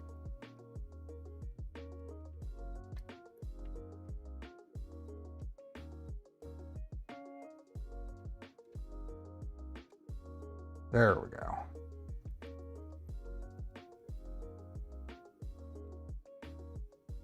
This guy right here is what's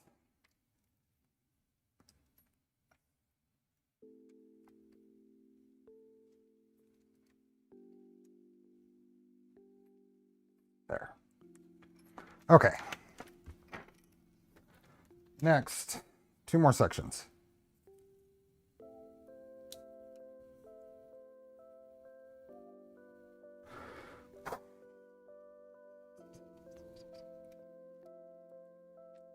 He's out.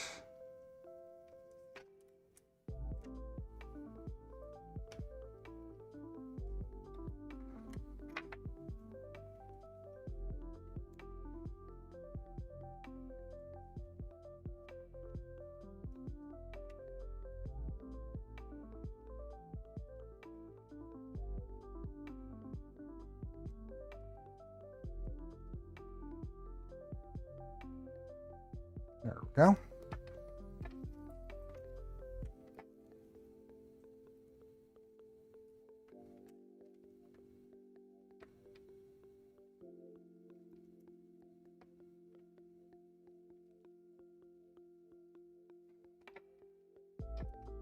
It's got to start way up here to have enough.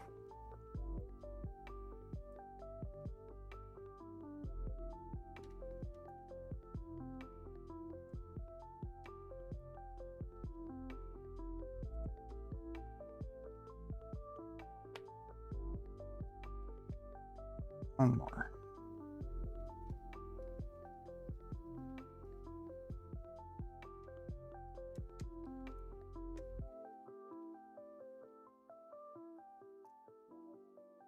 There we go.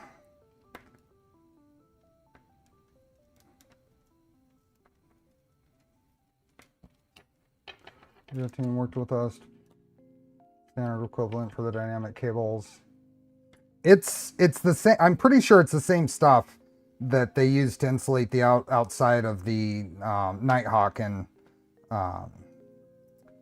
their Nighthawk umbilical cables. Pretty sure it's the same stuff.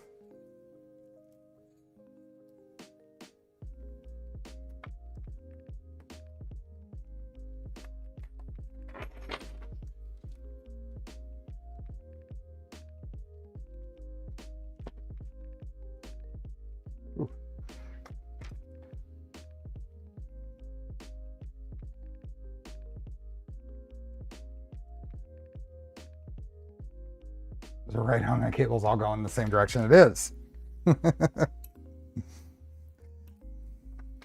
I am gonna say there is some extra twisting in here that I may want to clean up. I think it could be better than what I'm doing, and maybe tape is the answer. Maybe tape is the answer. I think these really need to go in very straight.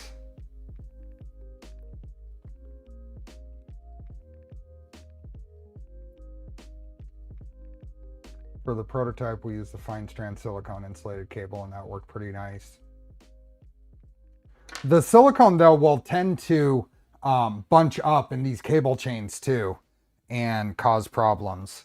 I'm not really happy with how any little bit of twisting in this isn't working well. So I think what I want to do is undo most of this.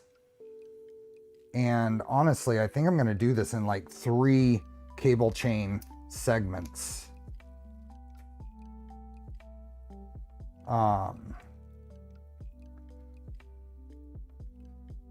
That way I can, and I might anchor things on one side.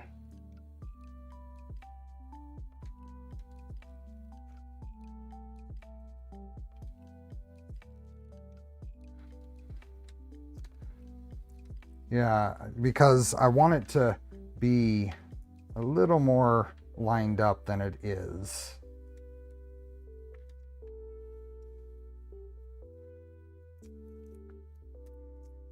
Yeah, I think I'm gonna pull this off, do it in like 3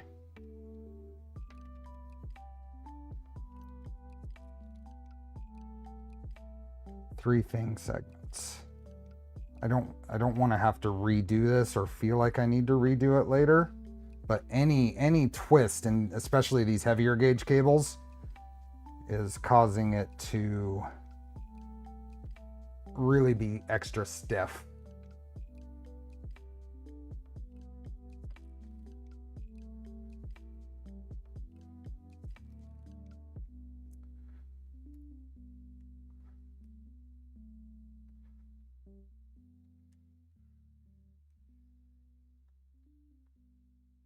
Some of these just,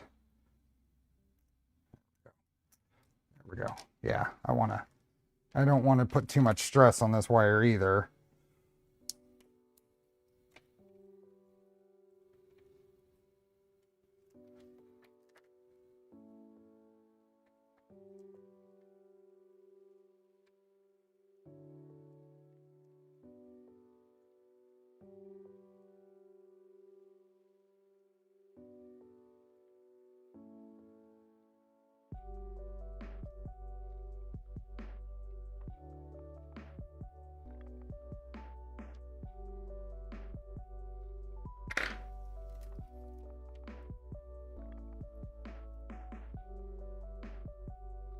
Design a comb for the side that's getting pulled in to keep cables aligned. They do arc like barbs. Oh yeah. Oh yeah.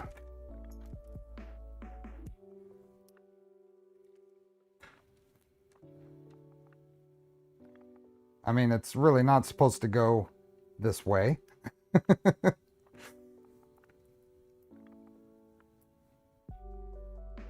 But I want to extra care in this, and if that means redoing this, that's okay. I'm learning.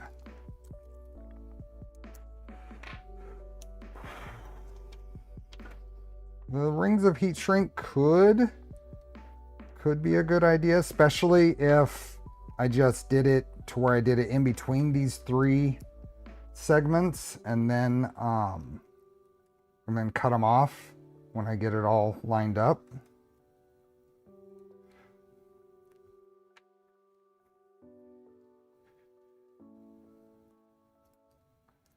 Yeah, because I bet you're going to see all this struggling, and when these are all lined up, it's probably going to be very smooth and not feel nearly as packed.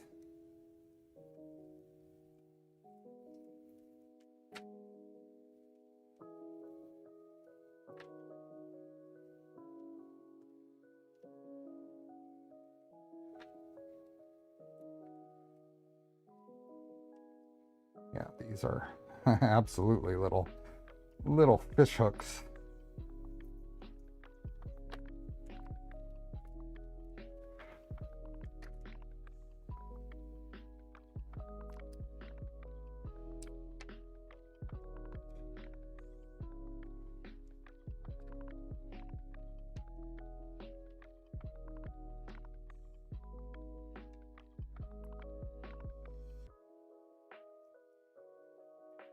Phew.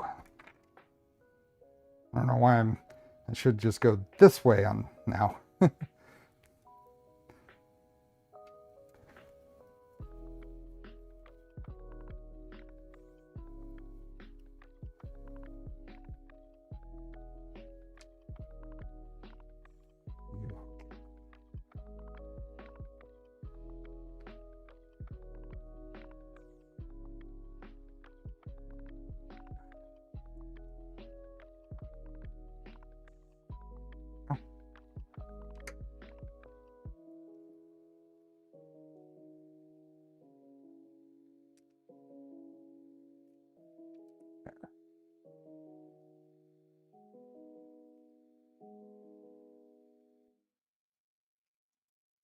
Okay, it is all out.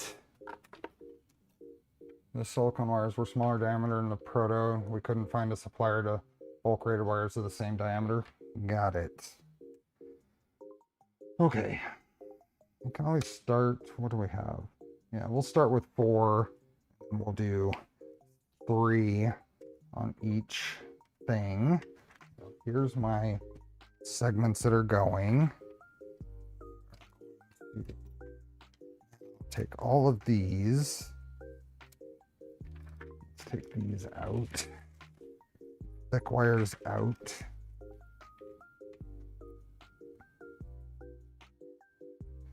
I like the idea of the heat shrink. Let's see if we can do that.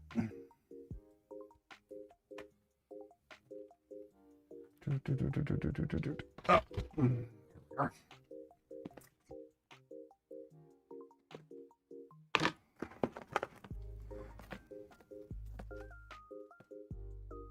I don't know how big of stuff we're gonna need. Do something like this.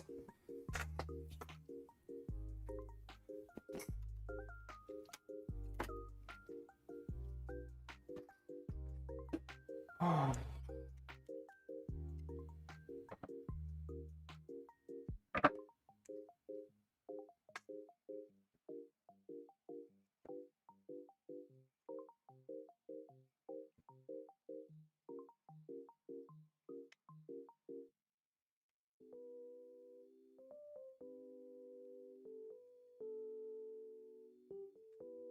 Okay. So if we have all of this, and if all of these stay together, it doesn't really matter where they are right now. Take this. This is a bundle. So let's go here.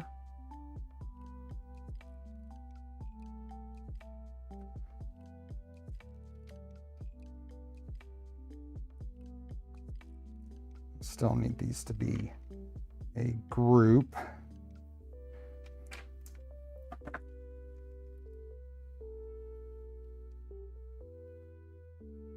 Need to be staggered, I mean.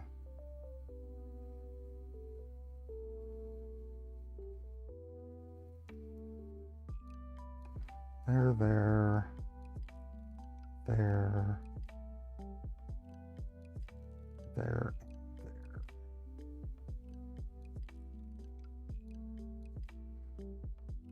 So we're just kind of picking something. Doesn't really matter as long as it works the whole way along.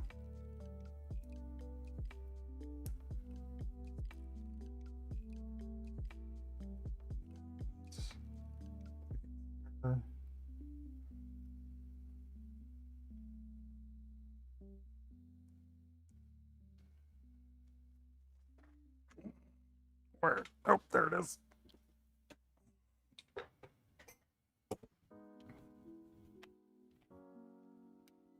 See you, Neil.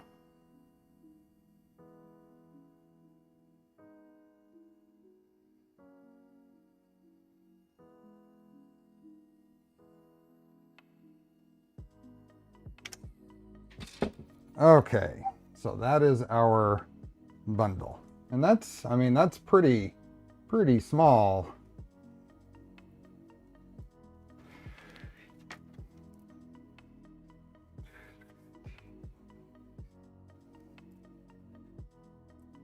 then this just has to stay aligned and straight. So how are we gonna do that? Can I start, where was with this?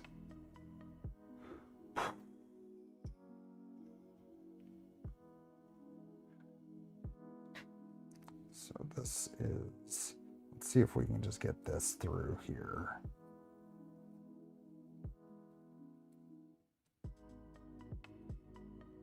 Not be able to. I don't want to pull it through the whole other side. I guess I can. 107? Ouch.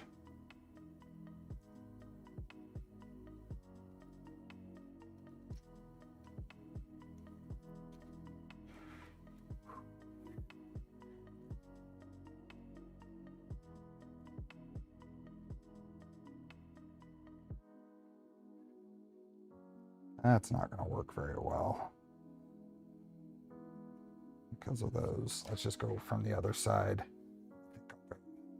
For these first, I'll do the 2. Okay.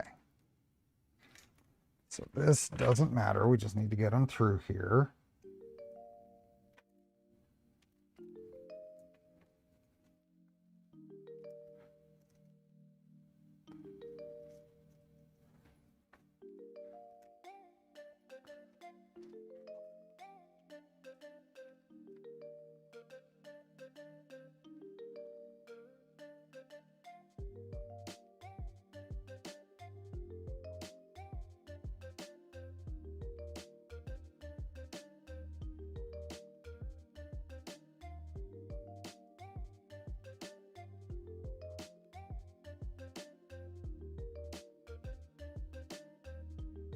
Okay, so all of that now, this comes along here.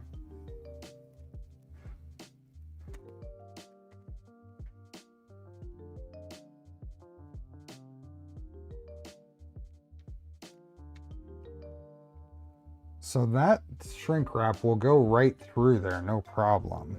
So I wonder if this would be good to just put the shrink wrap and shrink it every little bit, except for like this much of the end to be able to get through the end. I think that's a good idea.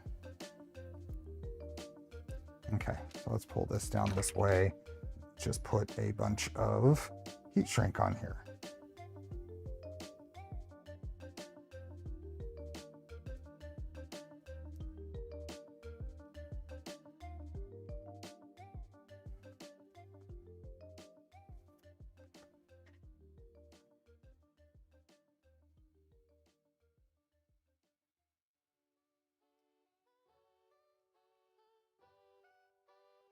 They were heat printed, they all turned black. They are heat shrink labels, so they are fine.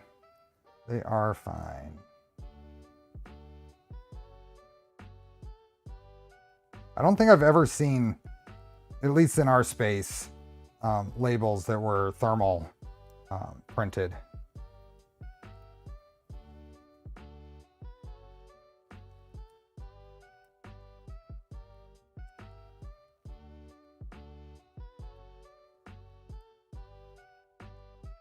This is going to be payoff, I'm expecting, in the way this is going to slide onto this, or slide through this cable chain. I hope.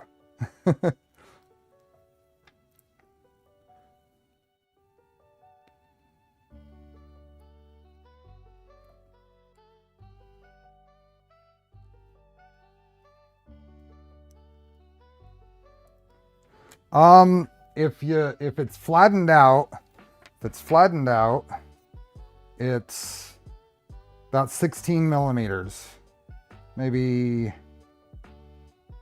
17 millimeters flattened out. I don't know what the diameter would be.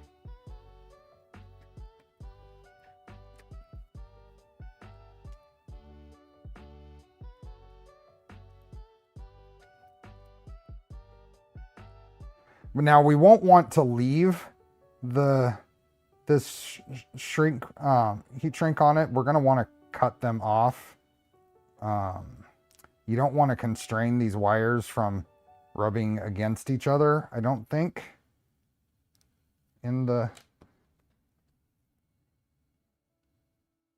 Because for one thing, we're going to be setting these up straight, and they need to be able to move at different rates as the cable chain does its thing. Okay, so that's all of those. So now if we come down, go just 3. So we're going to put one right here. Make sure that we are. Let's just pull these back down here. So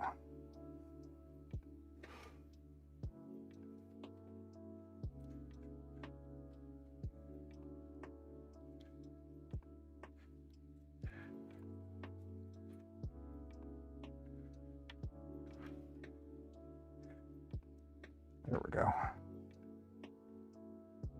So if that is there, let's take it. I think I need to pull all of this. I can't constrain this on this side. I need to pull this off.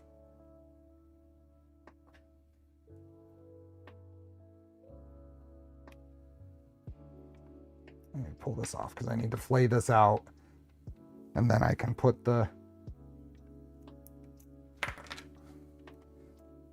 and all of these have to go to this side. All these need to stay on this side of it.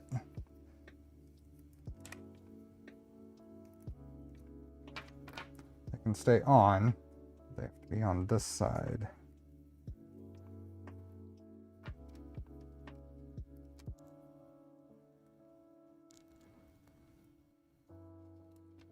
The Dymo or Epson label maker. I don't know what they used for this. I mean, it's probably neither. It's probably something industrial. I generally use Brother label maker or heat shrink labeling system. Okay. Now, I'm actually going to take some of these off because it's in the way. That was a bit of a wasted effort there, but that's okay. We're learning. I think this is going to get easy here in a second.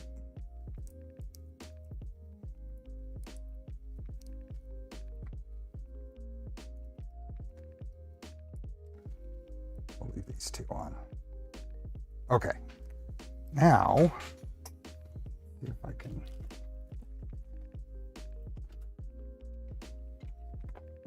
hold on to them.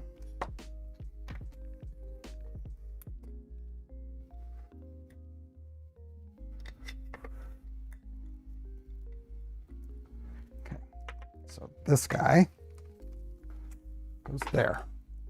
This guy goes there. This guy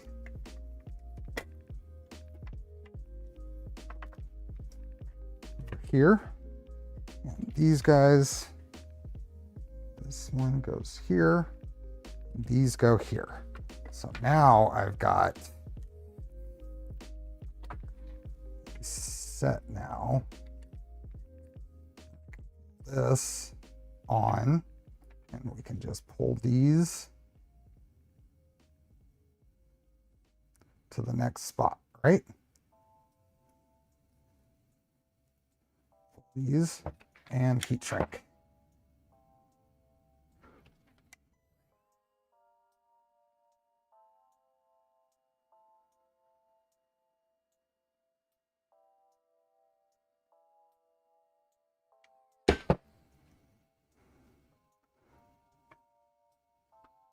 Yep.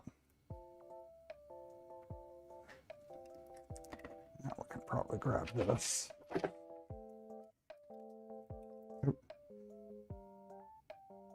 I'll do a couple more of these, then I'll put the rest of the heat shrinks on there. Maybe we'll put one more on here.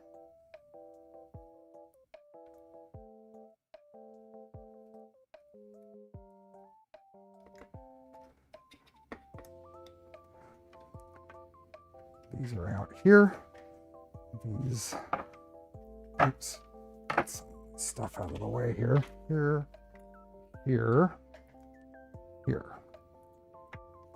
Pull these. So this is basically doing what you were saying, Balin, of wanting to make a tool to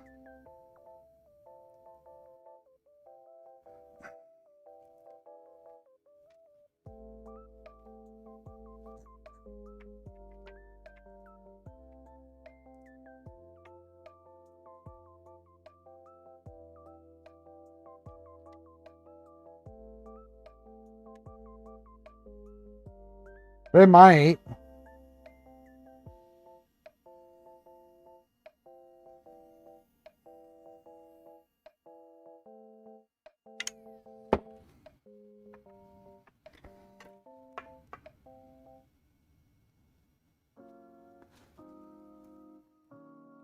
This on.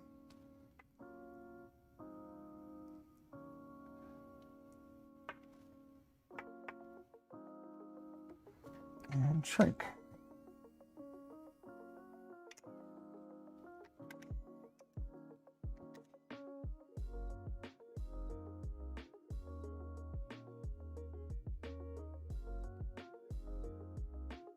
Yep, that is absolutely true.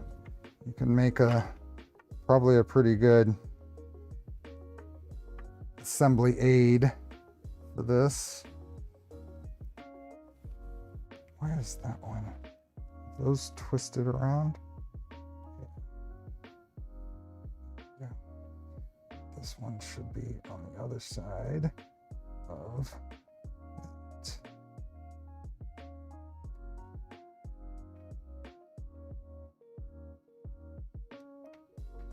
There we go.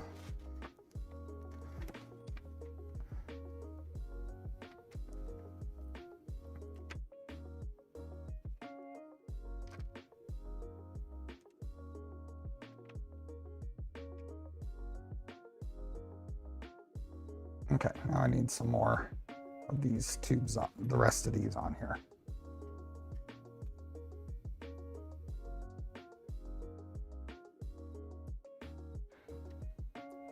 Yeah, adhesive lined heat shrink tube is a bad idea for this stuff.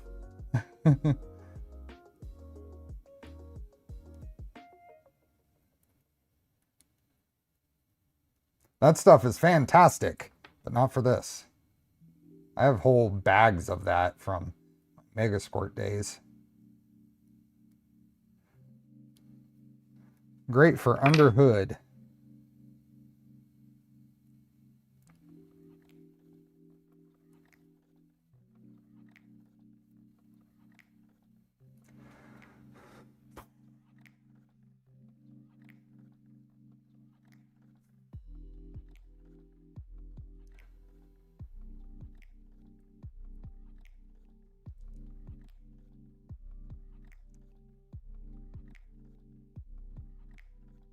Okay. There we go. Let's get one up here. So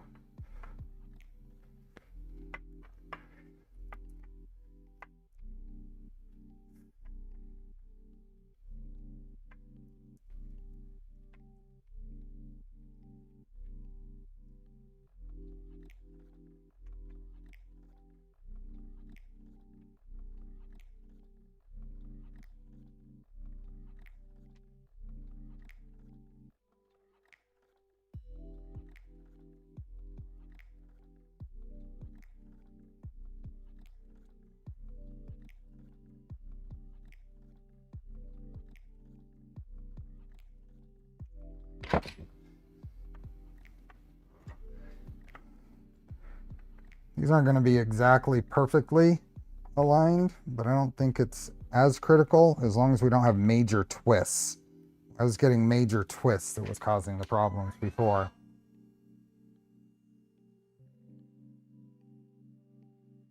This is just time consuming. What are we at? Yeah, this is very time consuming. What are we at on people? What have we gotten down to? 122. Yep. That is okay.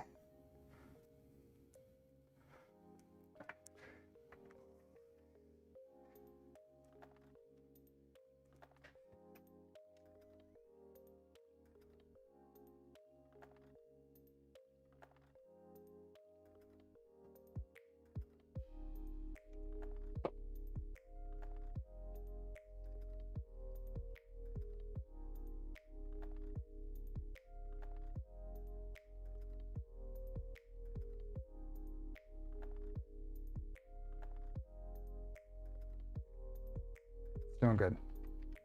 Here, 8 hours pulling wires if we need it.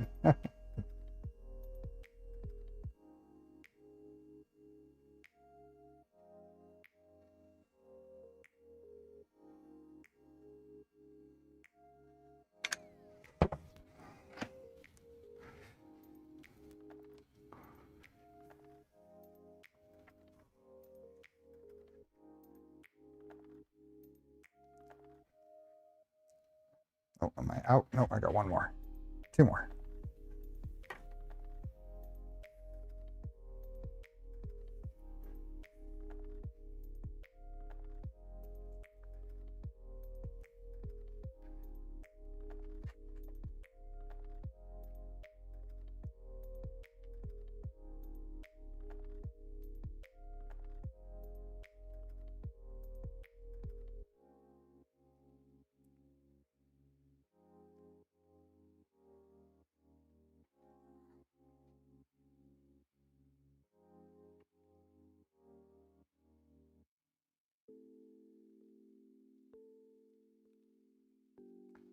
The yellow wires are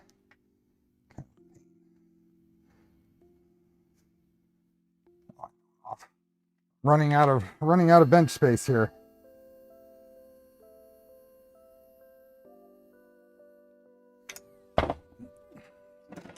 Yeah.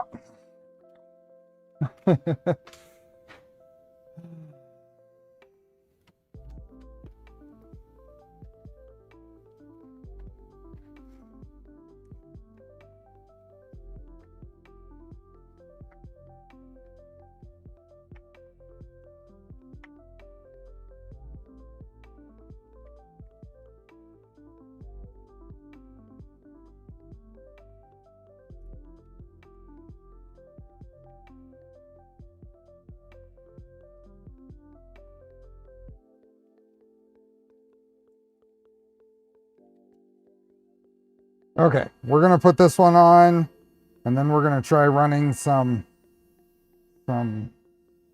chain links down and see how that works. I'm feeling pretty good about that. This is mostly straight. It's not perfectly straight, but I think we're doing okay.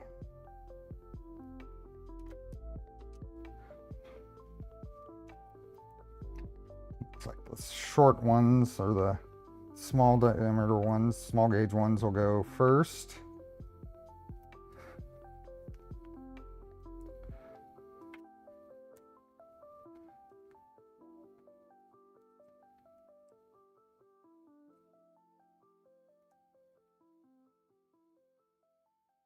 Okay, so this is the first set of them. These are going to be all tangled up here, but it should straighten right out here.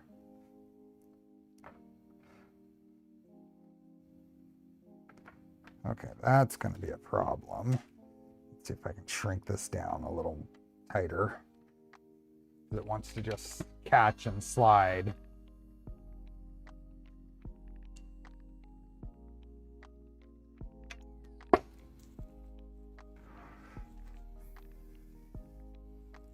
Yeah, that keeps wanting to catch on.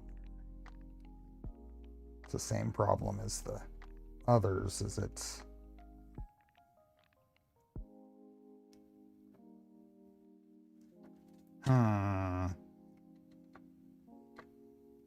that's going to be a problem.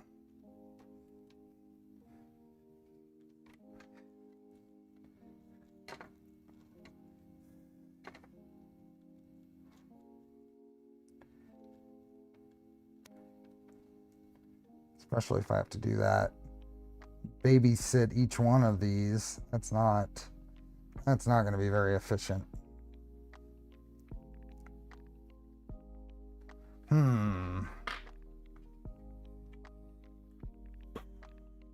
This heat shrink is catching in the chain, yeah.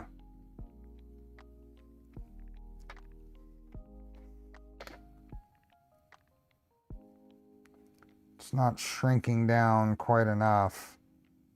I don't know if the next size smaller would be better.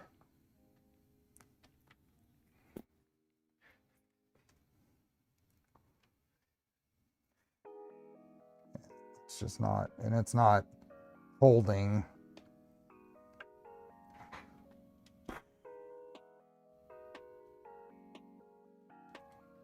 Yeah, I've been trying.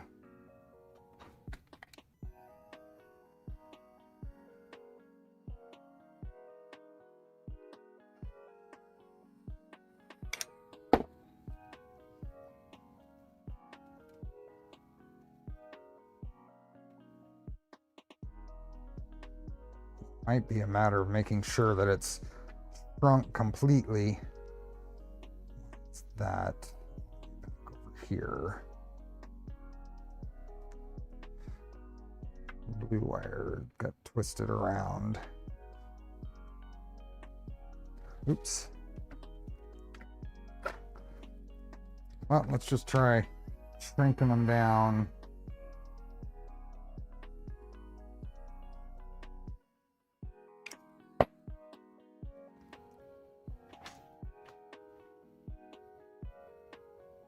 Oh yeah, I've already thought about that.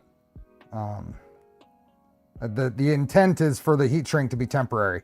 It's only here to help keep all the wires, keep all of the wires aligned.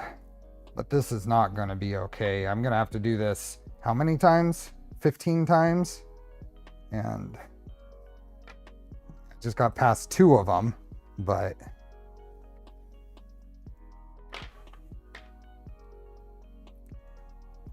glue lined heat shrink is not good.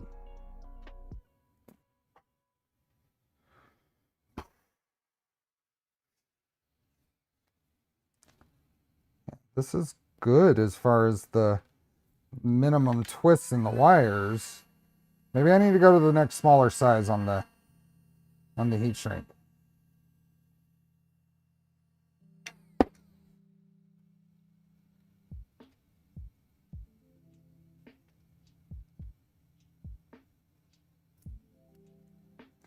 I mean, I can get it past them, but let me see what I have for the next smaller size.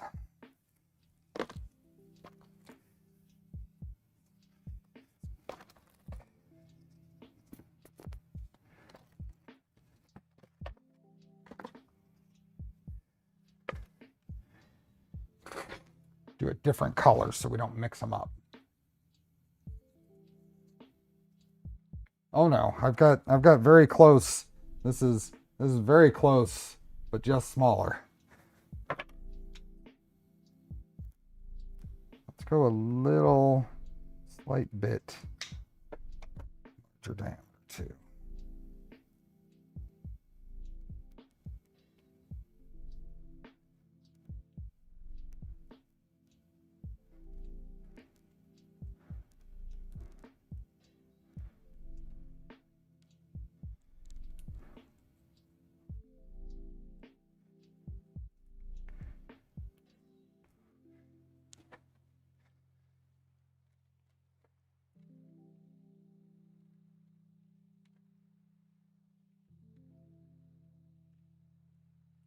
Well, this size will do.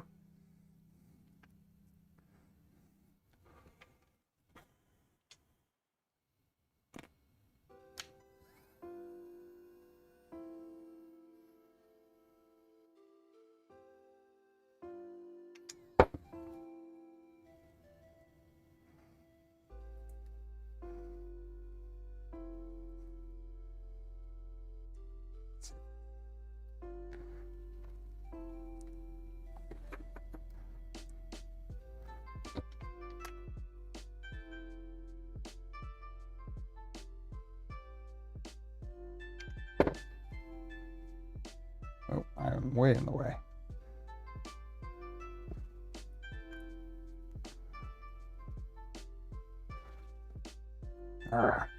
It's just not going to do.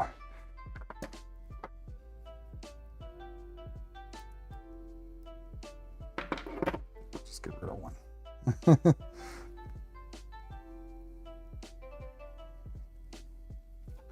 Okay, we're going to put this down here.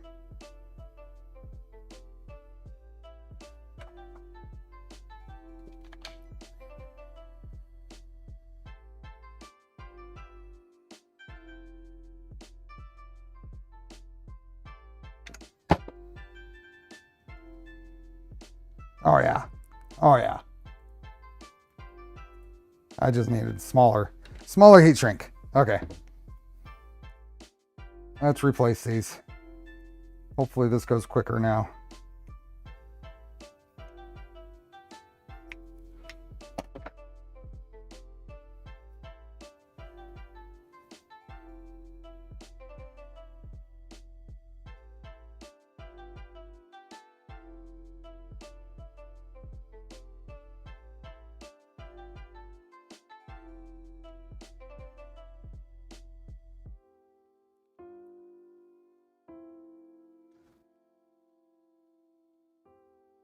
Michael, appreciate it. Happy Father's Day too.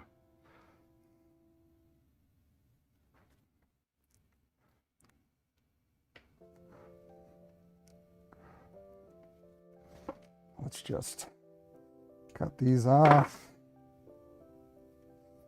Put this forward. One of those right there.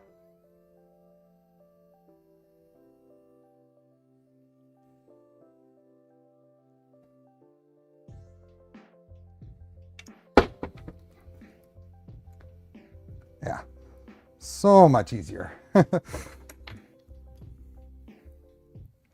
So much easier.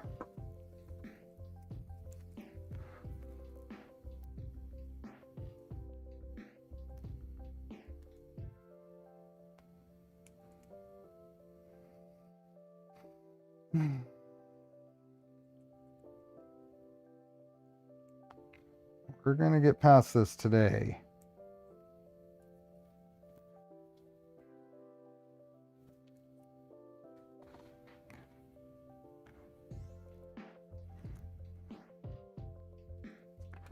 Once these go on easily, the rest I think will go a lot smoother.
As long as you don't have wires twisted within a short distance, I think it helps.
It's very possible.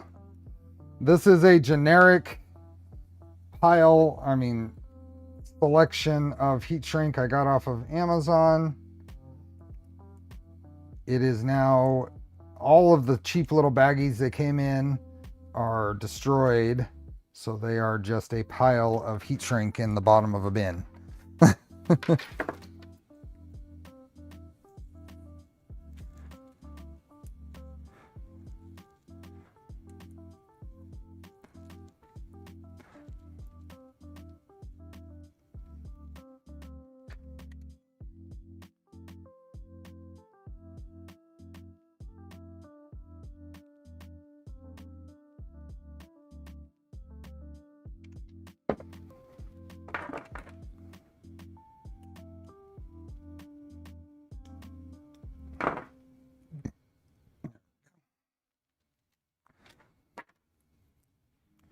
Just a couple more. Never know what you're going to get. Even within one size baggie, depending on the color, it changed. They were different sizes.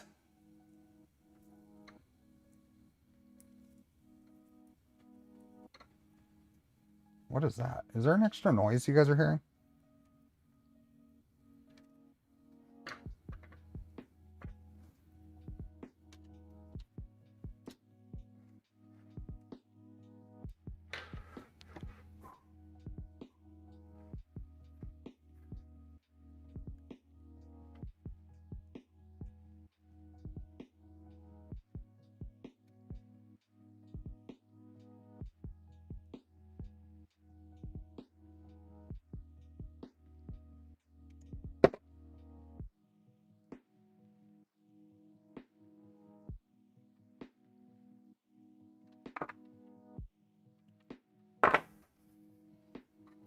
Okay, I think just one more and we will get this thing assembled.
Okay. Now let's get this going. Need that. Get this stuff out of the way. Oh.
Well, those are on. So, moment of truth. Is this going to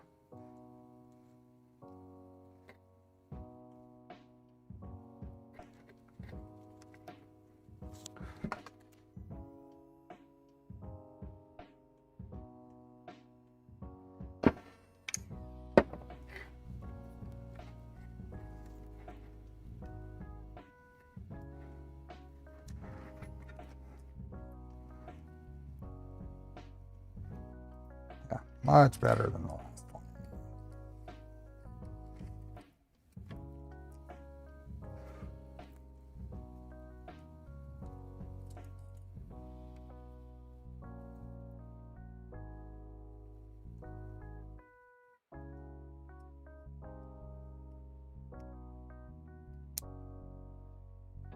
Okay.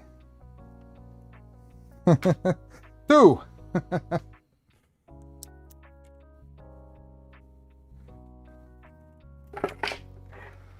And again.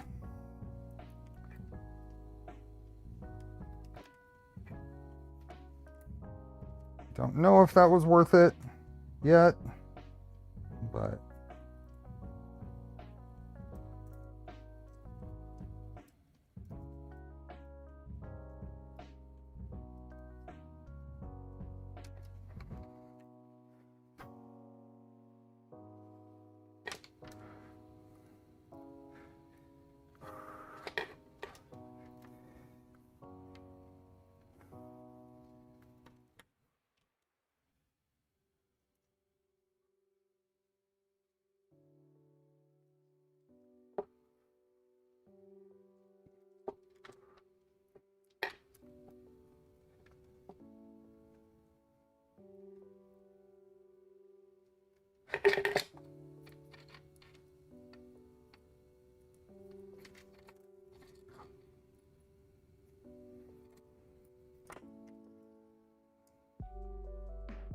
making sure I'm bending them the same way.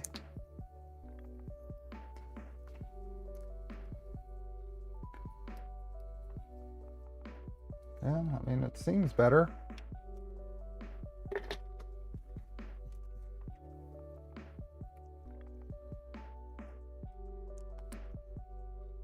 I'm gonna just go 2 at a time. I'm just going 2 at a time.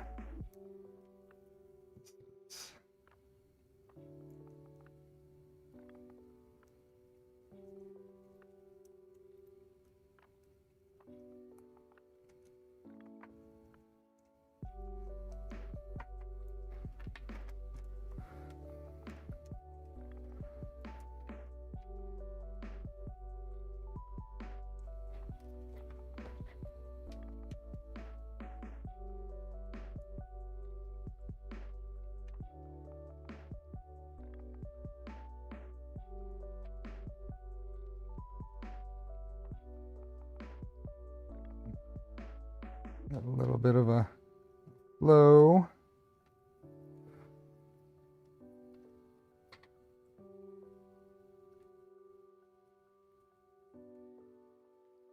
Wiggle, wiggle.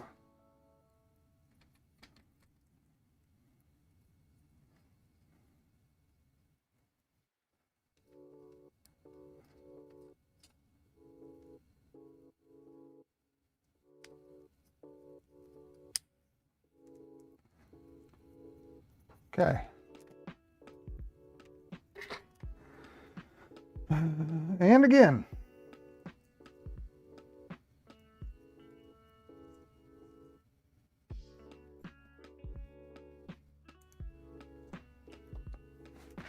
Let's see if I can blend this around here. There we are.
Break these apart into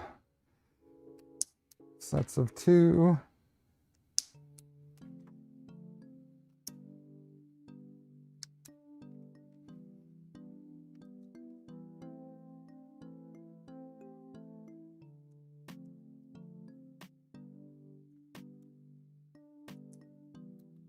go. Okay. And again.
The real question will be, how easy is this to even up these wires once it's all together?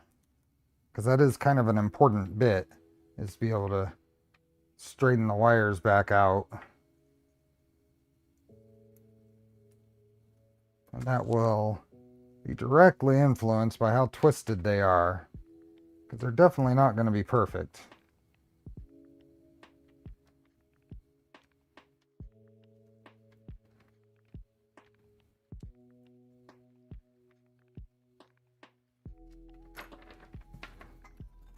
Trying to keep this in camera, but it's really hard.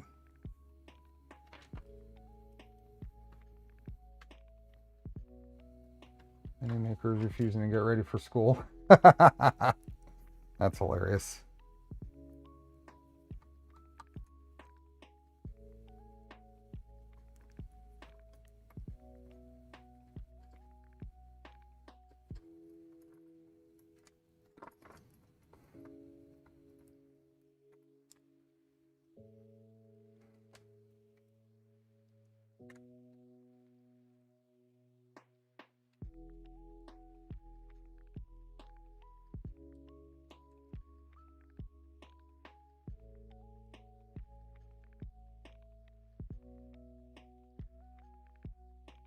It moves. We shall see.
Is the plan to keep the shrink tubing on or cut it off? Cut it off. I'm going to cut it off for sure. A little bit of a yellow wire is twisted around there, which is kind of annoying. Hopefully that can be bumped around in the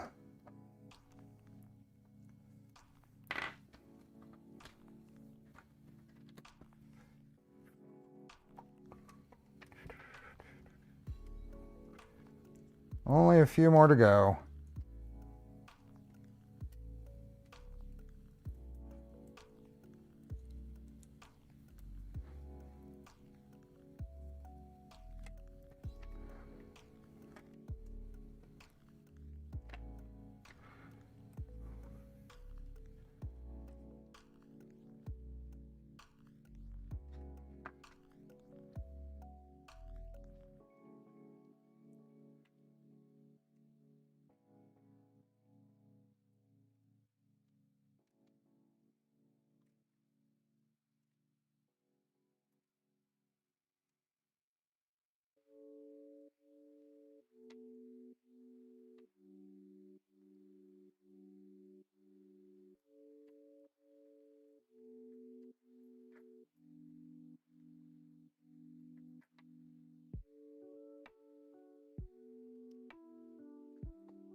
Or more.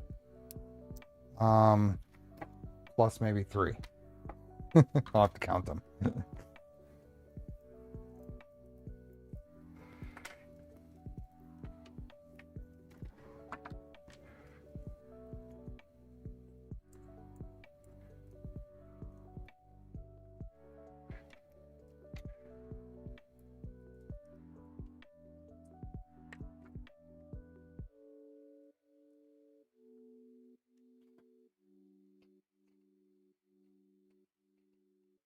What else is going on with folks?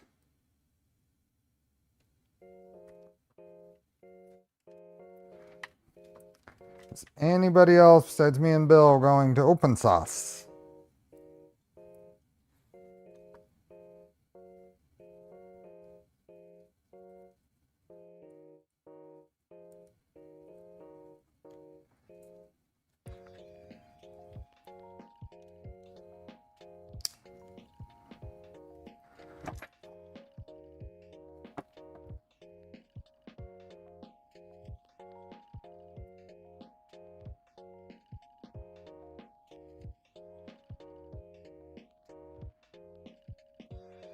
Progress on my stealth changer build, nice. Waiting on time to go home.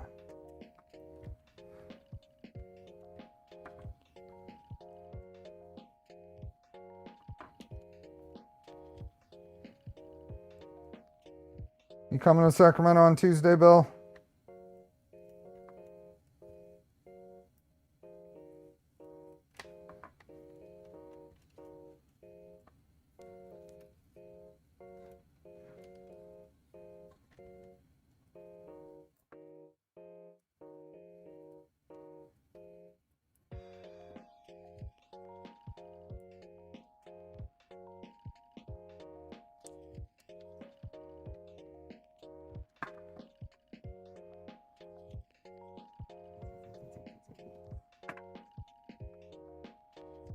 It still moves okay. I enjoyed open source the first time I went. It was very similar with almost the same projects next year. Skip a year or two before going again. Yeah. Some commitments they have to either break or try at a time. Got it. Understandable. Absolutely understandable.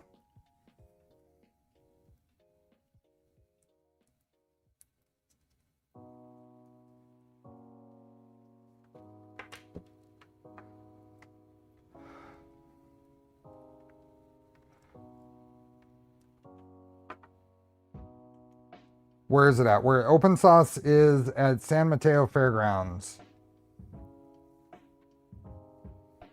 In the Bay Area.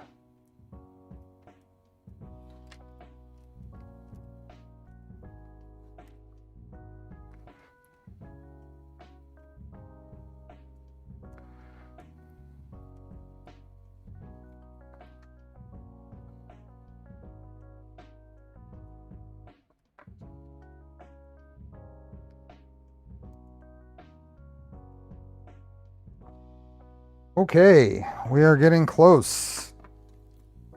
We're getting very close.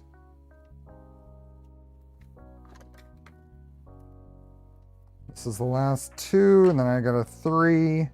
I'll probably put that on as a 2 and a 1, just because this is kind of on the edge. The smaller link segments I use, I think the less stress I put on stuff too. including me. It's a long ways from Kentucky. Yes, it is.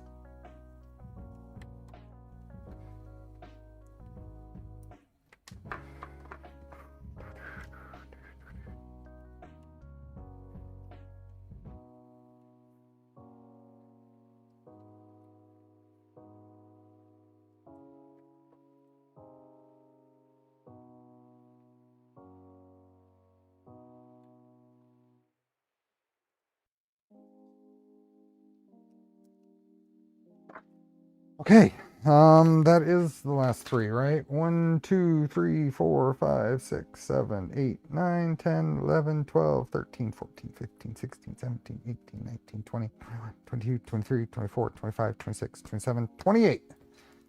Plus 3 is 31.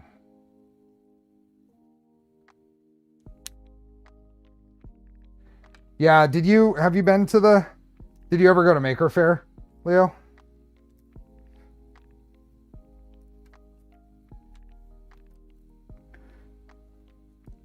Maker Faire was at San Mateo Fairgrounds. I never went. I never got over there. Didn't see any interesting aluminum SLS tool heads. There are a few of them out there. Some of the monolith stuff or SLM is I think what you're looking at. I said I think monolith has a design. I think the armchair folks, the whatchamacallit.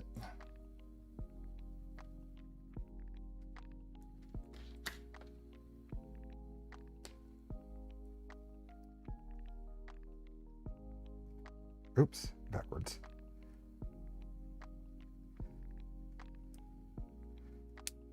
There we go. One more link. One more link. It was the first Maker Faire for me, but then they stopped running them. Yep.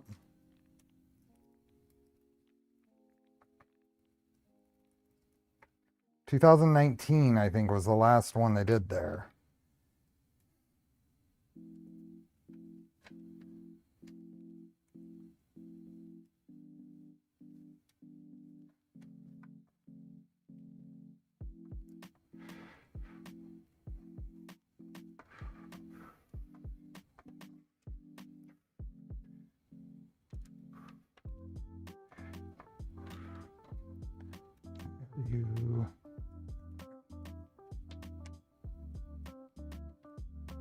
Okay.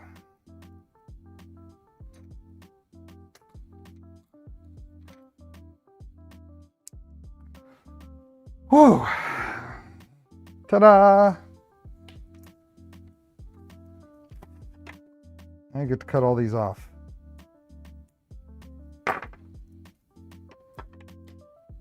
One way or another, it's either going to be fine or it's going to be fine.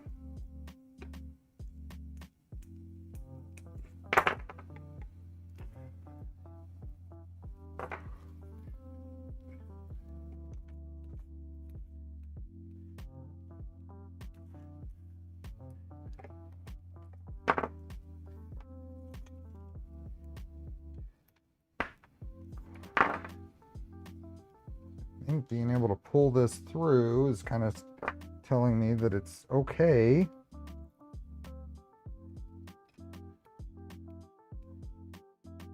Cutting right between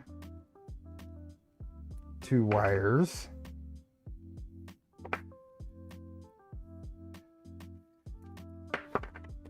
Need something a little, maybe tweezers.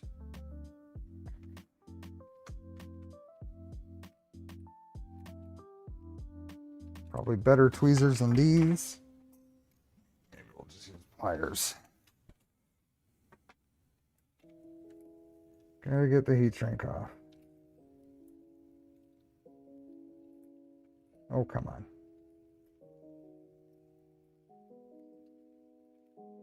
There we go.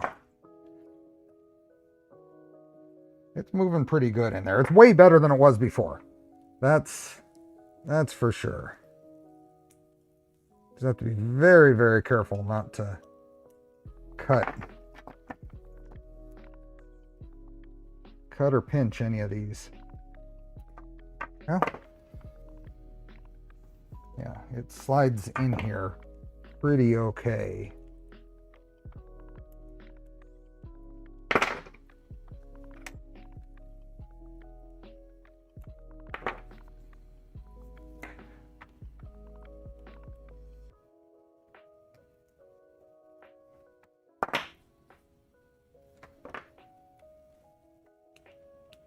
All that work putting the heat shrink on, just cut it off.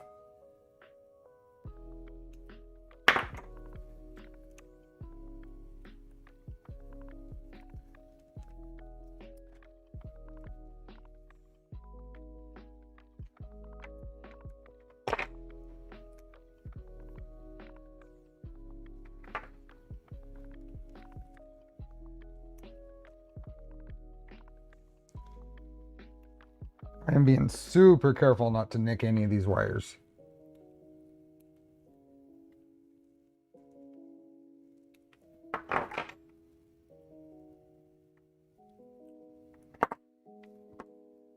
Last one. Whew. Okay. Yep, I can pull a single wire.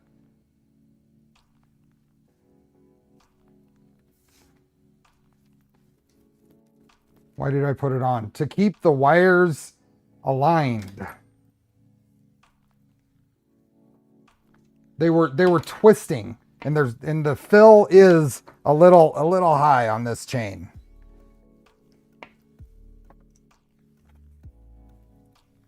Oh. Okay.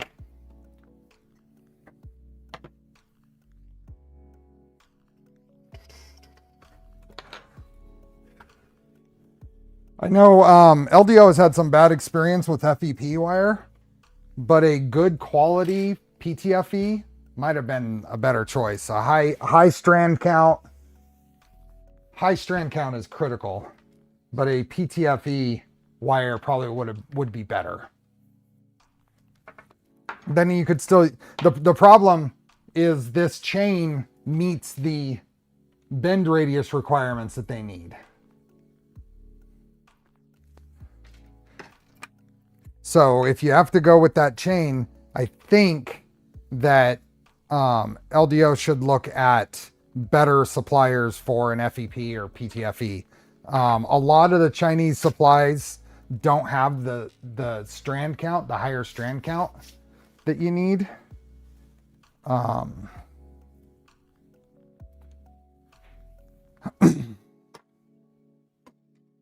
I know on some of the, when they were using FEP, I think it was FEP for Voron cable chains, they were also getting the insulation was work hardening and cracking.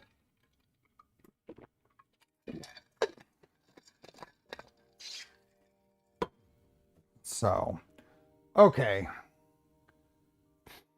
Let's go back to here. Oh, didn't I? Oh, that's the E-chain. Nope, here we go. So we just did this. Sort of.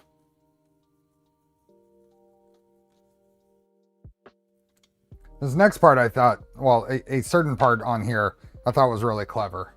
So I'm looking forward to getting to that part.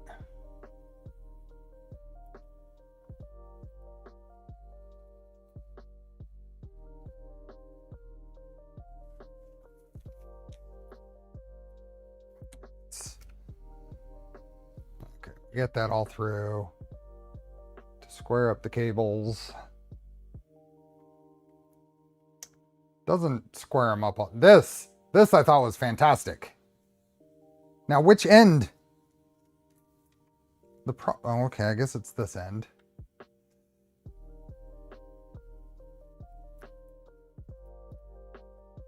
It's to set all your cable lengths. I think it's fantastic. You pull them all back to that point and they're all the right length. Isn't that clever? So which end is this? Does it matter?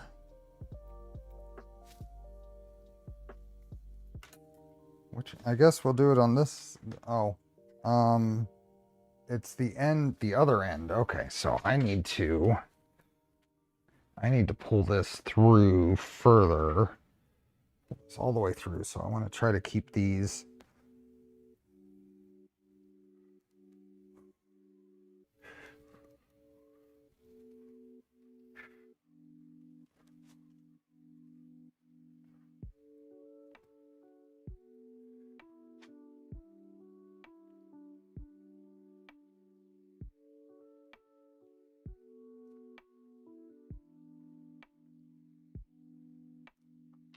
Okay, let's get that set up. So move it to this end. And then we need the little flayed thing. What is that?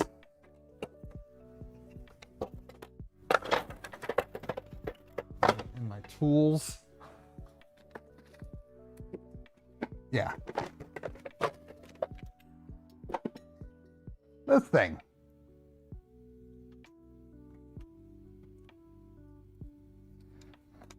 This is the, so that goes in there, and then set this like this. We go back here. There we go. Okay. So this is what we want. We want Z48. It's that one. Goes over here. That's what I'll do. Z48, Z49. So pull these through. Keep them somewhat clear. Z49. This is, I like this. This is a good job. I like the Z50, Z51, Z52, and then black and blue. So the only reason this exists is so you can go here and we can now pull the, oops, let's keep this here.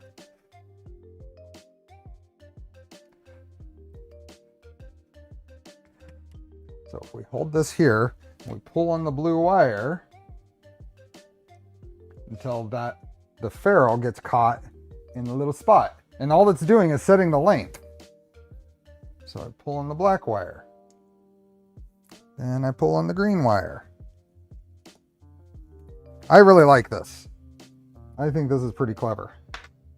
Then I pull on one of the white wires. Oh, I got the right one. Then the other one. Then a yellow wire. And the other yellow wire.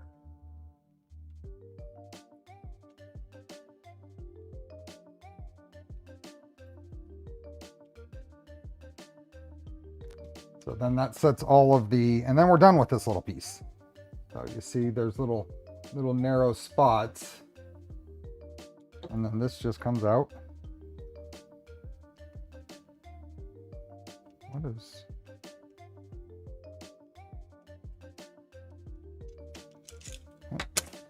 And that just sets all those lengths.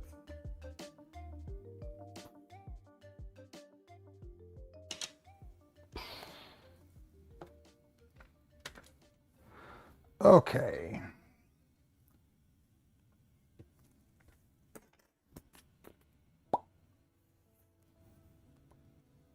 Pull each cover, let the ferrule stop to set lengths. Do not need to be pulled tight.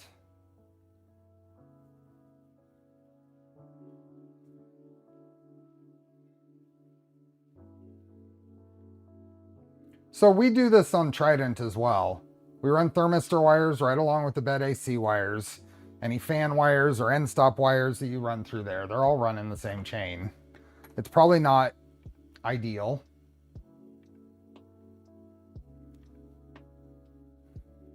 So this all goes up there, and then the cable chain goes up.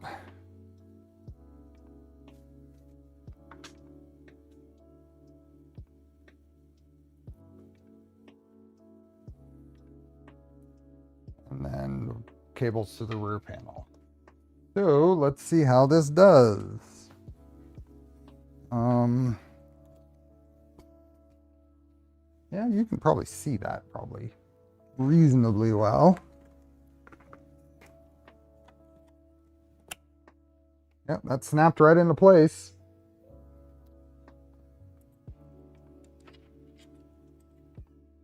Hi. Oh, I know. What? Yes.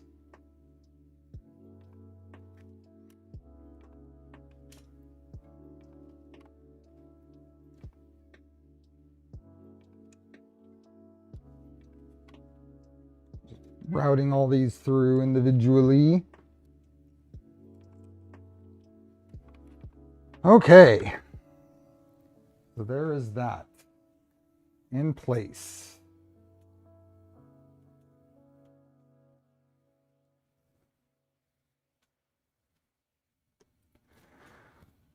I wanted to get through this step, but I think let's see if it's going to be the same. I think there's fewer wires going to the tool head because it's can.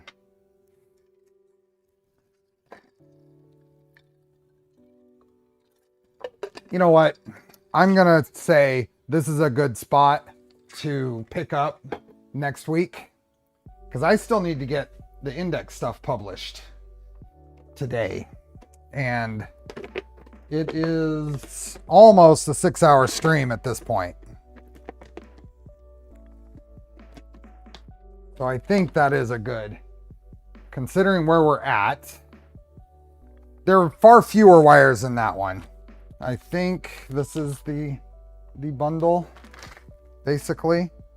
So, but the big thing is there's a CAN cable. Basically a CAN cable.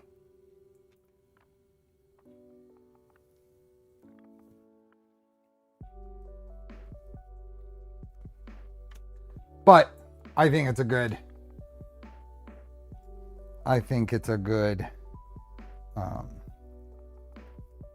point to call it. We will get, since the people who didn't stick around for cable chain stuff, we'll get some cable chain stuff next week.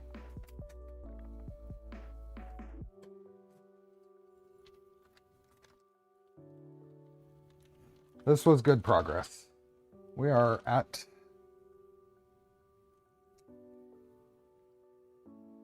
There we go. And see, Andy.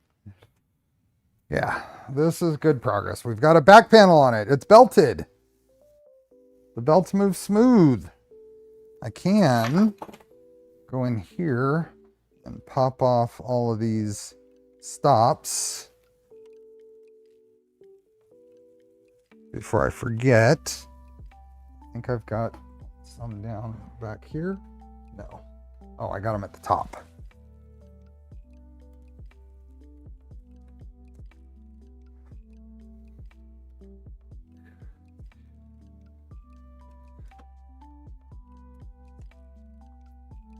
I hate these little plug ones. I like the softer rubber ones better. There we go. Is that all of them? Yeah.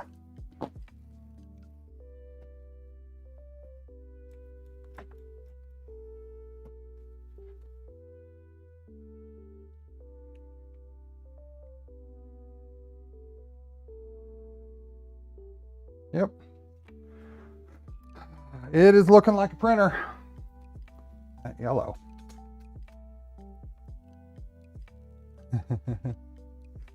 Thank you everyone who stuck around. This has been a long stream. But we made good progress and we will make more progress next week. Penguin Maker starts soon. How soon does Penguin Maker start? Are they set up to allow me to raid over? Let's see. Let's find out. Customization. Redirect. What are they doing?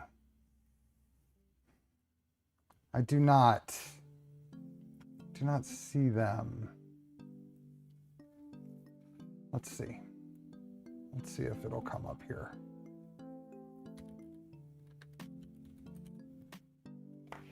There they are.